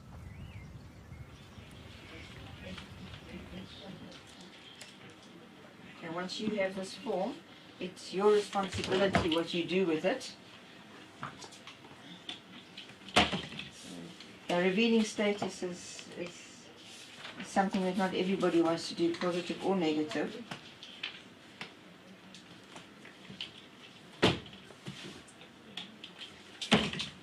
Unfortunately, it does have a stigma. It's not like blood pressure or any of these other things. The real issue around the stigma with HIV and other STDs and unintended pregnancies and women's sexuality and all other kinds of beliefs around sexual behavior and sexual expression is that the real stigma is around how we deal with sex, around how we approach sexual conversation, sexuality, sexual identity, sexual expression, sexual pleasure. All of that gets stigmatized. I mean, I guess because, again, it's connected to something that is, in some ways, stigmatized or demonized, that the connection to HIV and AIDS is this idea of like sexual promiscuity or having many partners, and people are not sharing their status before they have a sexual relationship. We also have to make sure we're addressing the stigma just around illness. How we use or misuse the word normal in the context of health and well-being. So the person who's infected actually gets into this, what we call personal stigma, where you then stop doing things and going out and even seeking access to care. I know people who said they'd rather die than go and get treatment. When we have conversations about how are we going to end white supremacy or how are we going to end white racism, well, it's not going to be black and brown folks that end it. It will be the white folks for whom that racism is a benefit. And it's the same thing around feminism and gender equality, right? Women are not going to be the ones to end sexism if men don't end sexism among men. Well, it's the same thing. While the presence, the respect, the love, the acknowledgement, the celebration we have for the strength and for the beauty in people living with HIV who step up and step out, it's not up to them to stop the stigma. It is up to us. Would you take an HIV/AIDS test? Sitting where I sit, again, HIV test or not, I think is irrelevant to the matter. It might be dramatic and make newspaper headlines. But would it not set an example? The president taking an AIDS test? No, but it's setting an example within the context of a particular paradigm.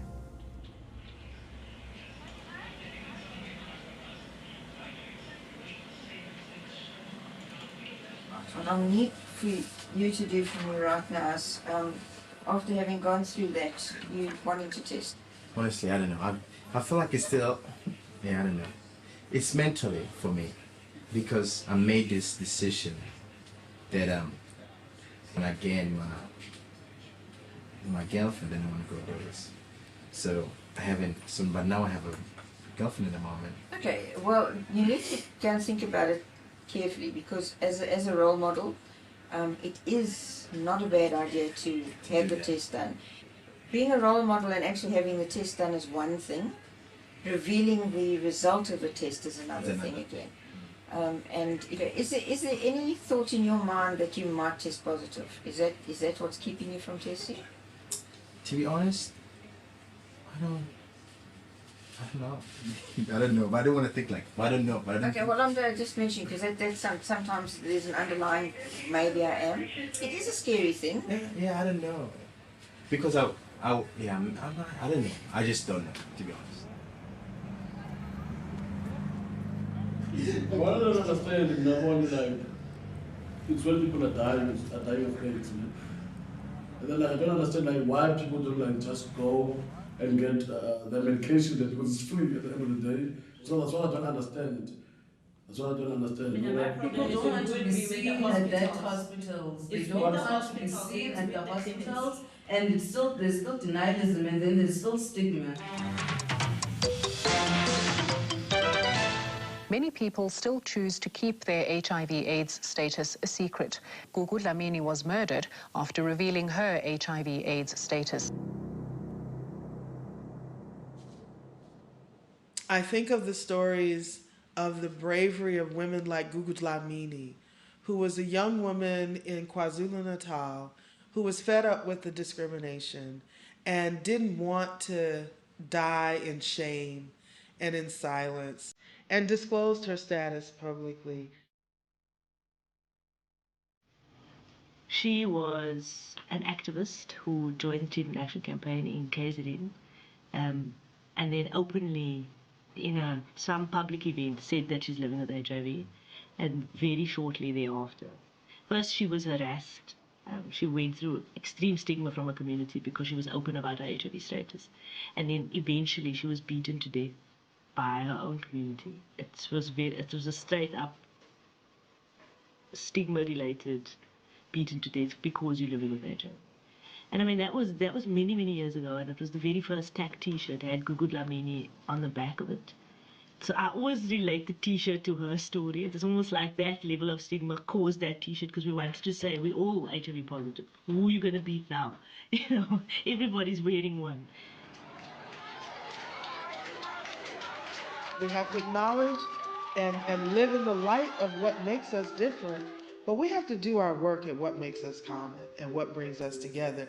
And that's the same way that we're going to address stigma in HIV and in sexuality and in people's rights and in people's dignity.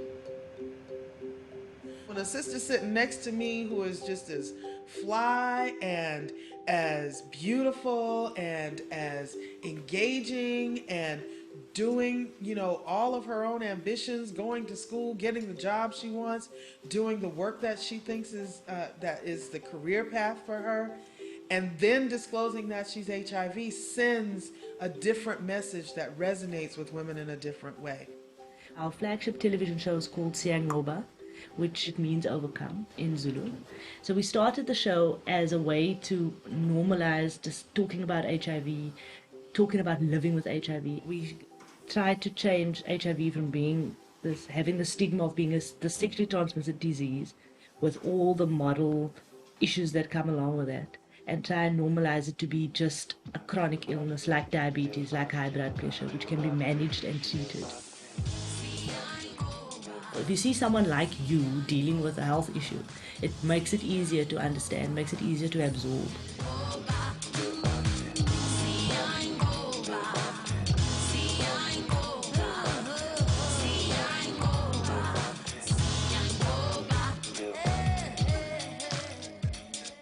Molweni, namkelekile kusenqoba bhitit inkqubo ekhuthaza intetho ngezempilo, ngezesondo, ngeziyobisi, ezokuzinakekela umzimba nokuziphatha.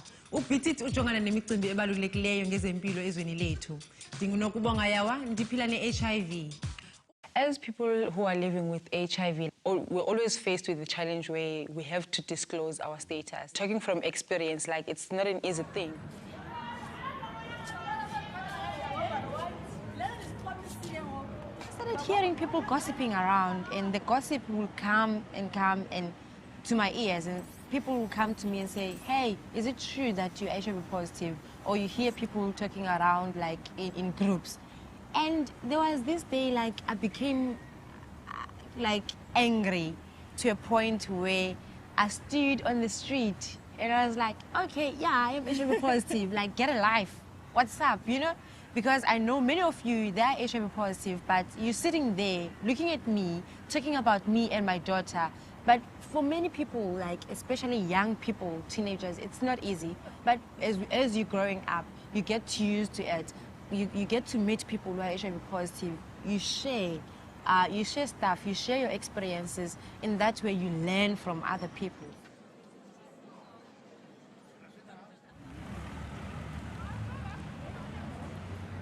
When I was tested, I was at the clinic. I was not sick. The sister asked me, do you want a test? I said yes. She told me that before I test you, I have to do some counseling. I told her I don't want counseling.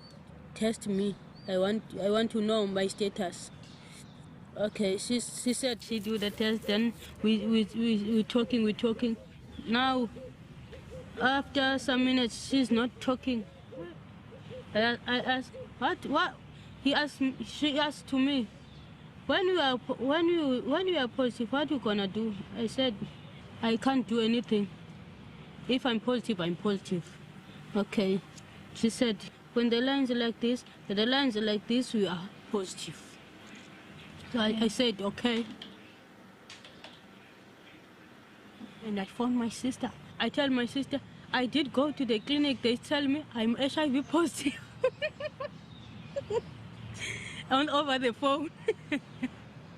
I want to make sure they are speaking the truth, really, because I know myself. I don't have a lot of boyfriends. I told myself I didn't go to Gauteng and also to Cape Town and also to Durban. I was staying at home. Others they said the HIV is in Cape Town and Joburg, and now I didn't go to Joburg where I'm getting the HIV. I think 2 weeks after I tested for HIV, I was like, how do I deal with this? How long will I live? Will my daughter be HIV positive as well? How will she look? You have those things going through your mind.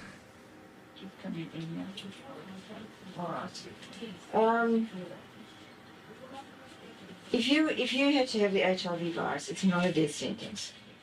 Okay. There's a difference between having the virus and actually having AIDS. And having a general look at your state of health and so on, even if you have the virus, you certainly don't have active AIDS at the moment. Now, if you had sugar diabetes, if you had high blood pressure, TB, and you didn't take your treatment, and you didn't look after yourself, you can get sick and you can die. It's the same with the HIV virus. As far as that's concerned, it's no difference. I will ask the doctor. I want to know how long I will live so that I prepare for my daughter before I die. He was like, no, you're not going to die, Nokubonga. I was like, no, don't lie. I'm sure maybe that's what you say to a lot of patients because you want them to feel better. Just tell me, when will I die? This thing, I'm sure it's like cancer. He was like, no. Then he started bringing me these people, showing me Abu Zaki Ahmad. He was like, look at this kid. He's been living with HIV for this long, all those things. It's like, oh, okay, now I see. I'll say today I'm strong, I'm who I am because of the people around me, who are surround me, organization that surrounds me, where I went and say, hey, I need information, I need to do this, you know. And even like young people who having issues, those are the people who build Unokubonga who I am because I had to listen to them, I had to learn from them. Since I I've became open. Like, I've seen a lot and I've heard a lot, and people have shared a lot of stories. My name is Nokubonga Yawa. I am the host for Saying Ngoba Beat It, and I'm living openly with my HIV status. My daughter is negative. My HIV is for my HIV, not for my daughter. There was a guy we interviewed and he said, I think we are all HIV positive. It's up to you to find out if you're negative. And I was like, that's As such long a as you good don't thing. know your status, you are Yeah. HIV positive. As long as you don't know your status, you're HIV positive.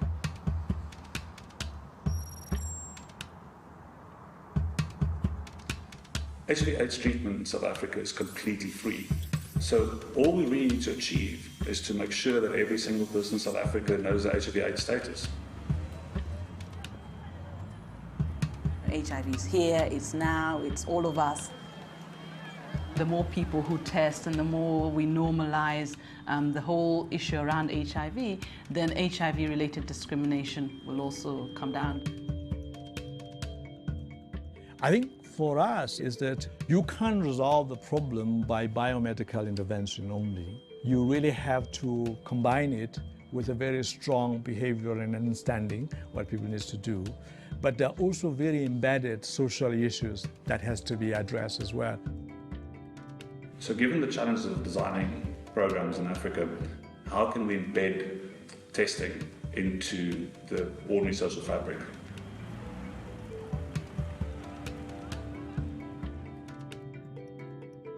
So for the last 15 years, I've been studying peer-to-peer influence and social influencers and how they spread behaviors through social networks and therefore through society. The science of social influence isn't new, but it's been going through an incredible transformation in recent years. Social influence was only observable to a very small extent prior to Facebook and Twitter and email and mobile phones that now give us data on not 1 or 2 people interacting in a conversation, but 250 million people sending messages that are time-stamped to the second. That kind of data can really give us an understanding about how information and behaviors are diffusing through social networks.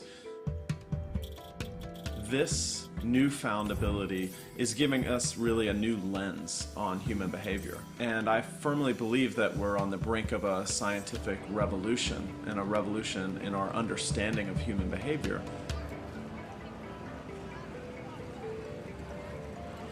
That person there has had over the period of time 3 different partners. And those 3 different partners that they have even just had 2 each. Okay, and if you've had, have you had more than 1 partner in the past? Yeah. Okay. You've got another one over there, and she maybe has 2 others, and that one has 3, and that one has 2, and they each have 1, 2, say 1, 2, 1, 2, 3. Can you see what's happening? Because in reality, what happens here now is that you're not sleeping with 1 person, and you haven't slept with 1 person as far as the virus is concerned. That's you, but in reality you've slept with all that multitude that everybody else has also slept with, because the virus could have passed through any one or more than one of those people to get to you in the end. And that's a scary thought. It's a very scary thought, because It's a scary thought, but it's a reality. Oh, it's an absolute reality. The epiphany for us in thinking about how to apply the science of social influence to the prevention of HIV transmission came when we really thought about what kind of a disease or virus HIV really is. It's a social disease. It spreads through social contact, which leads to sexual contact, and that's the primary mechanism through which HIV is transmitted. So we said to ourselves, why can't we reverse that logic and spread interventions against HIV the same way the disease spreads itself, namely socially? Why can't we think scientifically about spreading HIV testing through peer influence and social influence from person to person to person? Social support has a powerful and unique ability to directly counteract social stigma.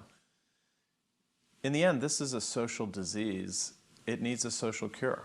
The more we know and the more human connections that we make, the less stigma that we allow to flourish. So that's why I think normalizing conversation around sex and sexuality is really important. This is my African mama. Hi. Mama Wendy. I think, you know what happened in our community is that our community, our locations are very small. So I think we've got lots of HIV because of that. And then really, if you can come and talk about it and the other people are talking about it, everyone come. And then even the kids that are growing up, they can be very fluent about it, because I'm really worried about the kids.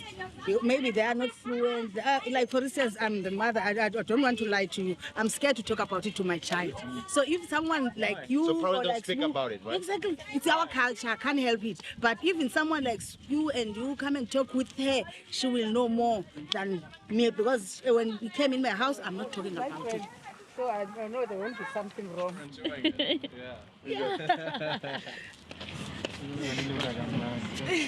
So the reason why social influence is so effective is, first, that we trust our friends and family more than any government organization or company billboard telling us how we should behave. If that advice comes from our friends or family members, we're much more likely to trust it. Secondly, our friends and family know us so much more intimately than an advertiser or the government does. So they know how to speak to us in a way that will most effectively motivate us to change our behavior. And I think it's something that everybody really hungers for, is that connection with other people that's authentic. Do you know what I mean?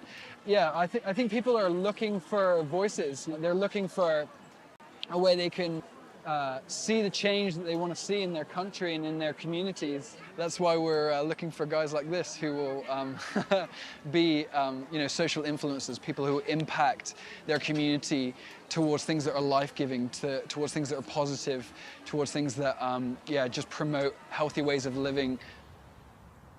So we've studied this question specifically. What are the characteristics of influencers in a society? And we have conducted multiple randomized experiments on hundreds of millions of people to get at the essence of how social influence moves behaviors through society. And we've really done this at population scale. And we've learned several things. First, it's not that there are one or two or three popular influencers in the world. Influencers are all around us. They're in our schools or in our community programs. They are particular people who are looked up to at work. They're you and they're me. Certainly there are people who are just naturally charismatic, naturally open-hearted. But then we've also seen people develop into that kind of personality. And the big indicators for that have been really a sense of personal identity, knowing what people having an ability to understand themselves in context, and so they know who they are. They know the life they want to live. They know the change they want to see, and they're confident that their actions can actually influence that change.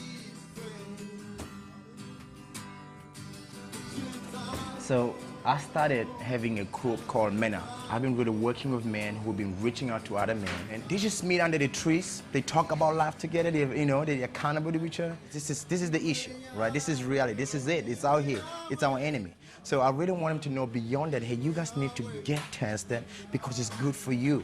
It's good to know where you're at,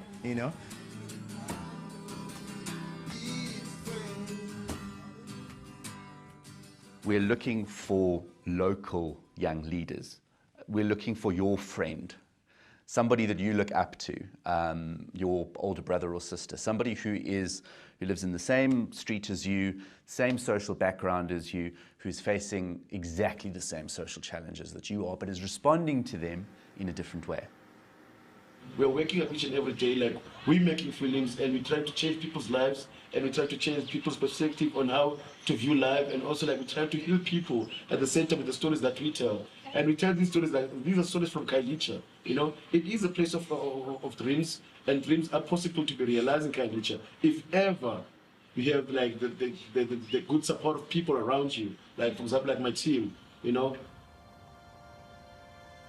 But I still remember the first time I met, I came to know CMT. When I came in, I was scared, but as much as I was scared, I wanted to do this for the community, for the rest of the young people in South Africa, to learn from my experience and learn from the story that I'll be sharing with them. I'll say today I'm strong, I'm who I am because of the people around me, who are surround me. There's an old saying they used to say, when one hurts, we're all hurting, you know? When one is rejoicing, we're all rejoicing. So it's more about them doing it as a unit. We should all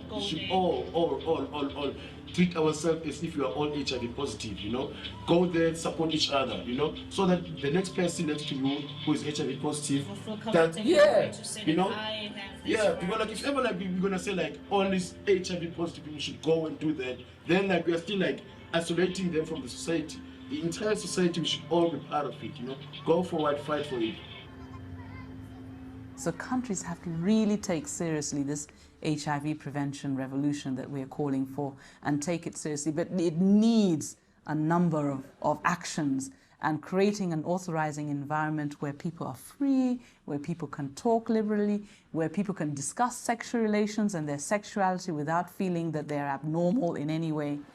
And an environment where HIV testing is normalized and integrated into the normal being well. We did a study, a randomized trial amongst 1.5 million people on Facebook to study how different types of messages spread social influence in a network. And what we found was that personalized invitations were about 3 times as effective as passive broadcast messages, like a status update, in changing people's behavior.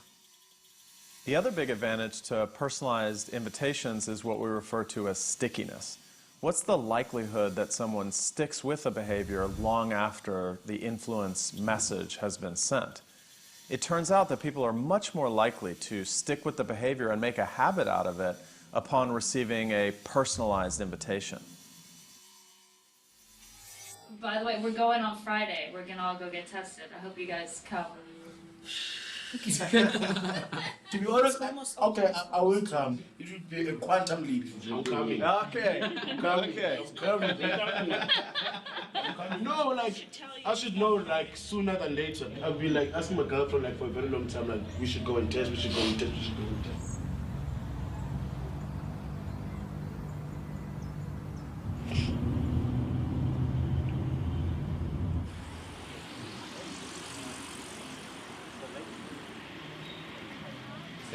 I asked them many times, I said, you sure, my guys? I said, you sure? I asked them during the day, and they said, yeah. And I met them again evening. I said, let's sit down, tell me you sure. And they said, yeah, sure, right? And then they started saying, I'm scared. And I said, that's no.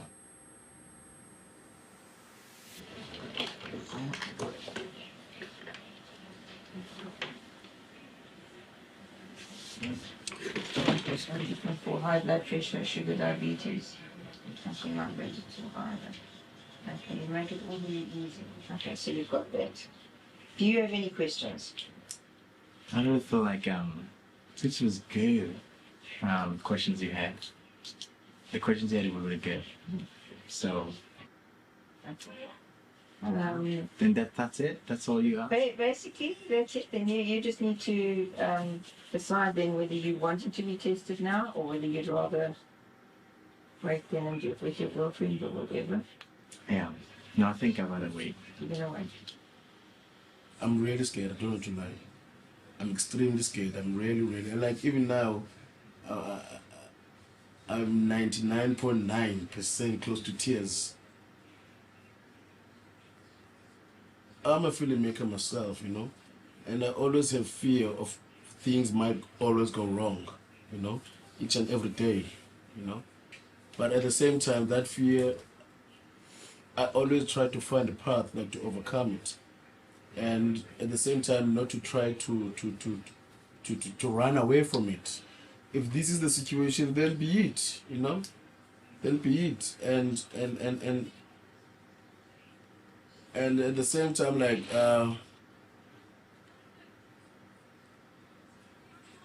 I think fear is not an enemy of progress, you know. Right. What I need for you to do from here right now is, after having gone through that, you wanting to test. Yeah. Okay.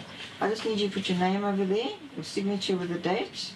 You can just put your date of birth over there, and then just read through this, your signature there with the date, and that you're requesting counselling. Please.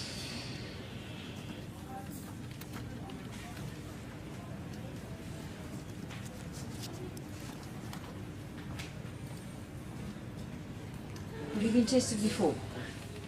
Yes. How long ago was that? It's been a while ago.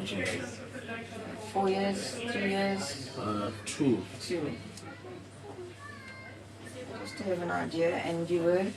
Negative. Negative at that stage, okay. Do you know the HIV status of your partner?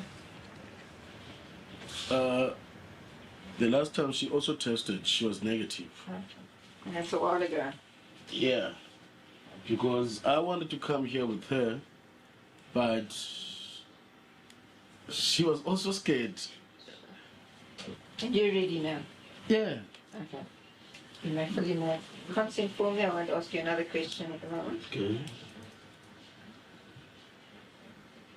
So what I'm going to do is I'm going to just prick your finger. I'm going to use this one.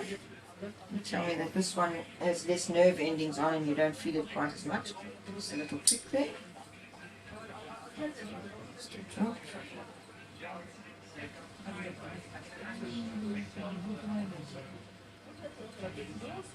Thank you. Just press there.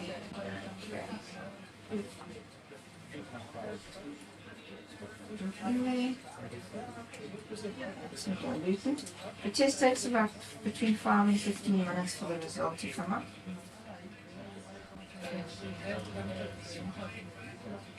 While it's doing that, I'm just going to talk a little bit about a couple of other things.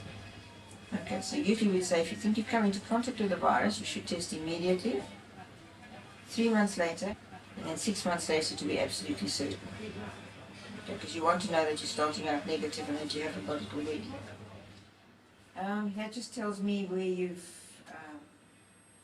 that you do sometimes have risky behaviour, so you could have exposed yourself to the HIV virus. I'm extremely scared. I'm extremely scared. I'm extremely scared. I'm extremely scared. But at the same time, I think this is positive fear. You know, it's not a negative fear. It's not like this will be my deathbed or my last supper or something. No, it's not. You know, it's kind of like the same thing with women that says life starts at 40. You know, life started testing on this in this stage. You know. After you tested, like, and you know your status, you know, you live a positive life, a free one. And if one line develops opposite the C, that's a control line.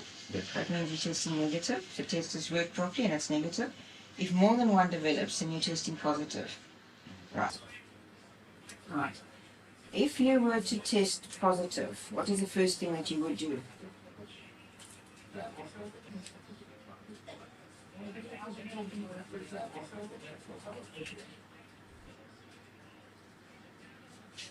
I talk to myself. Okay. My suggestion is that you find someone else you can talk to. Yeah. Somebody you can trust, somebody that you can speak to, because if you've tested positive and you share it with somebody else, it just decreases the burden on you phenomenally. Your body, by exercising properly and eating correctly, you can live a long, healthy life. It's exactly the same with the HIV virus.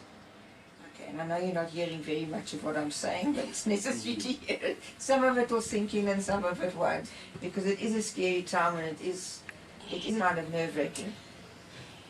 I'm not going to keep you in suspense all the time there. You can have a good look. Good. Negative? Negative. No reflection there at all. We didn't have a choice. Yeah, it's another stage.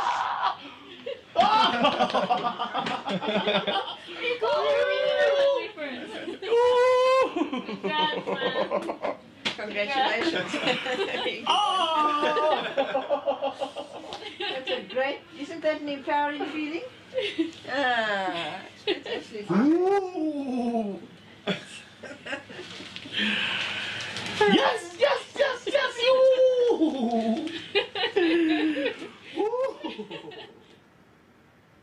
If you're uncertain about something, that sort of makes you uncertain and doesn't give you, you feel as though you haven't got control. Okay, basically what it does is if you have knowledge one way or the other, it does give you that power. I know that I'm negative, or I know that I'm positive, I know that I've tested, I know exactly where I stand. I know how to live my life from here forward. I'm calling my girlfriend. I'm calling my girlfriend. You have to come along and she'll feel a lot better. I'm the man. But at the same time, no sleeping around without a condom. It's like you said earlier on, it's like getting a fresh start. You just said it yourself. You're not going to take part in that risky behavior. That's extremely important now. Can I confess one thing? I lied when I said I did test before. Okay, that does happen sometimes, yes. Was this your first test? Thanks to you guys. Well, guys don't know how I feel. It's like a huge burden has been taken off my shoulders. It's empowering, isn't it? It is. It is. It is. I wish I could take more. You want to do it again? I need you just to put your name there, sign there, and put the date, and then I'm going to put a stamp on it for you. Thank you.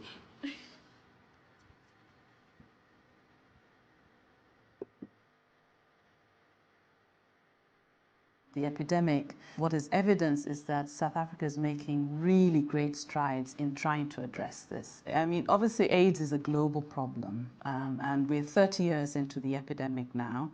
And in fact, towards the end of last year, we developed a strategy as UNAIDS as we move into the future, saying it's now time to get to zero. And hence our new UNAIDS strategy, which is really around what we are calling 3 zeros, really aiming and saying it is possible to achieve and really target 0 new infections, HIV infections, 0 preventable deaths due to HIV and AIDS, and 0 stigma and discrimination related to HIV. So globally, there's certainly been progress over the 30 years, but there's a lot that we know that could be done. The reason the virus is able to survive so long is because there's a wrong perception, and it is wrong, that HIV is in certain communities and not mine.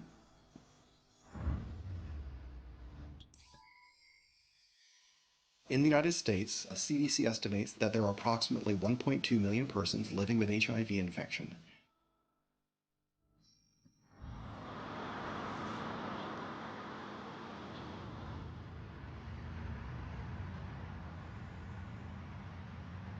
HIV is a disease that takes advantage of marginalized populations. You know, in the United States, it disproportionately affected men who have sex with men. Today in the United States, HIV disproportionately affects marginalized persons of low socioeconomic status, of color, and particularly people living in the Southeast United States. Here in Atlanta, about 87% of the women who are diagnosed with HIV are Black. So that in and of itself is an immediate parallel to the burdensome role that women of African descent play in the global epidemic of HIV. When you have someone like a President Thabo Mbeki, who was an AIDS denier in the early 2000s. And a lot of people can hold him as his Minister of Health. We can hold him responsible for probably the unnecessary deaths of thousands, if not hundreds of thousands of people. Well, that's not that much different from what the gay community had to hold Ronald Reagan accountable for in the late 80s, for denying the fact that HIV and AIDS was a public health issue, that it wasn't just this issue of gay behavior, that he, up until just right at the end of his second term, was also an AIDS denier in his own way.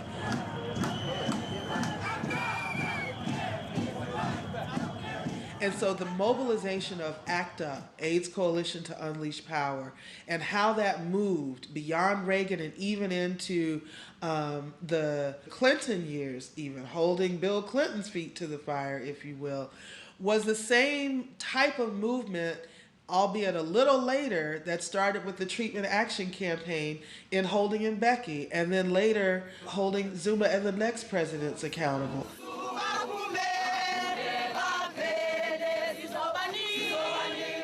All the member states of the UN got together, all 189 plus countries, saying that this is a possible vision, and a lot of countries worldwide have actually adopted those 3 zeros as their own national goals. In order to be able to do that, we're going to have to do things very differently.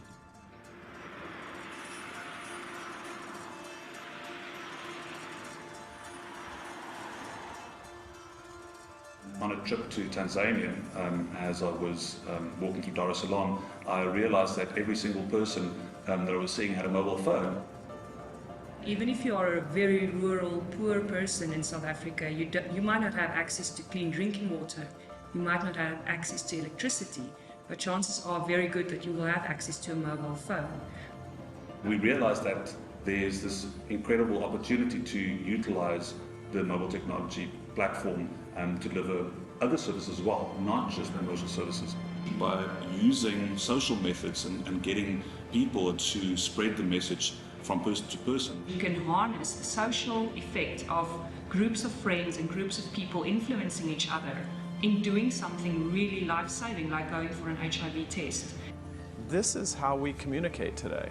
This is how we get our information. These new social platforms are enabling our messages and our influence to travel farther and faster than ever before.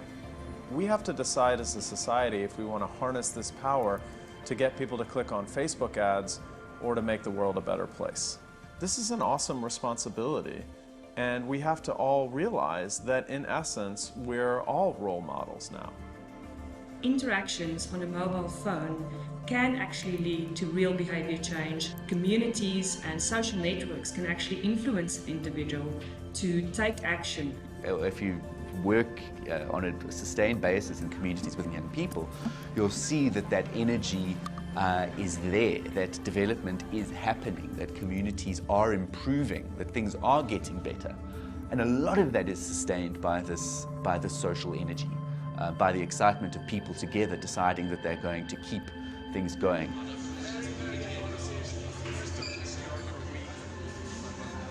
And still today, like I spend maybe 2 hours or 3 hours before I go to bed replying on Facebook messages, BBM, you know. I kind of like it. I like it. Yeah, I like it a lot.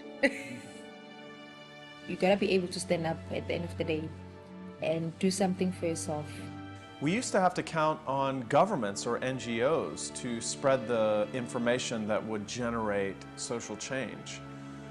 But the transition from corporate media to social media has made social movements accessible to all of us, even the most marginalized populations. We all now have the power to create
social change in the palm of our hands and in our pockets right now. I too am an influencer. You too are an influencer. This is something that each and every person needs to do.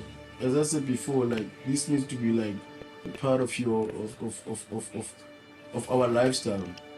You know, it needs to be part of our lifestyle. If ever like you wake up in the morning and take a bath, you know, it should be something that you say like each and every 3 months I must go to test. You know, it should be something that you sleep, that you eat, that you dream, you know.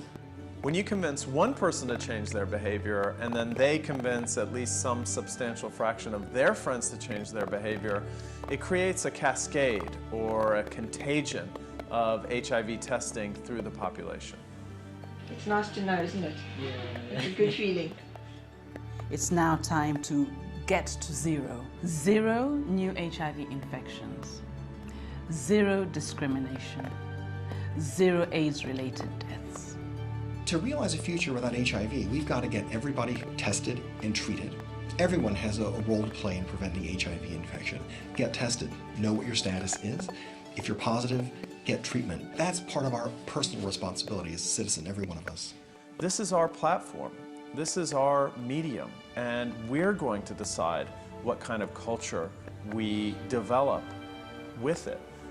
Stigma can only exist where people are continuing to choose not to be informed and not to take that information to see, think, and feel differently about that information. The science of social influence and these new interventions have the power to spread positive social change at a scale that we've never seen before. By seeing someone from their community, it really encourages them to learn and to pass on the message, because that's the idea, for them to receive the message and not just to sit down with the information, but to pass it on to other people. So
Our journey through the hottest place on Earth starts on a particularly cold day.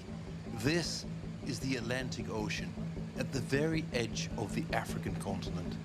The coast of Mauritania marks the far west of the Saharan desert. Miles away from Europe, we're on patrol with the Spanish Coast Guard, no less. Qu'est-ce que les Espagnols font en Mauritanie? Pour les aider pour la coopération entre la Mauritanie et Espagne.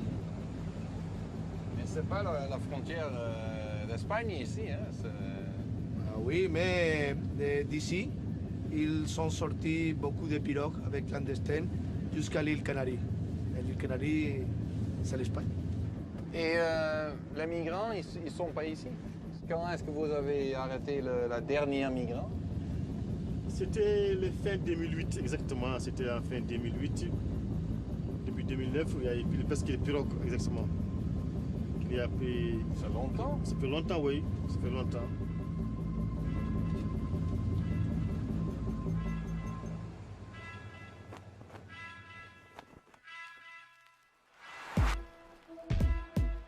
The Sahara, Africa's great desert, is now Europe's most southern border, where it combats migration, terrorism, and overpopulation.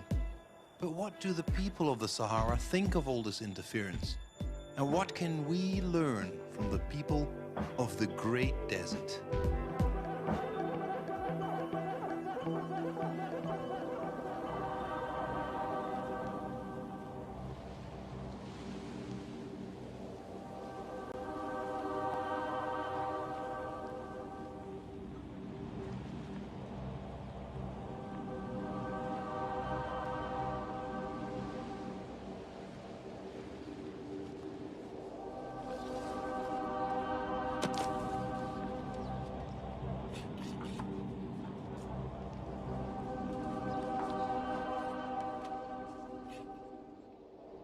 There is still a constant flow of sub-Saharan Africans coming to Mauritania. But now they have set their sights not on Europe, but on the fishing here. So, guys, is the fish stinking? Well, they left this one for a long time, about 2 weeks or thereabout, when they brought it. Yeah? So, But then what are you going to do with it? So we have to process them, wash them. These are the fresh ones. Okay. And are they from Mauritania, all this, or all these people here? They are Nigerians. Oh, you're from Nigeria? Yes. From Niger? Yeah. So, these are the dry ones, how they look like. See, they are no longer stinky. They're no longer smelling. No, this is better. Uh-huh, That it's stinks, but this doesn't stink. Hey, and how come there's no Mauritanians here, only Nigerians? They don't eat this. They left it for us.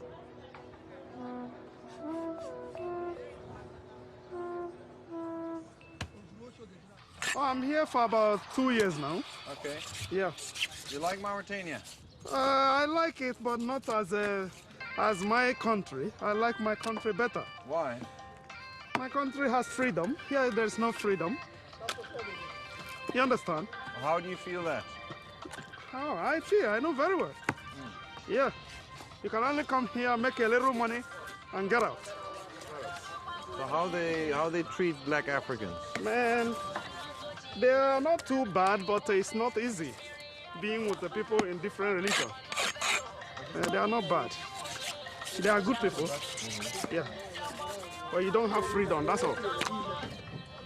It's not like your country or mine where you can be free and do what you like. You know, in Holland, you can be free. If you're in Amsterdam, you can be free. You can do what you like. Yeah. So that's just the fact. Mauritania is a transit zone. This is where Black Africa collides with the Islamic North. Mauritania is an Islamic republic. The only Christians here come from down south. This is their only church, very much resembling a flying saucer that has just touched down on the edge of the Sahara.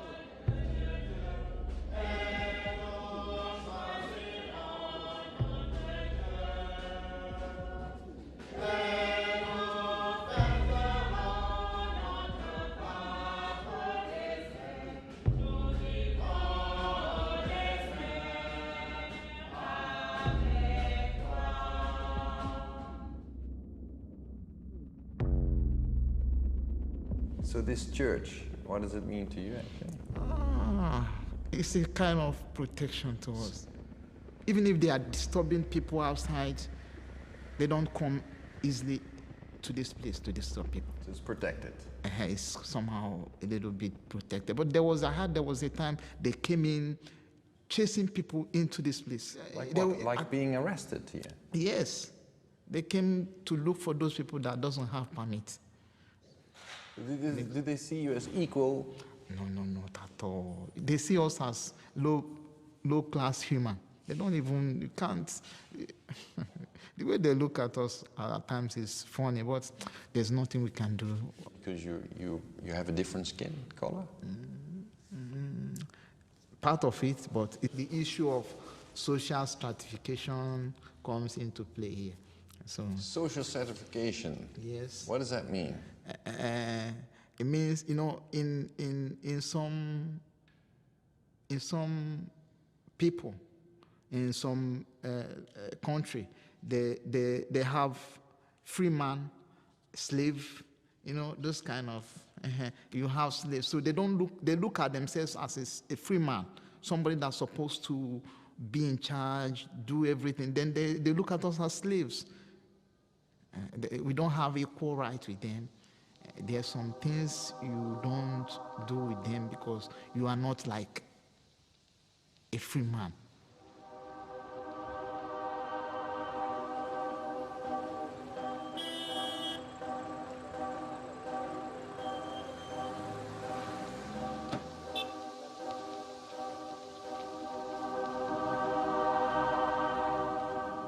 Mauritania is at the western extreme of the Great Desert. Almost the entire country is covered in sand. No Dutch camera crew has ever visited here since the 1980s. All I know about the country is that it's an Islamic police state, and everyone here is a child of the Sahara.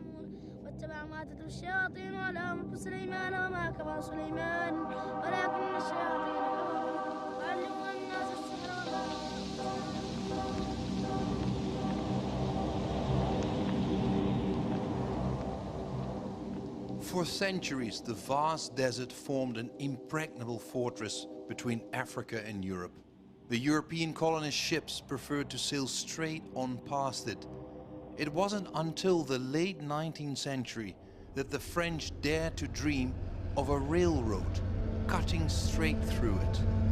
The French colonel who was sent out to survey the area never returned. He was killed by Tuareg nomads. The Sahara shows no mercy to strangers, but in the end, the railroad was built.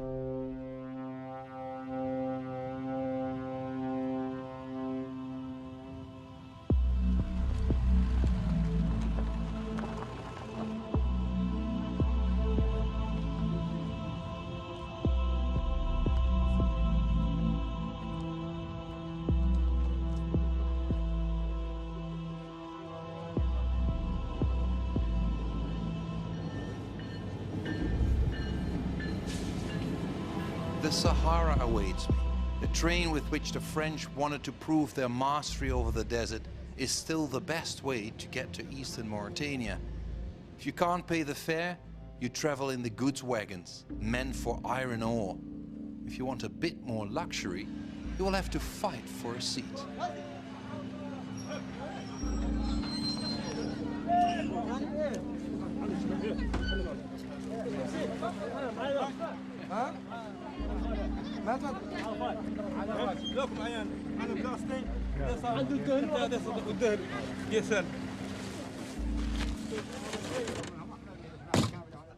من تذكر جيران بذي سلم مزجت دمعا Il y a des gens même là, hein? Oui, il y a des gens là-bas. هبت الريح من C'est la troisième classe là. Il y a beaucoup de vent.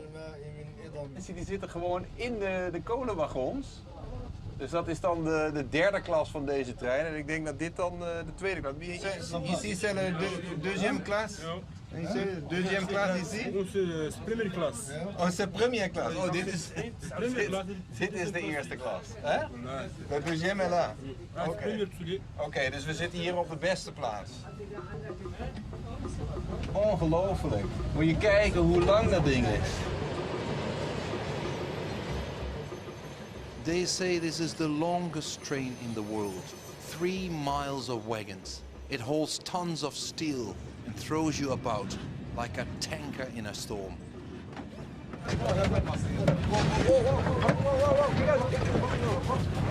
Jesus!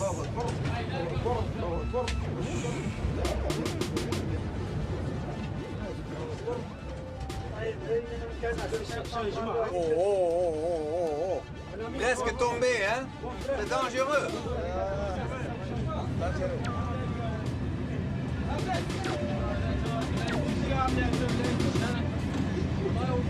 Vous allez où? Je pars à Zouerat. Zouerat. Et c'est loin? 650 kilos. Et ça fait combien de heures? À peu près 18 heures. 18 heures? Normalement. 18 heures au train? 18 heures. Et est-ce que donc c'est le plein désert là? Oui, bien sûr. Ouais. C'est le train du Sahara, ça. Ah. C'est joli, plus que les deux villes.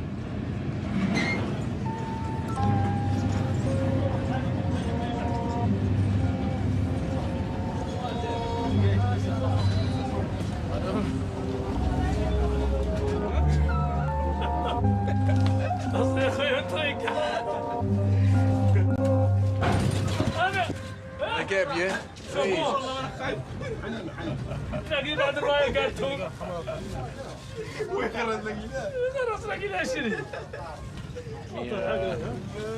Suiker met thee, dan thee met suiker. C'est beaucoup de sucre, hein? Très sucré. Très sucré. C'est bon? C'est bon? C'est bon pour la santé? Bien sûr. Oui? Bien sûr. C'est mieux. Merci.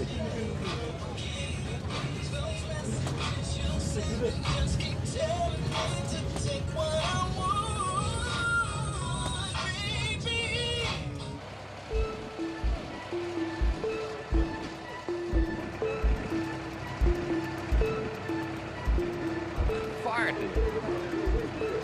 Au revoir. Bon voyage. This must be Sahara Station. The desert sand is like the platform. But if I want to learn more about life in the desert, I'll have to let the train go.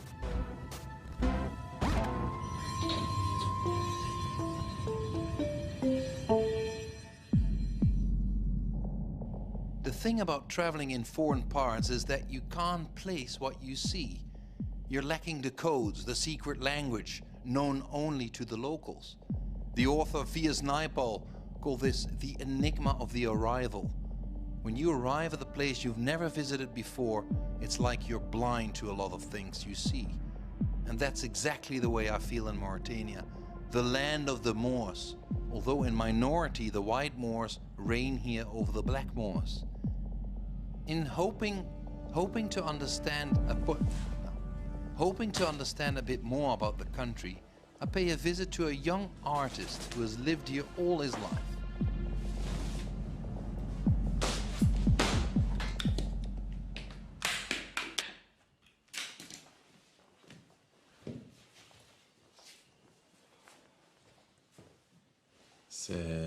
C'est qui?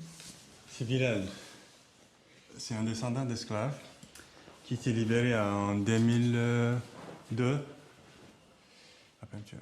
Mais ça veut dire qu'il y a encore l'esclavage en Mauritanie? Ouais, il y a encore l'esclavage, malheureusement. Mais parce que quand je parle d'esclavage, j'ai des images il y a 200 années, hein, avec les hommes qui vont en bateau en Amérique.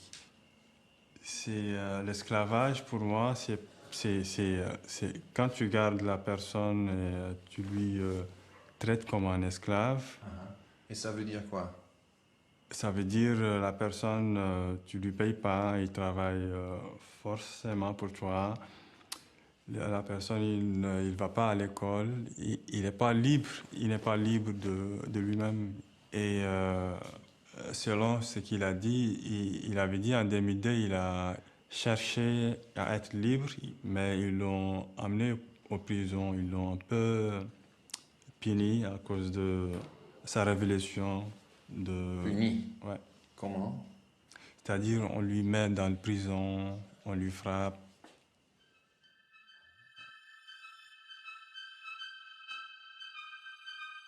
Et les femmes là?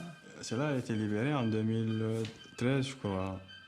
2013? Ouais. C'est récemment? Ouais.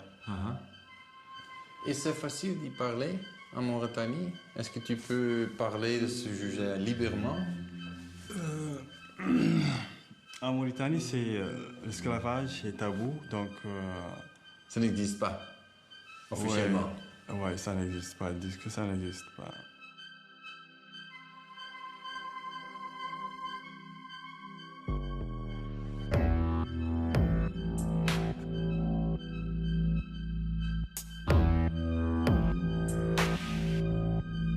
This vast expanse of the Sahara fills me with awe. Here I realize that I'm merely a spoiled child of our consumer society. Those able to survive here are clearly made of stronger stuff than I am. The loneliness of the deep desert, where time seems to have stopped, is so far removed from all the mudcons of the big cities.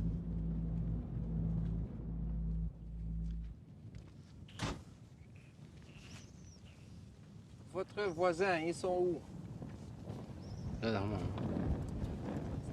قولوا لهم مدام متفرقين هون الشيء هذا هو هون الشيء هذا هو إله. Combien de kilomètres? 5 kilos? 5 kilos, 4 kilos.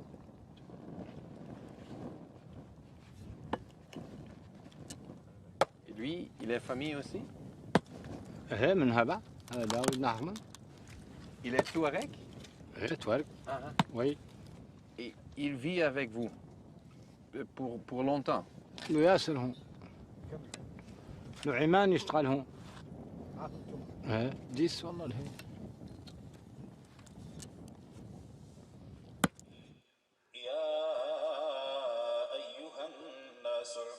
I had imagined all sorts of things about life in the desert. In vain, as it turns out, as my preconceived ideas get short shrift. Vous savez, c'est quelle date aujourd'hui? اليوم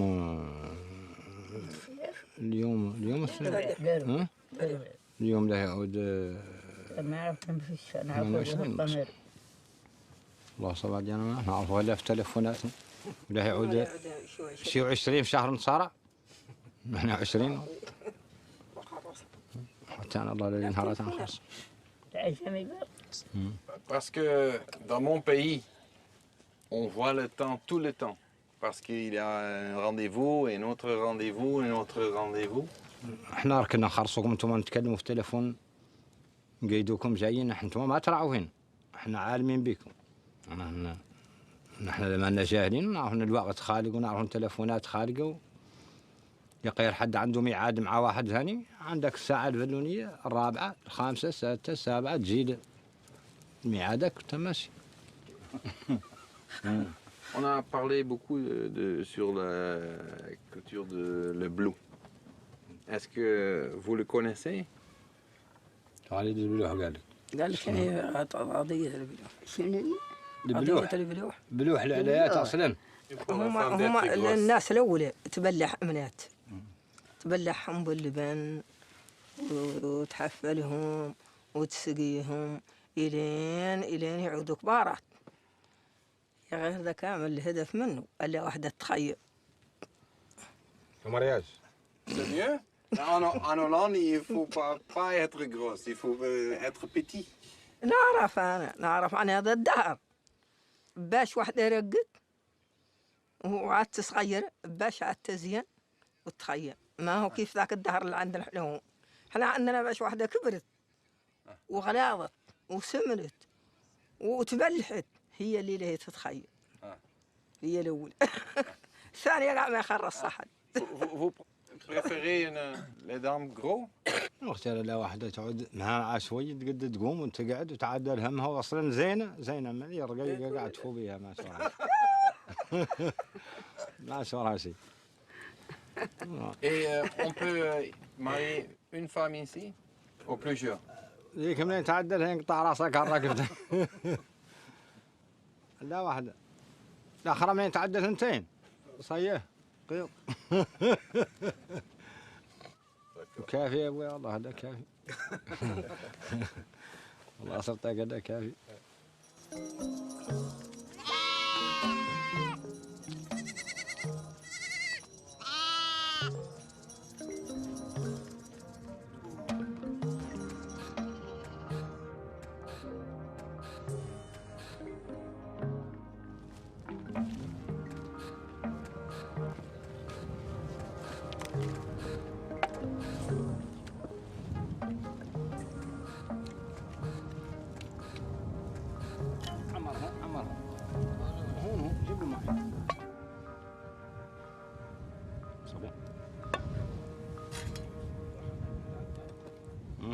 قريب قريب هذا هي عارك شوي يجي دقيقة 5 minutes 5 minutes 5 minutes.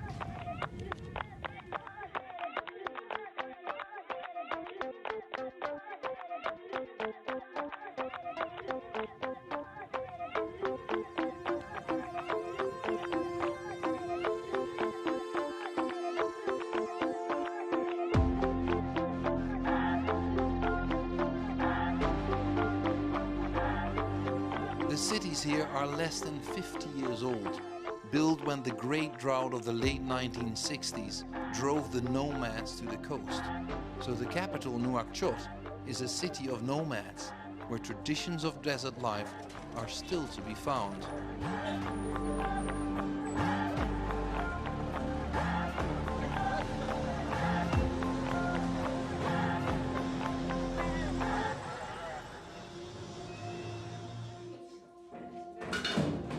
ياك ما كبيتي؟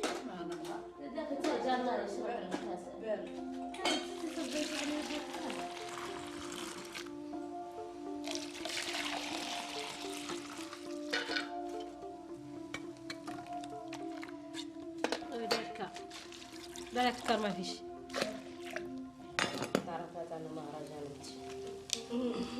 أنا بعدين عندي لا. وين كرا؟ تتكرر.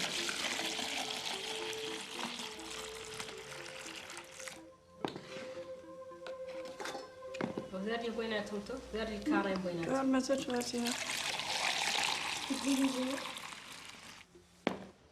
صار ما لبوش. كلمة بعدها قدمها لكم كلام صعب. C'est quoi que vous faites? ما فهمت. قول عنه زني عدل الصباح المبلحات. كلهم لابد لها من ليتر من البن قرورية به اللي دارك البن الحيوان مو خارج.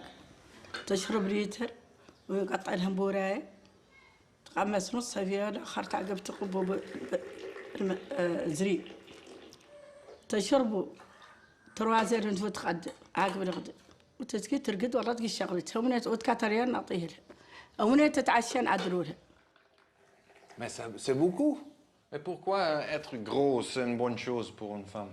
قولوا عنا كنا نعدلوها نحن بين اللي منين تبرغ المرأة عشان ما تبلح ما هي ليه تعودهم 15 سنة ما شكيت عنهم 20 سنة إذا عاد راجل يبغيها ليجي يعود معاها ما يقول هاي التيشيرت هي اللي عاد مرة كبيرة. وثانية نبغوها أصلا المرأة ما تعود إلا دافعة المرأة ما تعود سمينة ما تعود إلا كل بدية تخش منها وتبرق ذاك بعد هو المغزل وليها اسمه. Et qu'est-ce que vous faites quand la fille veut pas boire du lait? من نحكمه من نعجل. Ça va, ça va, ça va.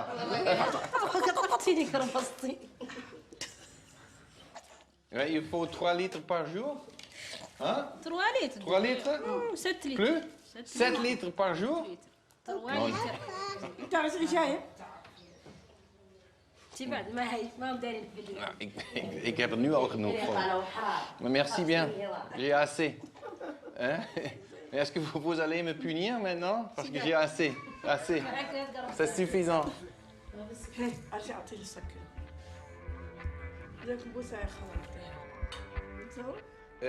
Et toi, tu fais le même, le blue? Quel âge as-tu? عندي 12 سنة. 12 ans. À quel âge tu as commencé le blue? 7 ans. Donc, tu veux te marier à quel âge? لا 24 سنة.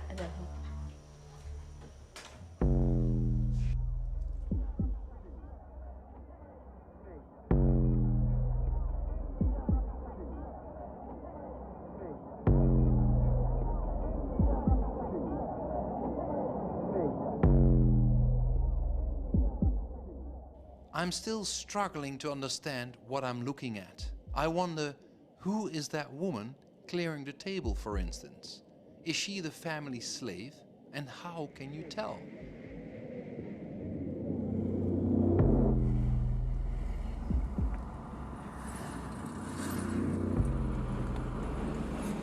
We hebben heel even weten te ontsnappen aan de de controle van de man van de regering die ons van 's ochtends vroeg tot 's avonds laat in de gaten houdt.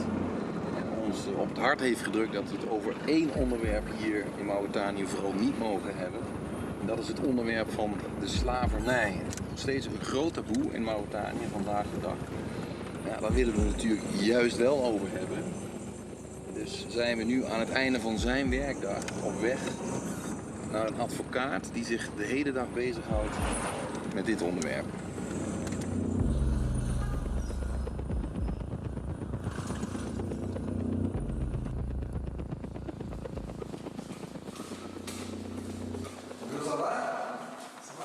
Moi, je suis très choqué. Je suis pas à l'aise quand je voyage à l'étranger et des gens, peut-être comme vous ou comme d'autres, ils me demandent est-ce que l'esclavage existe chez vous? J'ai honte pour mon pays. Parce que c'est interdit. Oui, oui, c'est interdit l'esclavage. Depuis quand? Il est interdit depuis 1981. Quel est le sort des victimes d'esclavage aujourd'hui? Quand ils sortent de l'esclavage, ils viennent, mais il faut les accompagner. Sinon, il y a deux choix. Ils vont s'installer dans les villes et ils vont grossir les rangs des pauvres, des criminels et des gens comme ça, parce qu'ils sont pauvres. La pauvreté, c'est quelque chose de très difficile. Ou, à défaut, ils retournent chez les maîtres. Ils disent, ah, moi, je me suis libéré, je n'ai rien à manger. Au moins, avec les maîtres, j'avais quelque chose à manger. Et le prix d'un esclave? Ah non, je ne sais pas. Ça, c'est depuis très longtemps. Hein. On n'a pas connu de vente d'esclaves. Pas en ce moment? Non, non, pas en ce moment. Non. Dans l'esclavage traditionnel, que ça vient de la maman. Ça vient de la maman. Quand votre maman est esclave, vous devenez de facto esclave. Et ça, ce sont tous les présidents donc, de la Mauritanie qui se sont succédés sur ce pays. Ils disent que l'esclavage n'existe pas. Et après quelque temps, ils disent, ah voilà, nous allons prendre des mesures pour lutter contre l'esclavage. On ne lutte pas contre ce qui n'existe pas. Parce que la responsabilité du gouvernement... Et il y a la loi. Il y a la loi. Donc ça va. Et même maintenant, des gens ont fait la prison parce qu'ils disaient que l'esclavage existe. Des gens ont fait la prison parce qu'ils ont assisté des victimes, ils ont aidé des victimes. Ils ont dénoncé, ils ont parlé aux journalistes comme vous. C'est dangereux? C'est dangereux. Pour vous aussi? Ça, je l'assume et je le supporte. Et je me prépare à tous les dangers qui sont liés à ça. C'est ça.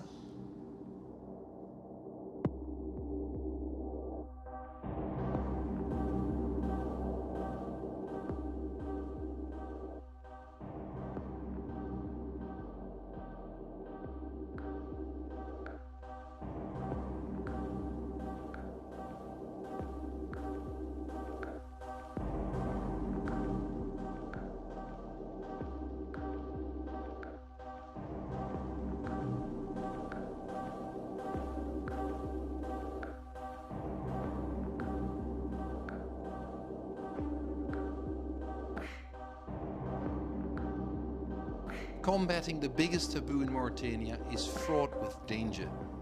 This footage shows Biram Da Abaid. He's an activist whose grandparents were still slaves in Mauritania.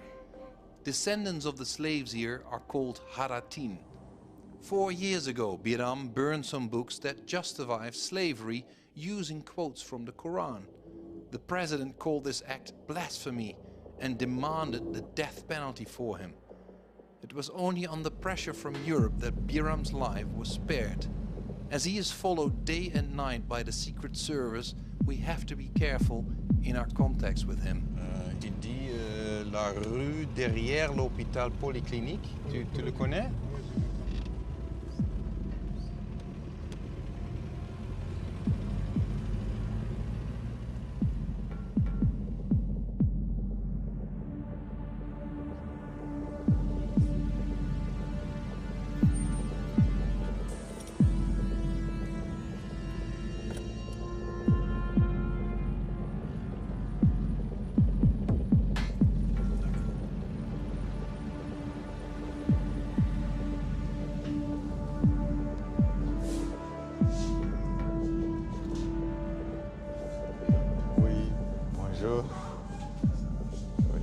Bienvenue. Merci beaucoup. Ceux qui ont dirigé l'islam ici et qui dirigent toujours l'islam ici, ils ont utilisé l'islam pour légitimer cet esclavage. Donc c'est une chose de l'islam? C'est pas une chose de l'islam, mais la religion a été instrumentalité pour légitimer l'esclavage. Parce que chez nous, l'esclavage de chez nous, il est considéré comme un commandement de Dieu. Et lorsque j'incinérais les livres, les militants de Hira étaient 600 personnes. Et lorsque, après 4 mois de prison, je sortais de la prison, ils étaient déjà 8000. Et on a marché de la prison jusqu'à ma maison. Et ils m'ont dit que dorénavant, personne ne va avoir notre destinée politique. On va créer notre propre parti pour aller et tu vas être notre président. Tu vas diriger ce pays. Et est-ce qu'ils ont raison? Est-ce que vous voulez être le président de Mauritanie? Je serai le président de la Mauritanie. Je serai le président de la Mauritanie. Est-ce que c'est possible pour un Aratin? C'est inévitable. Seule la mort pourra m'empêcher d'être chef d'État mauritanien. Voilà. Voilà. Biram has brought an old lady and her son with him. They turn out to have lived their entire lives in slavery. I'm speechless. What do you say to a former slave? Madame, ça va? Oui. Est-ce que vous vous sentez malade? قال كانك حاسة أنك مريضة. حاسة يعني حاجته قشش. Il a dit qu'elle a les côtes et la poitrine. Côté. La hanche et la poitrine. Qu'est-ce qui s'est passé? كنت نافد مراهقات. قلت كنت نافد مراهقات. Elle a dit que parce qu'elle transportait, elle soulevait sa maîtresse, la femme qui l'a possédée, qui était sa propriétaire. Mais vous êtes libéré quand? لا الزمن بيجيك هون 2013. 2013. Et vous êtes son fils? قال كان أكلدها. Et ça veut dire que vous avez vécu avec votre mère dans la maison de votre propriétaire? Il a dit oui, qu'il a grandi là-bas avec l'esclavage. Et vous avez peur? وقال أنا خايف كنت ديك الساعة والله بطني بعض شديد. بطني هو وحده دخلني لك البيت. ديك الساعة أخبطني من هون. أخبطني من هون. عندي الزري هذا إني أعطي زمن أرجع يوجعني. Est-ce qu'elle a des enfants avec le maître aussi? Oui. Tous ces enfants, dont lui et les autres, ils sont nés avec les maîtres parce qu'elle ne s'est jamais mariée. Ah. Oui. Donc le maître et le père. Le maître, le fils du maître, le cousin du maître, l'ami du maître, l'hôte de passage du maître, l'étranger du maître, tous ils l'utilisent. Mais c'est un sujet extrêmement sensible. C'est difficile à parler. C'est très, très, très difficile à parler. C'est une situation complexe, hein? Absolument. C'est dramatique. C'est très douloureux. C'est pourquoi les autorités ne veulent pas qu'on parle de ça. Parce que c'est aussi grave que l'apartheid. Et eux, ils ne veulent pas être taxés comme étant des gens d'apartheid. Ils veulent être propres, fréquenter les Américains, les Européens, avoir les financements, se balader comme étant des démocrates.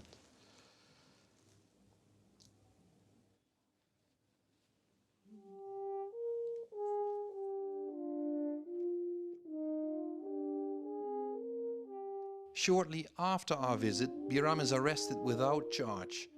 He's forced to watch the elections in which he had hoped to be made president from his prison cell.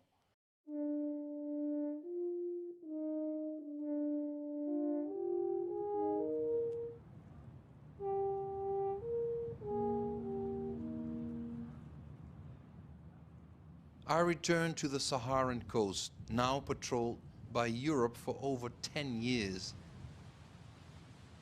This beach was for years the departure hold for Africans hoping to reach Europe via the Canary Islands. The Mauritanians were not part of this exodus, but the coastal fishermen did well out of it. The government sent Sheikh Diallo to discourage the migrants from making the perilous voyage, but he then fell prey to the same temptation himself. C'est quoi ça? Ça, c'était des cabanes pour des gens qui voulaient partir l'immigration. Les gens venaient ici, se cachaient ici. Mais il n'y a personne en ce moment. Maintenant, c'est fini. Maintenant, c'était dans notre temps à nous. Maintenant, c'est fini. Et toi-même? Tu as essayé de partir d'ici aussi? Oui, je suis parti ici. Et c'est quoi que tu as cherché là, en Europe? Le rêve africain, comme on dit tous, c'est de réussir. Ça veut dire quoi? C'est d'aller travailler et venir investir dans son pays. C'est ça, c'était le rêve de tout un chacun. After 2 days at sea, the boat began to leak. Sheikh watched how 95 people drowned before his very eyes. Clinging only to a jerry can, he was able to stay afloat for over 3 days. When he finally made it to dry land, he turned out to be back in Mauritania.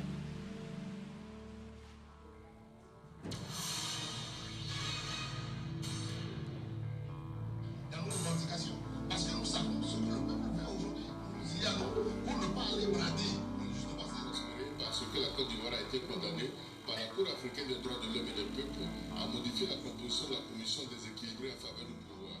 Je me suis retrouvé avec la Guardia civile mauritanienne. Ils m'ont amené à l'hôpital. Après, ils m'ont demandé, tu es de quelle nationalité? J'ai dit, moi je suis mauritanien. Il dit, non. Moi je suis mauritanien. Il me dit, non, tu n'es pas mauritanien. J'ai dit, si. Pourquoi ils n'ont pas cru que tu es mauritanien? Ils disaient sûrement que c'était un négro africain qui voulait rester en Mauritanie. Ah, c'est comme ça.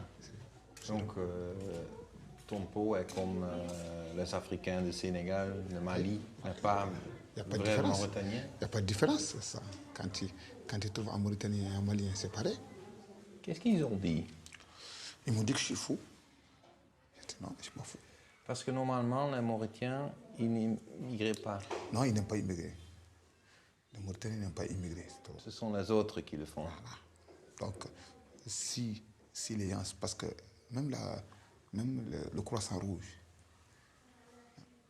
quand ils regardent dans le registre, je suis le seul Mauritanien là-bas. Le seul? Le seul. Pour moi, c'est la honte. Pour moi. J'ai fait du mal à ma famille. J'ai fait du mal à mon père. Je suis parti chez une tante en Oxford, j'ai fait 12 ans là-bas. À un moment, mon papa m'a téléphoné. Il m'a dit que tu allais venir. Parce que ma maman était malade. C'est en ce moment que je suis revenu. Mais je disais que si c'était pas ça, je ne vais pas revenir. Si c'était pas ça, je ne vais pas revenir. Parce que je me dis que, aussi que, d'une part, j'ai causé aussi la mort de ma maman. Parce que c'est en ce moment qu'elle est tombée malade. Ça a commencé à jouer sur elle. Son fils n'est pas là. Tout ça, je me disais que c'est à cause de moi. C'est dans ma tête. Je suis le pire petit de ma famille.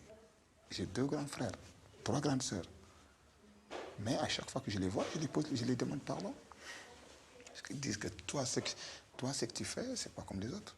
C'est pour ça, je ne peux pas. C'est pas possible.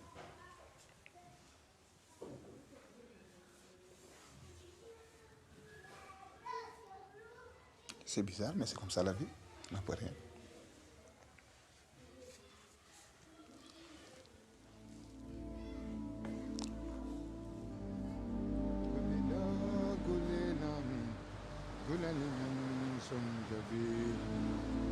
Le jour où je les ai amenés là où on était tout de suite, j'ai amené toute ma famille là-bas, là où on était aujourd'hui, pour les montrer que c'est là que j'ai commencé dans ma vie. Et quand il grandit, et il vient en Europe, ça sera comment pour toi? Pour moi, ça sera une chance pour lui. ce sera une chance pour lui. Mais je serai découragé, moi, par rapport à mon enfant, comment il est venu là-bas. Parce que je sais le circuit pour arriver là-bas. J'ai quitté ma maison, mon pays sans remords.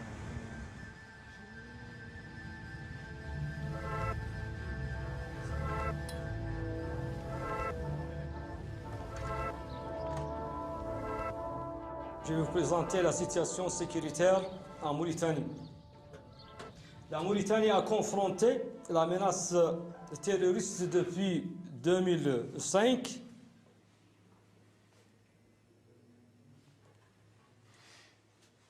Après l'attaque juste de la base de Mqayti, située à 300 km de notre position actuelle, le terrorisme a profité d'une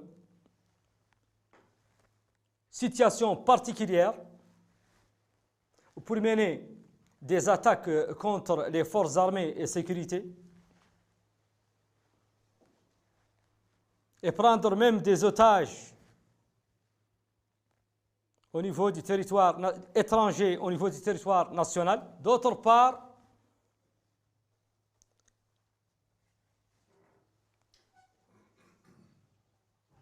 on a ciblé l'ennemi dans ses bases arrières, surtout au nord du Mali, et asséché les sources qui alimentent le terrorisme.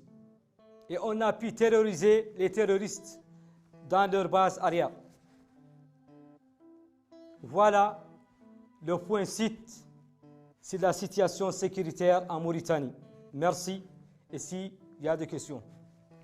Est-ce qu'il a, vous pensez qu'il y a une relation entre le terrorisme et le Sahara, le désert?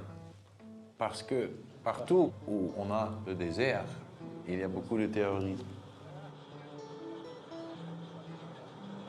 Le désert est vaste et parfois il n'y a pas une présence de l'administration.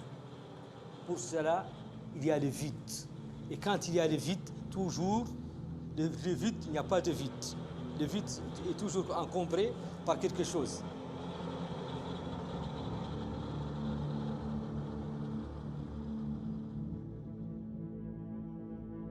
This is the big void, a place of fear, not just because it's easy to get lost in the vastness of the desert. It's also a place of no roads and no authority. Territory of bandits and jihadists and armies hoping to contain them.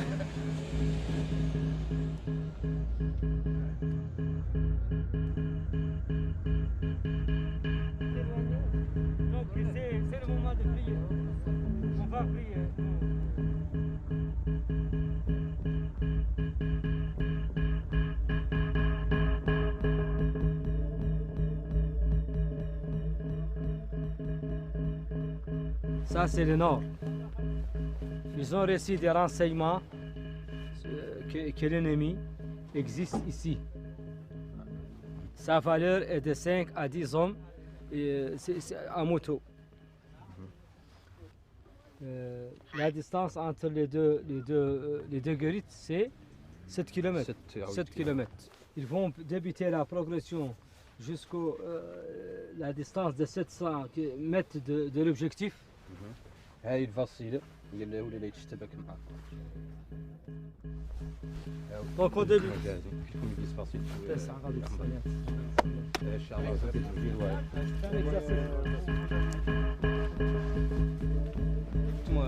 اسمع شمال.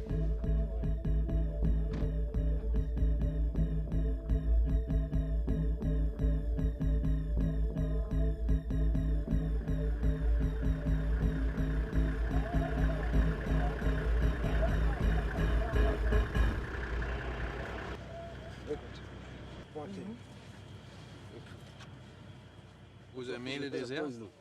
Bien sûr. N'est-ce pas, je t'avais dit que je l'aime. J'aime très bien le désert, vivre dans le désert. Manger la viande tous les jours. Et boire le lait de la chamelle. Il m'intéresse beaucoup. Mais qu'est-ce que vous aimez au dessert? C'est quoi? Le désert que vous voyez,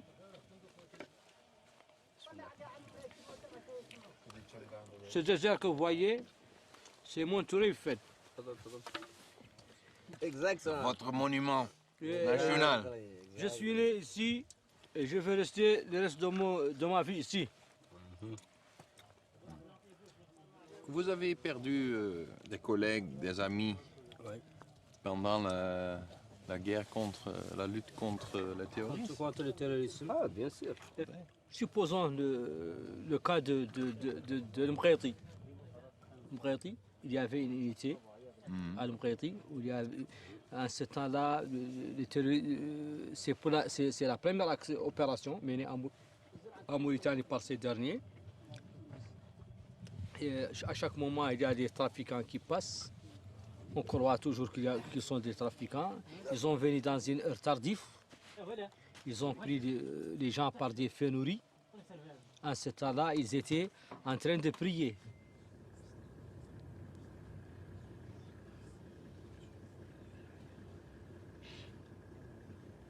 Ils ont tué le commandant d'unité, ils ont tué 15 personnes. Ah oui? Oui, effectivement. Et ces derniers-là, ils ont pris l'arme aussi, ils se sont bien défendus très bien la caserne. Mais à chaque incident, il y a des pertes, il y a des... Mais ils tuent pendant la prière? Ce sont des fondamentalistes, non? Oui, ils ont une vision qui n'est pas la même. Nous, on ne partage pas avec la même vision parce que chez nous, les musulmans, on ne doit pas tuer. On doit pas tuer.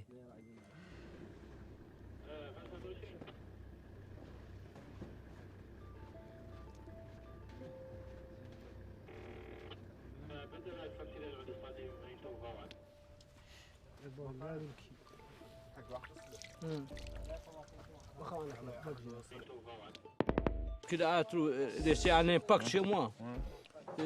Acte de vengeance. Ah oui? Oui. Je veux toujours venger.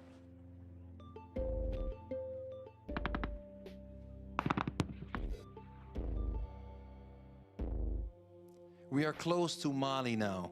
Beyond this border awaits the road to the magical city of Timbuktu, once the dream destination of every trans-Saharan traveler, but now surrounded by jihadist militants.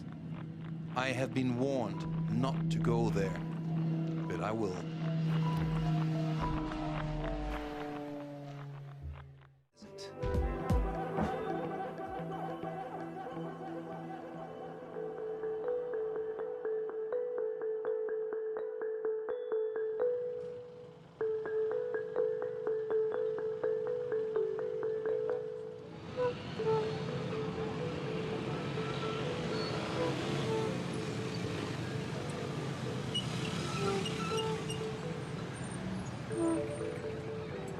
On our way to Timbuktu, we stop off at Bamako, Mali's capital city. Bamako is in the safe southern part of the country. In the local language Bambara, the word means crocodile river. That river is the meandering Niger, linking the city to the Sahara and to Timbuktu. Today, Bamako is the fastest growing city in Africa, receiving refugees from all parts of Mali that have become uninhabitable due to the many attacks and violence. Before I set out, I get some advice from Khaira Arbi. She's a singer who was forced to flee the city of Timbuktu along with many of her fellow residents. Quand tu finis, il faut venir, on a du travail. Il faut tout laisser et puis tu viens. Oui, il faut tout, règle ça et puis tu viens. Vous venez manger? Ouais, merci bien. C'est quoi qu'on mange?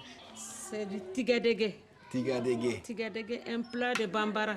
Pas, malheureusement, ce n'est pas la sauce de Tombouctou. Non, non. Mais vous manquez Tombouctou, non? Beaucoup même. Tombouctou me manque aussi, hein. Mais qu'est-ce que tu veux? C'est quoi que vous manquez? La vie. la ville, ma maison. Je suis en chantier là-bas. On ne vous a pas montré chez moi. Bamako, c'est le pays. C'est chez moi aussi, mais c'est le pays. Réfugié urbain. Vous êtes réfugié dans Urbain. votre propre... Dans mon propre pays. Ouais. Quand est-ce que vous avez parti de Tombouctou? 2 semaines avant la crise, avant l'arrivée des djihadistes. Hein. C'était dangereux de continuer? Très dangereux pour nous musiciens. Parce que quelqu'un qui menace de couper les mains des voleurs, de couper les mains des fumeurs de cigarettes. La musique est interdite. Je sais que si tu fais la musique, ce n'est pas ta main qu'ils vont couper, c'est ta langue. Ah oui? Ah ben, parce que la musique, on ne fait pas de la langue. Un musicien qui joue à la guitare, on peut lui couper la main. Mais un chanteur, on peut lui couper la langue. Ou bien. Mais Dieu merci, moi je ne sais pas là. Mais il y a beaucoup de gens aussi qui sont allés à Timbuktu et jamais revenus. Merci. Même les blanches, hein? Oui, oui. C'est dangereux pour les blanches là? On peut dire que c'est dangereux pour le blanc. Comment vous appelez? Bram. Bram, il faut tout faire. Les parents de Bram ou peut-être son pays va donner des milliers de dollars pour qu'on les libère. C'est devenu une ville de bandits. À mon enfance, je n'ai jamais vu un voleur qu'on a arrêté à Tombouctou. Tous les voleurs à Tombouctou étaient ceux qui étaient déjà en prison.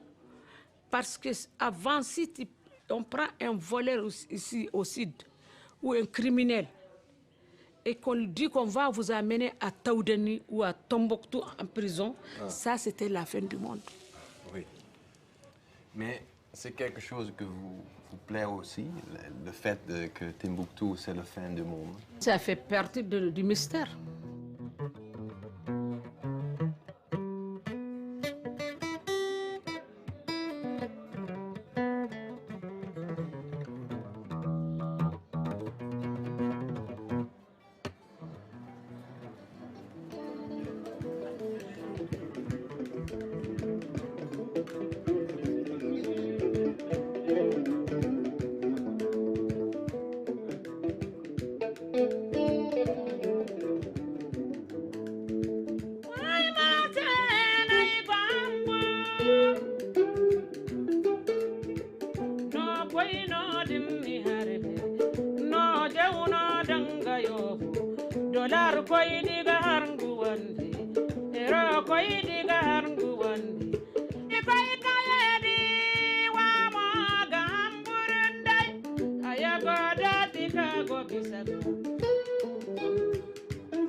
The love song of the Nightingale of Timbuktu still plays in my head as I board the plane.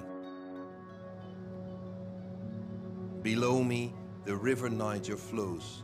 For many centuries, this was the best way to travel in the Sahara. The only human habitation is along the borders of the river. And there where the river bends away to the east, that's where the city of Timbuktu lies. You can't get any further away from home than this. This is where the Sahara starts.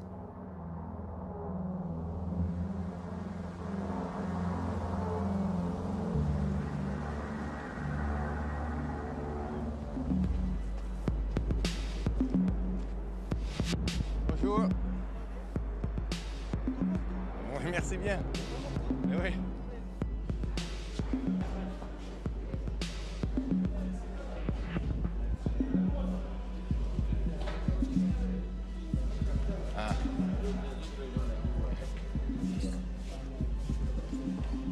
J'étais à Tombouctou et je suis revenu. Dat is natuurlijk wel belangrijk. Ik ben in Tombouctou geweest. Oh, you have another one in English. Yeah, in English, yeah, that's in English.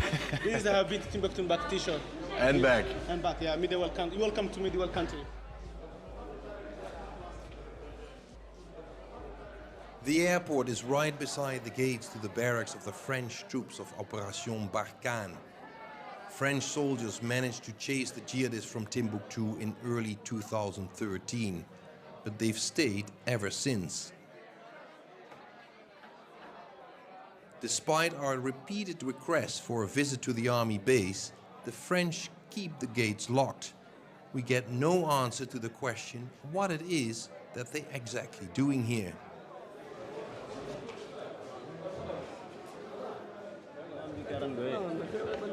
C'est ça. C'est trop grand, hein? C'est trop grand?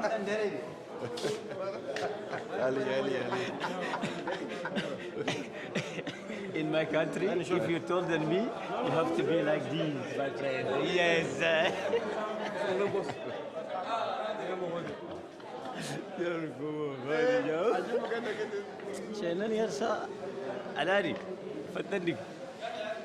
Mais c'est pourquoi c'est nécessaire?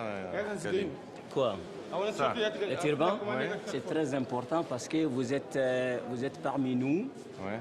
On vous considère comme des Touaregs, les hommes bleus du désert. C'est pour la sécurité? Ouais, bon. D'un côté, de ma manière de jouer le système, c'est pour la sécurité de la ville et pour vous aussi. Et pour moi. Voilà. Comme ça, oui. Il faut mettre ça comme ça. C'est cool. Voilà.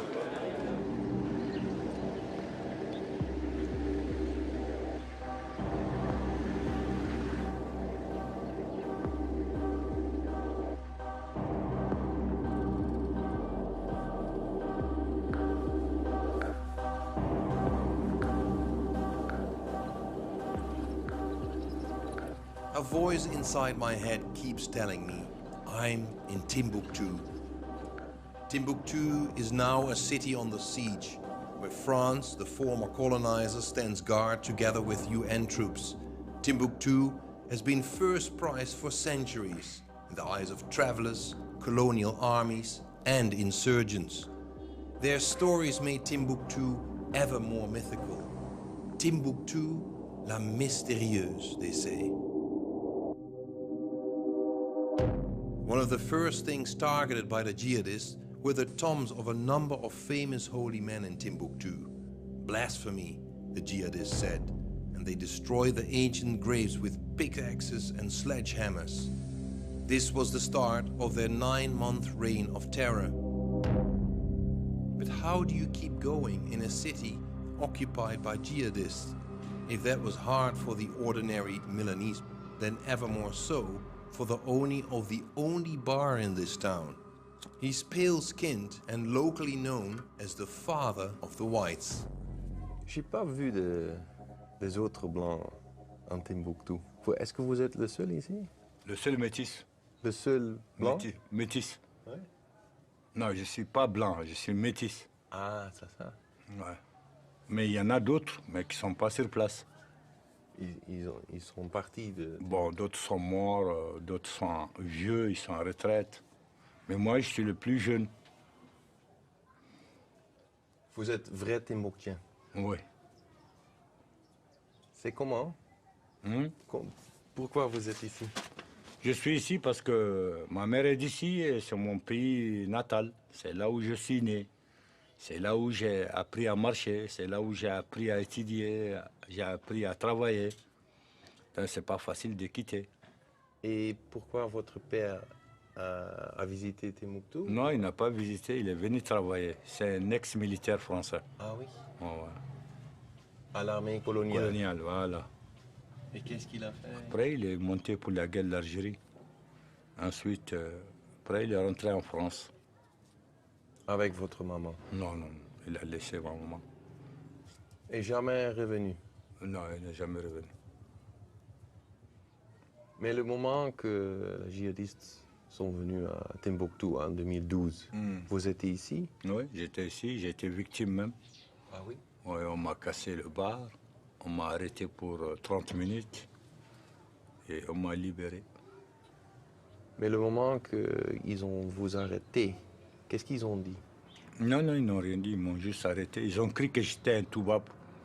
Ils m'ont donné un coup de croche, ils m'ont embarqué avec eux. On les a dit qu'on a eu un blanc. Donc ils m'ont envoyé Talha, qui est le chef d'Al-Qaïda présentement. Il m'a salué, je lui ai répondu. Il m'a trouvé sur le carreau, il m'a dit lève-toi, assois-toi sur la chaise. J'ai dit non, ce sont tes gens là qui m'ont dit de m'asseoir par terre. Il me dit lève-toi, assois-toi. Il me demande si je le connais. Je dis non, je ne te connais pas. Il me dit que ma maman est aussi Oulad Ish. Je comprenais ce qu'il voulait me dire. Ça veut dire que sa mère et ma mère sont de même tribu. C'est ce qu'il voulait me dire. Bon. Immédiatement, il s'est levé, il a appelé le chef de poste, il a parlé et il m'a libéré. 3 semaines après, j'ai préféré quitter Tombouctou. Pourquoi? Hein? Pourquoi? Parce que je ne pouvais pas vivre avec eux. Voilà. It all sounds like an incredible story to me. The owner of the only place where you can get some alcohol in this town, a chain smoker who drinks beer for breakfast, turns out to be related to the head of Al-Qaeda. This now is typically Timbuktu, a city with two faces, of river and desert. The city licks its wounds. This is Independence Square. It's where the invading jihadists made their first victim in 2012 as they tore down the statue of the city's patron saint, Al-Farouk. Blasphemy, they called it. But a replacement is now being built in honor of Al-Farouk. I'm visiting the Ahmed Baba Institute, donated in 2001 by the former South African president Thabo Mbeki. He always dreamt of an African renaissance and found proof of the vast knowledge of his continent in the manuscripts here in Timbuktu. But his dream was brutally shattered by the invasion of the jihadists.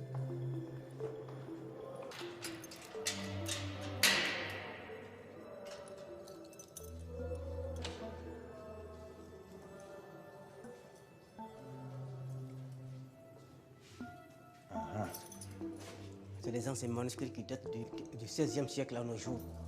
Ah oui?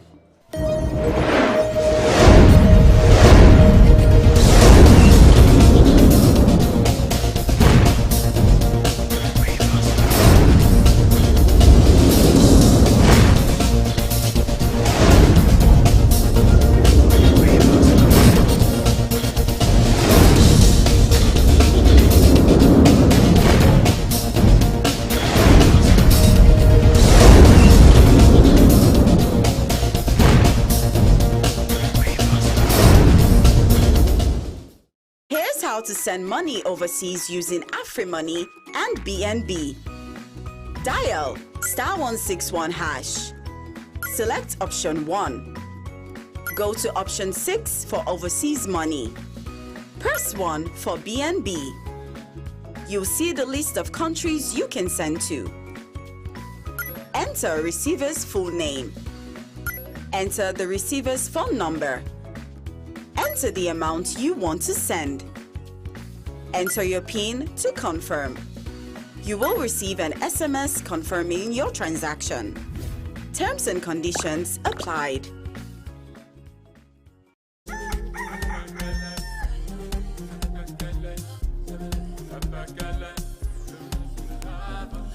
For visit family na some partner upline pass you the tinker. Okada riding don't turn full-time work for plenty young people them na salon. 87% of salon people them they below 35 years.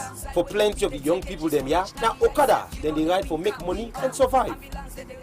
Auna Suleiman they ride your Okada na the Bandajuma Liberia Highway when a 100-kilometer road where they don't tap. As they ride by the highway plus the big 162-meter Moa bridge, this road they provide safe, secure and reliable transport for the community them.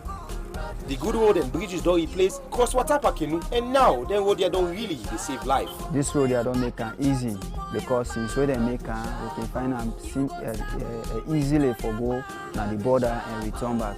The road and bridges them don't connect village them, open plenty opportunity for farmers, traders, and other salon people them.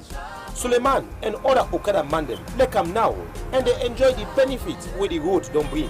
Like for connect people and community them and for make travel more easy and safe. So tell me which road you want to travel.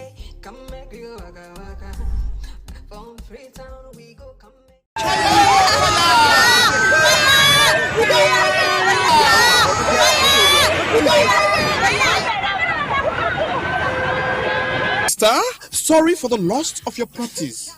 As the head of the family, you need to be strong.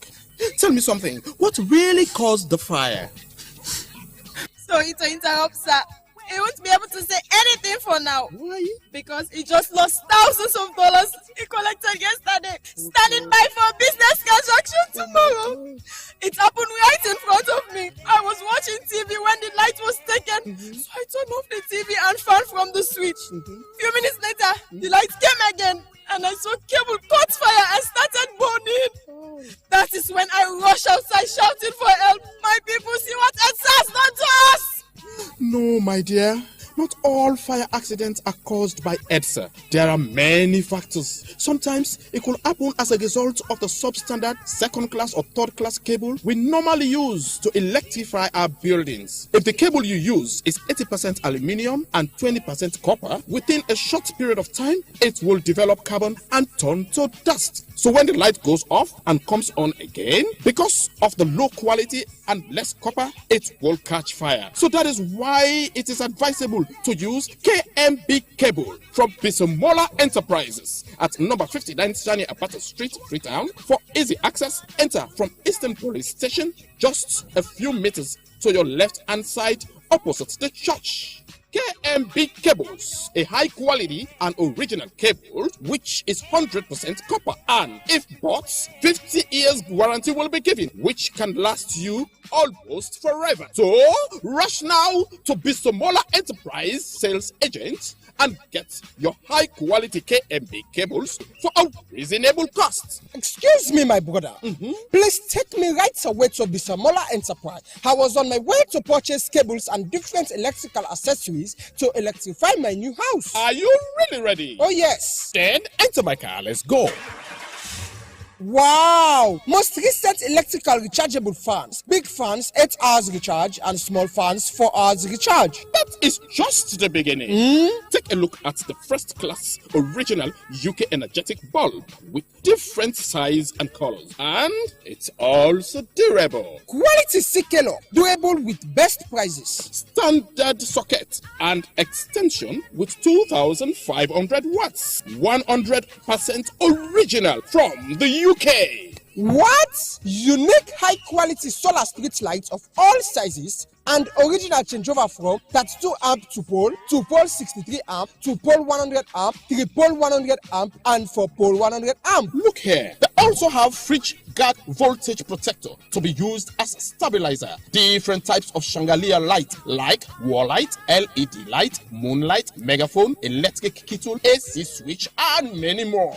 So, for all types of recent electrical products for your homes and offices, come now to Bisomola Enterprises at number 59 Sania Abacha Street, Freetown. Easily accessed few meters from the Eastern Police Station to your left-hand side, just opposite the church. If you want to buy at wholesale or retail prices or need more information or inquiries, call us on 072-817-196 or 077-739-363. Bisomola Enterprise, the sole agent for KMB cables. Bisomola Enterprise, your home for all original, quality, recent electrical accessories for a reasonable cost. You can't see it, it's electric.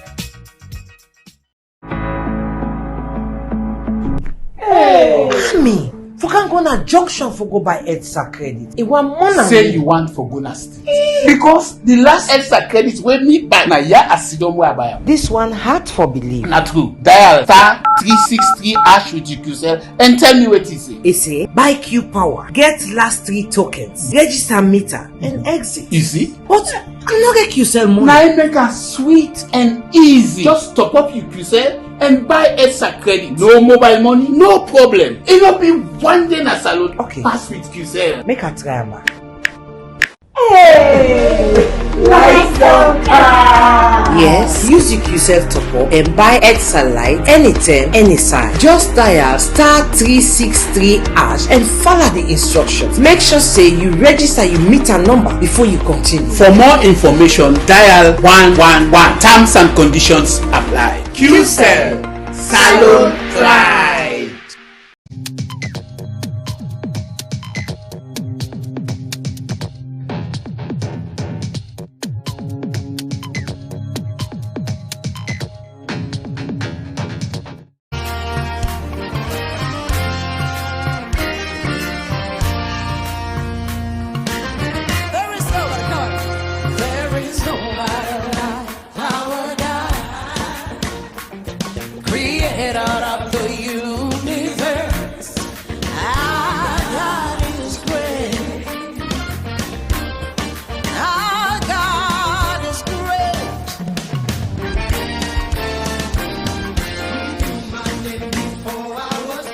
Happy 60th birthday anniversary celebration for a well-deserved and worthy servant, Elder Augustino Amadou Camara of the 4th Street Church. Elder, we pray that you live to enjoy the fruit of your labor as you are celebrating your 60th birthday. We pray for God's grace and light to keep shining on you. This request is coming from your children, Mrs. Aisatu M. Camara, Mrs. Rashida Tubi Sise, and Mrs. Admire M. Camara, grand and great-grandchildren, and the rest of the family. Wish you a splendid birthday and many years to come. His love endures forever. I celebrate and I sing. His love endures forever. Amazing love. Put your hands together,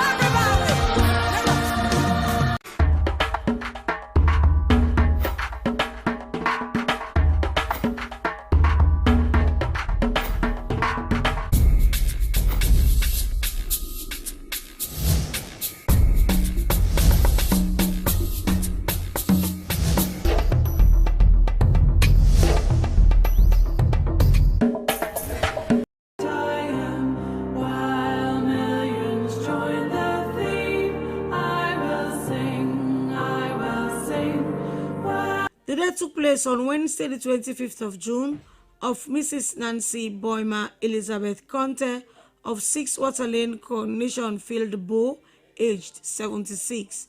She is survived by her children, Hawa, Molai, Margaret, Mohammed, George, and Victoria Conte. Funeral arrangements will be announced later. Sympathizers may call at 14 O'Neill Street, Model New Road, Freetown, or call on 072349141 or 076545139. May her soul rest in peace.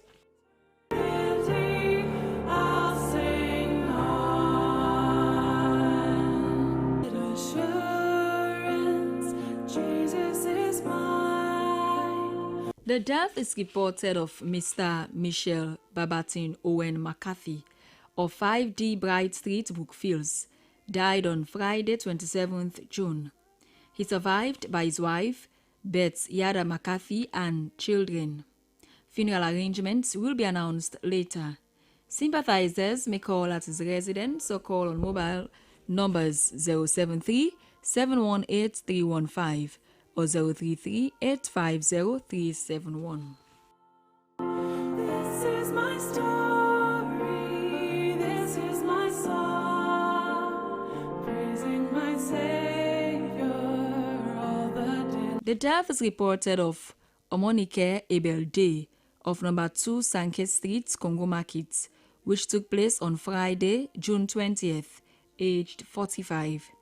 He is survived by his mother, Mami Wande, son Habat, brother Abat Day, sister Omotayode Kashode, several uncles, aunts, close friends, and other relatives at home and abroad. The body will be laid out on Monday, the 30th of June, at the Connaught Mortuary Parlour at 12 p.m., followed by funeral service at the Divine Grace Church, back of Globe Cinema, Sykes Street, at 2 p.m. Burial at the Ascension Town Cemetery. This is my song, praising my Savior all the day long. In evergreen and affectionate memory of a dearly beloved mother, grandmother, aunt, in-law, and friend, Mrs. Marie Ellen Snell, popularly known as Marie Snell, formerly of 30 Jones Street, Freetown, who departed this world 17 years ago on the 29th of June 2008. Mommy, you are gone but not forgotten, as only the heart that love knows the sorrow of parting. Will miss you so much and will never forget you, especially the love and concern which you had for all who comes your way. As fond memories of you continue to linger in our hearts, we love you, but Jesus loves you best. Those we love don't go away. They walk beside us every day, unseen, unheard, but always near you. You are still loved, still missed, and still very dear. Rest in perfect peace, Mommy, and may light perpetual shine on you. Sadly missed by your children, Winifred, Donald, Blanche, and great-grandchildren, nieces, nephews, and the rest of the family at home and abroad. Savior all the day long, praising my Savior all the day long. An evergreen memory of the late Mr. Sir Bob Fande of former 20E Savage Street, Freetown, who departed this earth for heaven on the 29th of June 2017. Daddy, today is such a painful memory full of sadness and grief for us as we mourn the moment you left us, recalling how life used to be. You are a loving and caring dad who left an indelible footprint on so many lives. Your fatherly love and the bond we shared will never end, though we are apart. We'll find comfort in the memories deep within our hearts. The love you gave still warms us the way it always will, but having left an empty space that time can never fill. From heaven, you are still giving the love you always had. Continue to rest in eternal peace. You are sadly missed by your loving and caring wife, Mrs. Sia Fande, your children, grandchildren, and the rest of the family members at home and abroad. Bear the dreadful curse for my soul. When I was sinking down. In loving and affectionate memory of a dearly beloved father, husband, brother, and friend, Mr. Samuel Alfonso Odile Sawyer, popularly known as Papa Sam or Sam Saw, who left this world for eternity on the 30th of June 2019. 6 years ago, Daddy, you left us the time we needed you the most. The vacuum you left can never be filled. Only the heart that loves knows the sorrows of parting. Sleep on, beloved, and take your rest till we meet on that beautiful shore that we part no more. Sadly missed by wife, Mrs. Elizabeth Shanu Sawyer, children, grand and great-grandchildren, nieces, nephews, cousins, friends, and neighbors at home and abroad. While millions join the theme, I will sing, while millions join the theme.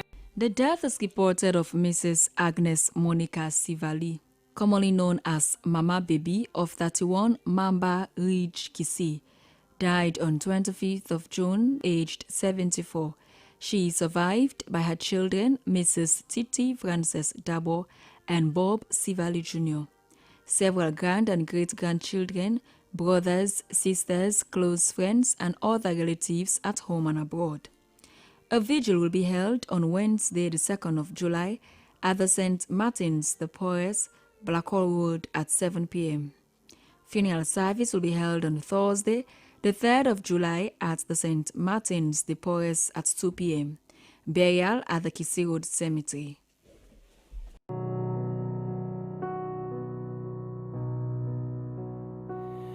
God loved the world so that he gave. I am with you.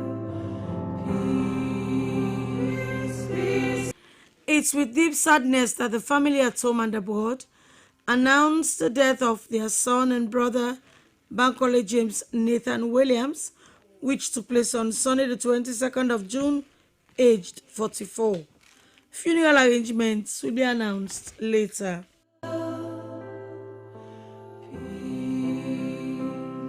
When I was sinking down, when I was sinking down, beneath God's righteous frown. The death is reported of Mami Posse Touré of 10 Touré Drive, Roquel, which took place on Wednesday, the 25th of June. Funeral arrangements will be announced later. Sympathizers may call at a former residence, 10 Touré Drive, Roquel, or call on the following numbers: 076-670-985 or 077-520-000. To God and to the Lamb, who is the great.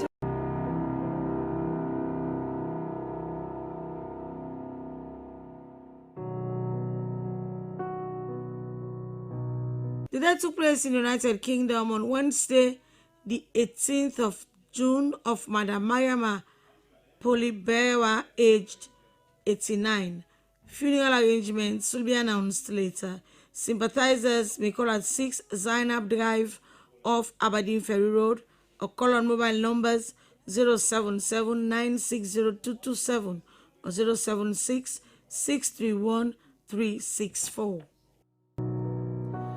Christ Jesus is the ground of faith, who was made flesh and suffered death. All who confide in Christ. The death is reported of Mrs. Fatima Rogers of 8 UN Drive off Wilkinson Road, which took place on the 25th of June, aged 91. Funeral arrangements will be announced later.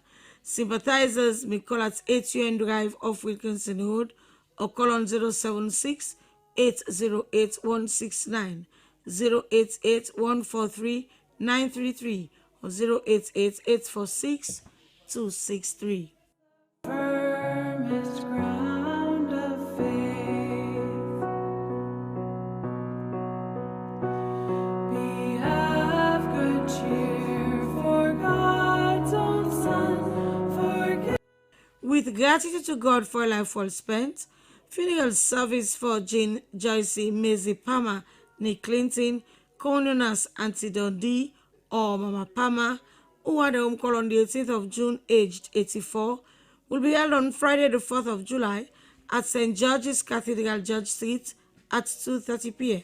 Station at 2 p.m. There will be a laying out ceremony at her residence, 34 Ban Lane of Aberdeen Ferry Road, from 11 a.m. to 1:30 p.m. There will be no vigil. She survived her children, Jacqueline Palmer, Adrian Palmer, and Frederick Palmer, daughters-in-law Esther and Angela Palmer, grandchildren and sister Mrs. Marion Manzava, nephews and nieces, sister-in-law, in-laws, relatives and friends at home and abroad. Keep me near the cross. There's a precious fountain, free to all, a healing stream. The death is announced of Mrs. Abigail Ose Seikaloko, former resident of 32 Old City Road, Wellington, and 95 Upper Phillip Street, Wellington. former chairlady, APC branch, Berlin, Germany. She died on Friday, the 30th of May in Berlin, Germany, aged 85.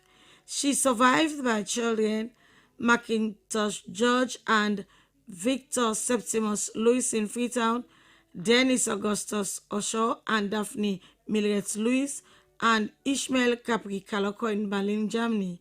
Several brothers, sisters, cousins, uncles, aunts, grand and great-grandchildren, relatives, and close friends at home and abroad. There will be a vigil on Wednesday, the 2nd of July at her residence, 95 Upper Phillip Street, Wellington, at 7 p.m. A home service will be held at her residence, 95 Upper Phillip Street, Wellington, on Thursday, the 3rd of July. Funeral service will take place in Berlin, Germany, on Thursday, the 3rd of July. Burial will take place in Germany. A memorial and communion service will be held at St. John the Evangelist Church, Wellington, on Sunday, the 6th of July at 2 p.m. Sympathizers may call on the following numbers: 031-477-530, 078-470-394, and 077-639-537. From day to day, with its shadow over me, in the cross, be my glory ever. In evergreen and affectionate memory of the dearly beloved husband and father, Mr. Reginald James Shefumi Jones, formerly of Gloucester and then SLBS, now SLBC, who left this world for the gates beyond 4 years ago on the 29th of June 2021. Daddy, 4 years gone so soon, yet it seems like a dream. You were gone before we knew it, Daddy. Yet fond memories of you continue to linger in our hearts. We love you, but Jesus loves you best, as only the hearts that love know the sorrow of parting. Sleep on, our dearly beloved, sleep and take a peaceful rest till we meet again on that beautiful shore to part no more. As those we love don't go away, they walk beside us every day unseen on earth, but always near. You are still loved, still missed, and still very dear. Sadly missed by your wife, Mrs. Christine Jones, children Hansel, Desmond, Crispin, and Jennifer, brothers, sisters, in-laws, and the rest of the family at home and abroad. Rest beyond the river.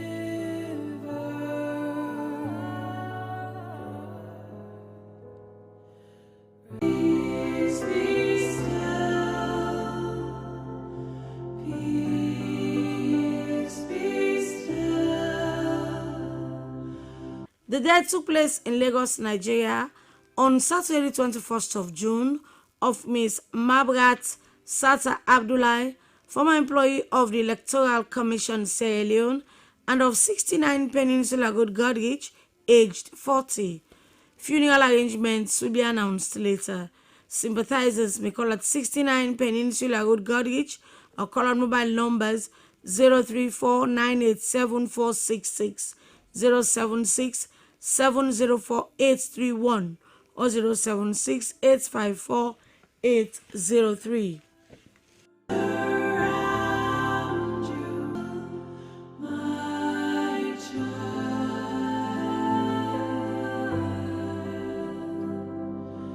The Nyambe and Indomina families announced the death of their husband, father, brother, uncle, and granddad, Mr. Losben Luseni Benjamin Nyambe, which took place on Wednesday, the 25th of June.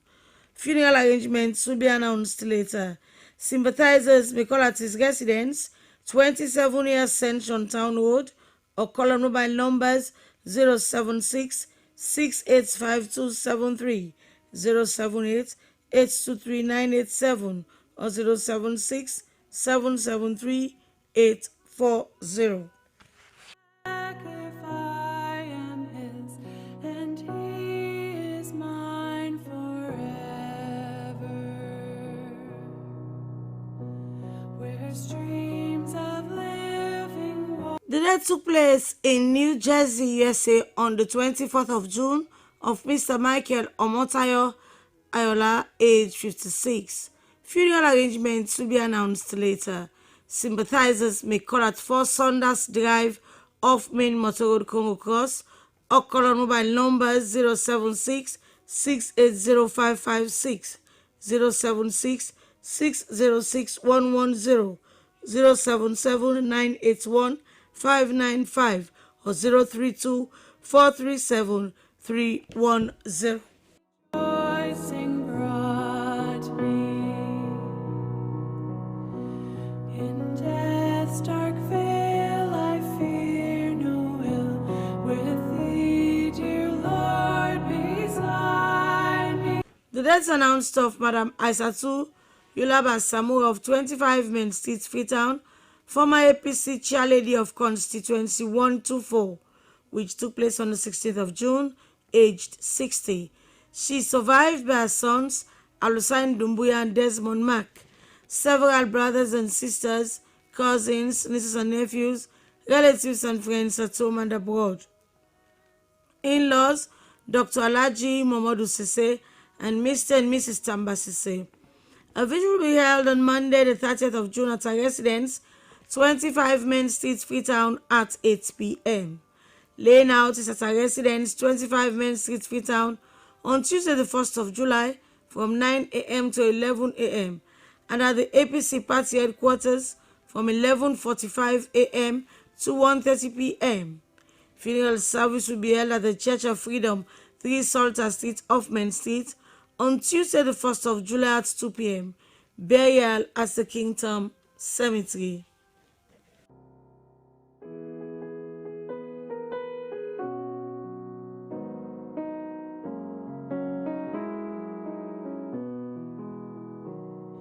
Shall we gather at the river where bright angel feet have trod? The death is reported of Mr. Brian McConte of 13A Maxwell Street, Wellington, former employee of MSF Belgium, IMC Sierra Leone and customs broker of the Atlantic Freight Forwarding Agency, age 62. He is survived by his wife, Mrs. Irene Conte of Wellington Industrial Estate, Wellington. Children, Luba, Alsike, Gebonda, and Gebo Fossa Brian McConte. Brother, Mr. Abdul Rashid Conte. Sister, Madam Pose Kanda Conte. Grandchildren, several uncles, aunts, cousins, nieces, nephews, in-laws, and the rest of the family and friends at home and abroad. May his soul rest in perfect peace. Funeral service will be held on Tuesday, the 1st of July, at the Christ Apostolic Church, 27A Peacock Farm, Wellington, at 1 p.m. Burial at the Palmer Street Cemetery, Wellington. There will be a laying out at 75G Main Motor Road, Wellington, from 10 a.m. to 11 a.m. and at the Christ Apostolic Church, 27A Peacock Farm, Wellington, from 12 noon to 1 p.m. A vigil will take place on Monday, the 30th of June, at the Christ Apostolic Church, 27A Peacock Farm, Wellington, at 7 p.m. Provide a robe and crown. Yes, river flows by the throne of God. The death took place on Saturday, the 14th of June, at his residence, 7B Access Road, Babadori, Lumley, of Reverend Canon Emeritus Julius Joseph Coker, Justice of Peace and Commissioner of Oaths, aged 83. He is survived by his wife, Mrs. Lucy J. Coker, and children, Christian J. Coker in Somalia, Agnes A. R. Wilson of YWC Vocational Brookfields, Donald W. Coker of Global Risk Insurance Company, Donald Candy in Libya, and Emmanuel Thorley. Son and daughters-in-law, Mrs. Lovett Coker in the USA, Mr. Desmond Wilson, and Mrs. Amelia Coker. Several grandchildren, in-laws, brothers, sisters, close friends, and other relatives at home and abroad. There will be an evening song and vigil at the Bishop Elwin Memorial Anglican Church, Macaulay Street, on Tuesday the 1st of July at 7 p.m. The body will be laid out on Wednesday the 2nd of July at his residence, 7B Access Road, Babadori, Lumley, from 10 a.m. to 11 a.m. Then at Bishop Erin Memorial Anglican Church, Macaulay Street, Freetown, from 11:30 a.m. to 12:30 p.m. Later at the St. George's Cathedral from 12:45 p.m. to 2:15 p.m. Followed by a funeral and communion service at 2:30 p.m. Burial at the Circular Road Cemetery. May his gentle soul rest in perfect peace. This is my song, praising my Savior all the day long. This is my story, this is my song, praising my Savior. For those we love within the veil, who once were comrades of our way, we thank thee, Lord, for they have won to cloudless day. In loving memory of our beloved son, Sidney Philip Christian Makaya, who died on the 27th of June 2021, former of 20 Dillard Street, Hamilton Village, and of 14 MacDonald Street. It's been 4 years since you left us. May Mother Earth continue to rest upon your soul. Only the heart that loves knows the sorrow of parting. From your beloved mother, Ekunda, your Christiana Lee, brothers, sisters, friends, and other relatives. All the day long. This is my story, this is my song, praising my Savior all the day long. This is my story, this is my song. In loving memory of their beloved mom, mother-in-law, grand and great-grandmother, aunt, friend, sister and sister-in-law, Mrs. Marie Davidetta Hafner, who left this world for eternity 5 years ago on a cold Friday morning on the 26th of June 2020. Time, like an ever-rolling stream, bears all its sons and daughters away. So as the 5 years fled quickly since you were called to higher service and left us in this world of sin and woe, memories of you will always linger in our minds. Mommy, as you were fondly called, we'll never forget your gentle smile, your soft voice, your loving arms that were always opened in welcome to all, and your wise guidance and counsel. We love you, Mommy, but Jesus loves you best. You are dearly missed by us and all who had the opportunity to come across you. You are such a sweet and wonderful person, and we pray that your gentle soul will continue to rest in perfect peace. Sleep on, our beloved mom. Sleep and take your rest. From your children, Melvin and Ozolina, and the rest of the family at home and abroad.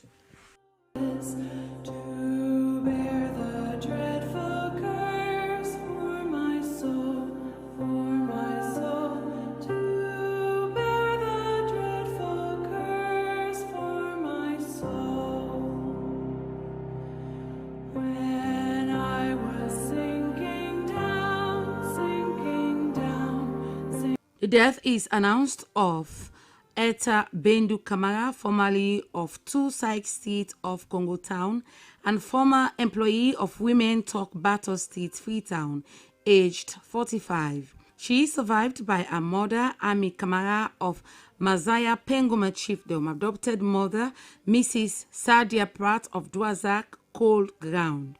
Sons, Waid and Said Kuruma, brothers, Ali and Juma Kamara, sisters, Aisata, Yayo and Adama Kamara. Aunties include Mrs. Kadi Jallo, Fanta Kamara and Ai Shaka. Uncles, Joe Shaka and Sumaila Abdullahi. Cousins, Anna Jallo, Safiatu Sise, Betty Kaiwo, Fatmata So, Esther Amara, Fatmata So, Toka, Sheka and Tene Sheriff. Other relatives include the Wuri family of Dockyard and Wilberforce, Pratt family of Dwazak, Miss and Mrs. Roman of Congo Town, pastors and members of Sign and Wonders Church, Fagonsin Lane. Family and friends include Mrs. Awajalo of Moritown, Kadi Conte, Ninoy Conte, Jane and Rugatu, all of Congo Town, resident of number 2 Sykes Street, Congo Town. Funeral service will take place on Sunday,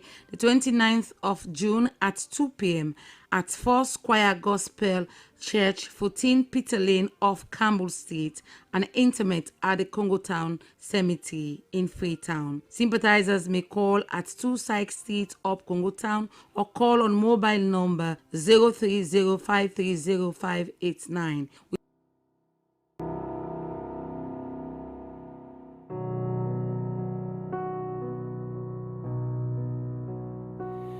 God loved the world, blessed assurance control, that Christ hath regard.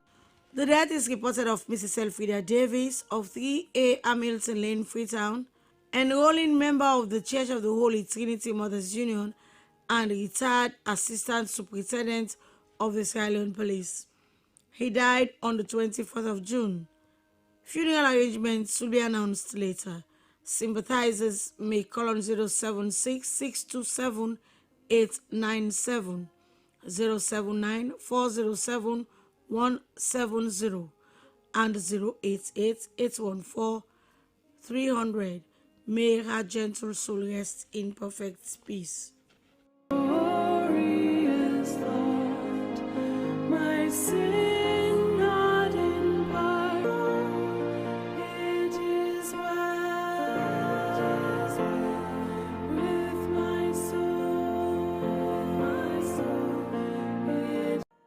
The death took place on the 20th of June of a dear daughter, sister, aunt, mother, and friend, Madame Sierra Margaret Nyandemo, aged 57.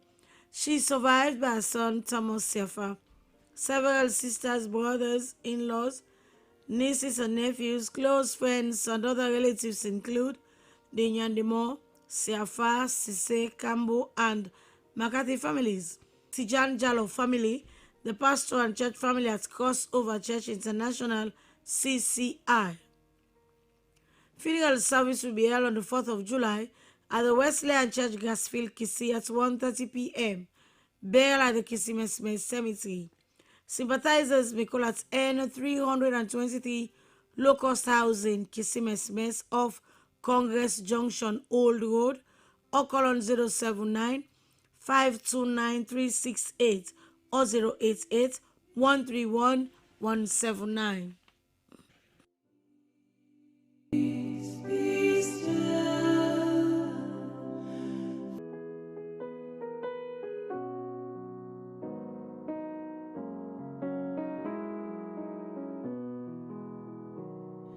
Shall we gather at the river where The death took place on the 16th of June of Mr. Santigi Simbo Kamara, former records supervisor, human resource management, HRMO, age 66.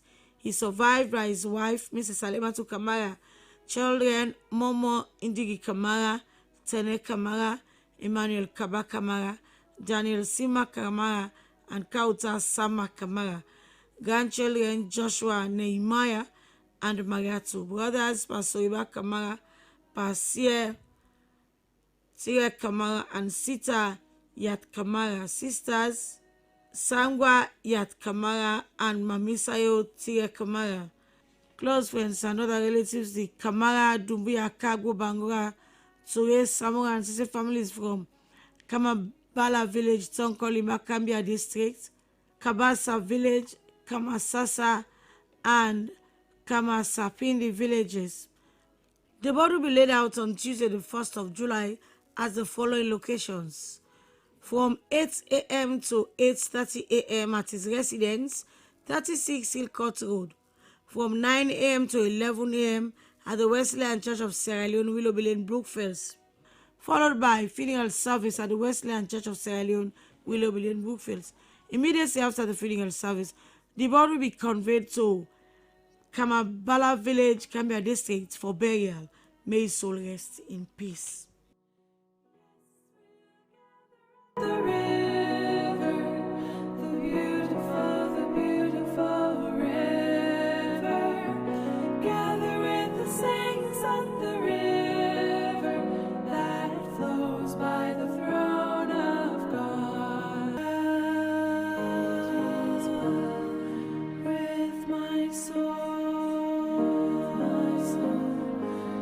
The death is reported of Mrs. Gloria Princess Teresa Davis of 2C High Broad Street, Morristown. She died on the 20th of June, aged 69. She survived her children. Funeral arrangements will be announced later. Sympathizers may call at 2C High Broad Street, Morristown, or call on 088 971 876 or 032 919 066.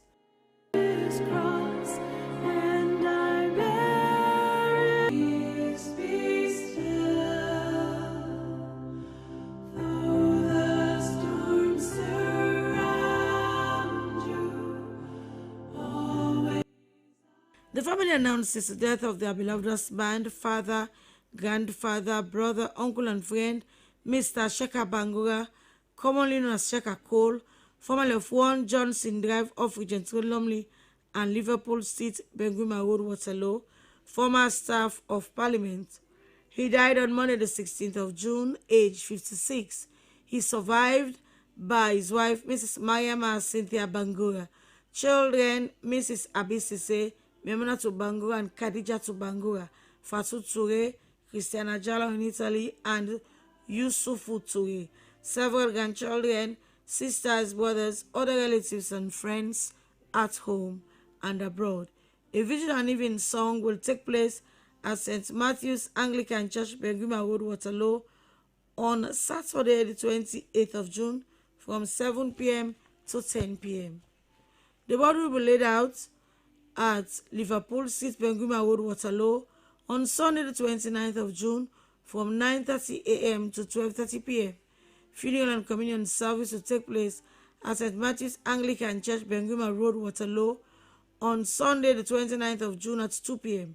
Burial at the Benguima Village Cemetery. The King of love, my shepherd is, whose goodness faileth, heir of salvation, purchase of God, born of his Spirit, washed in his blood.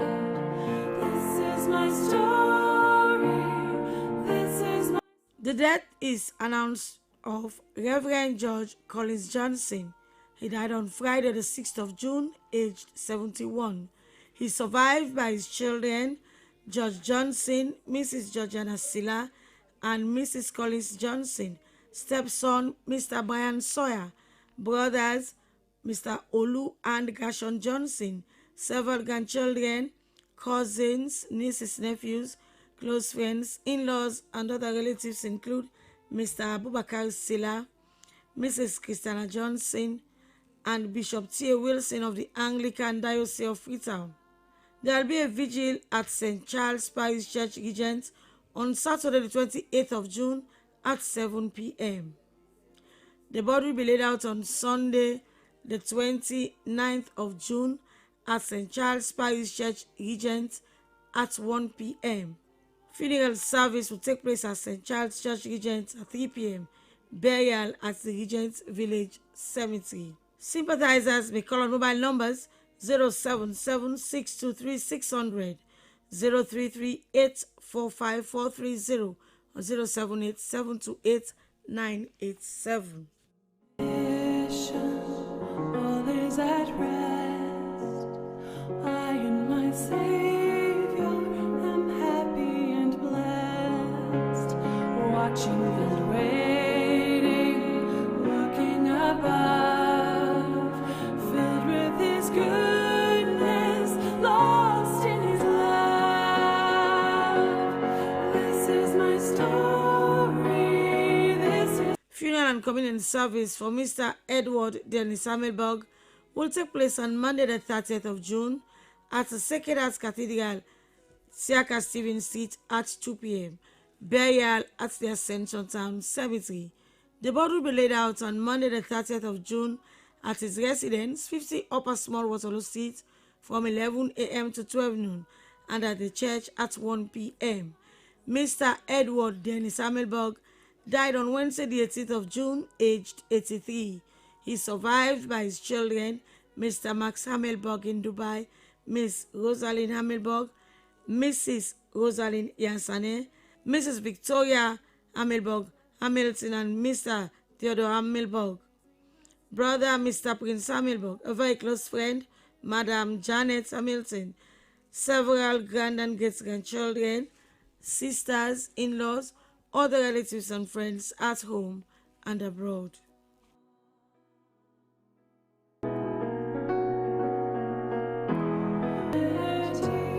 Be praised now and eternally. In loving memory of their son, father, brother, and friend, Major Crispin Dumbuya, formerly of 7 Unity Drive, CRS Grafton, who left this world for eternity 1 year ago on the 28th of June 2024. Daddy, although you sleep in heaven now, you are not that far away from us. Major, you are a man with honor, integrity, and a heart full of gold.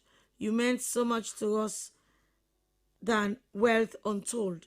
You have been life's greatest blessing and a good friend to all that knew you. God but never forgotten, sadly missed by Mother Mrs. Veronica Liu, Father Justice Bonskwa Liu, children Joannika Bishiratu and Veronica Dumbuya, sisters Lucy and Cecilia Liu and Jennifer Dumbuya, brother Lieutenant Gabriel Dumbuya, and several relatives and friends at home and abroad. Till my ransom soul shall find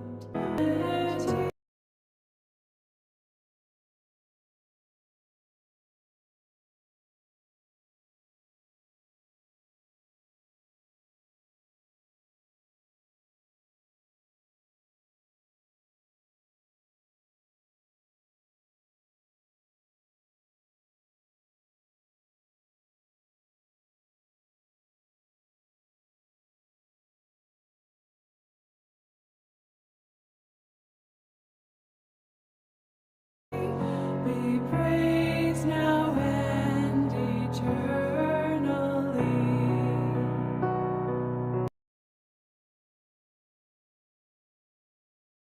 Rosalind Yansane, Mrs. Victoria Hamelberg Hamilton, and Mr. Theodore Hamelberg. Brother Mr. Prince Hamelberg, a very close friend, Madam Janet Hamilton, several grand and great-grandchildren, sisters, in-laws, other relatives and friends at home and abroad. Be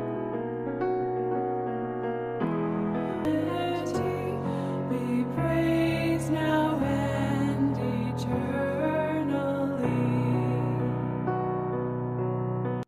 In loving memory of their son, father, brother, and friend, Major Crispin Dumbuya, formerly of 7 Unity Drive, CRS Grafton, who left this world for eternity 1 year ago on the 28th of June 2024. Daddy, although you sleep in heaven now, you are not that far away from us. Major, you are a man with honor, integrity, and a heart full of gold. You meant so much to us than wealth untold. You have been life's greatest blessing and a good friend to all that knew you. God but never forgotten, sadly missed by Mother Mrs. Veronica Liu, Father Justice Bonskwa Liu, children Joannika Bishiratu and Veronica Dumbuya, sisters Lucy and Cecilia Liu and Jennifer Dumbuya, brother Lieutenant Gabriel Dumbuya, and several relatives and friends at home and abroad. Till my ransom soul shall find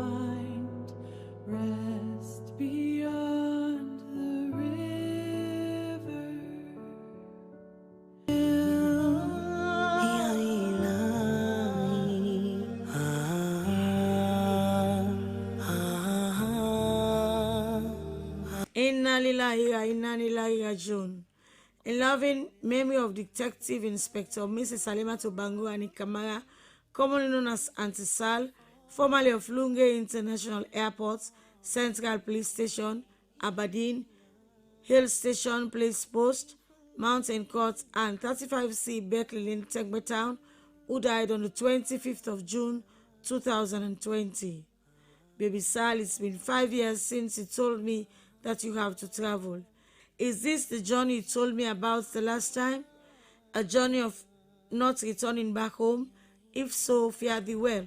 May Allah give you a peaceful rest. Sadly missed by your sorrowing husband, Mohammed Chino Bangura, commonly known as Same, and other relatives at home and abroad. May God grant you Janatul Firdaus.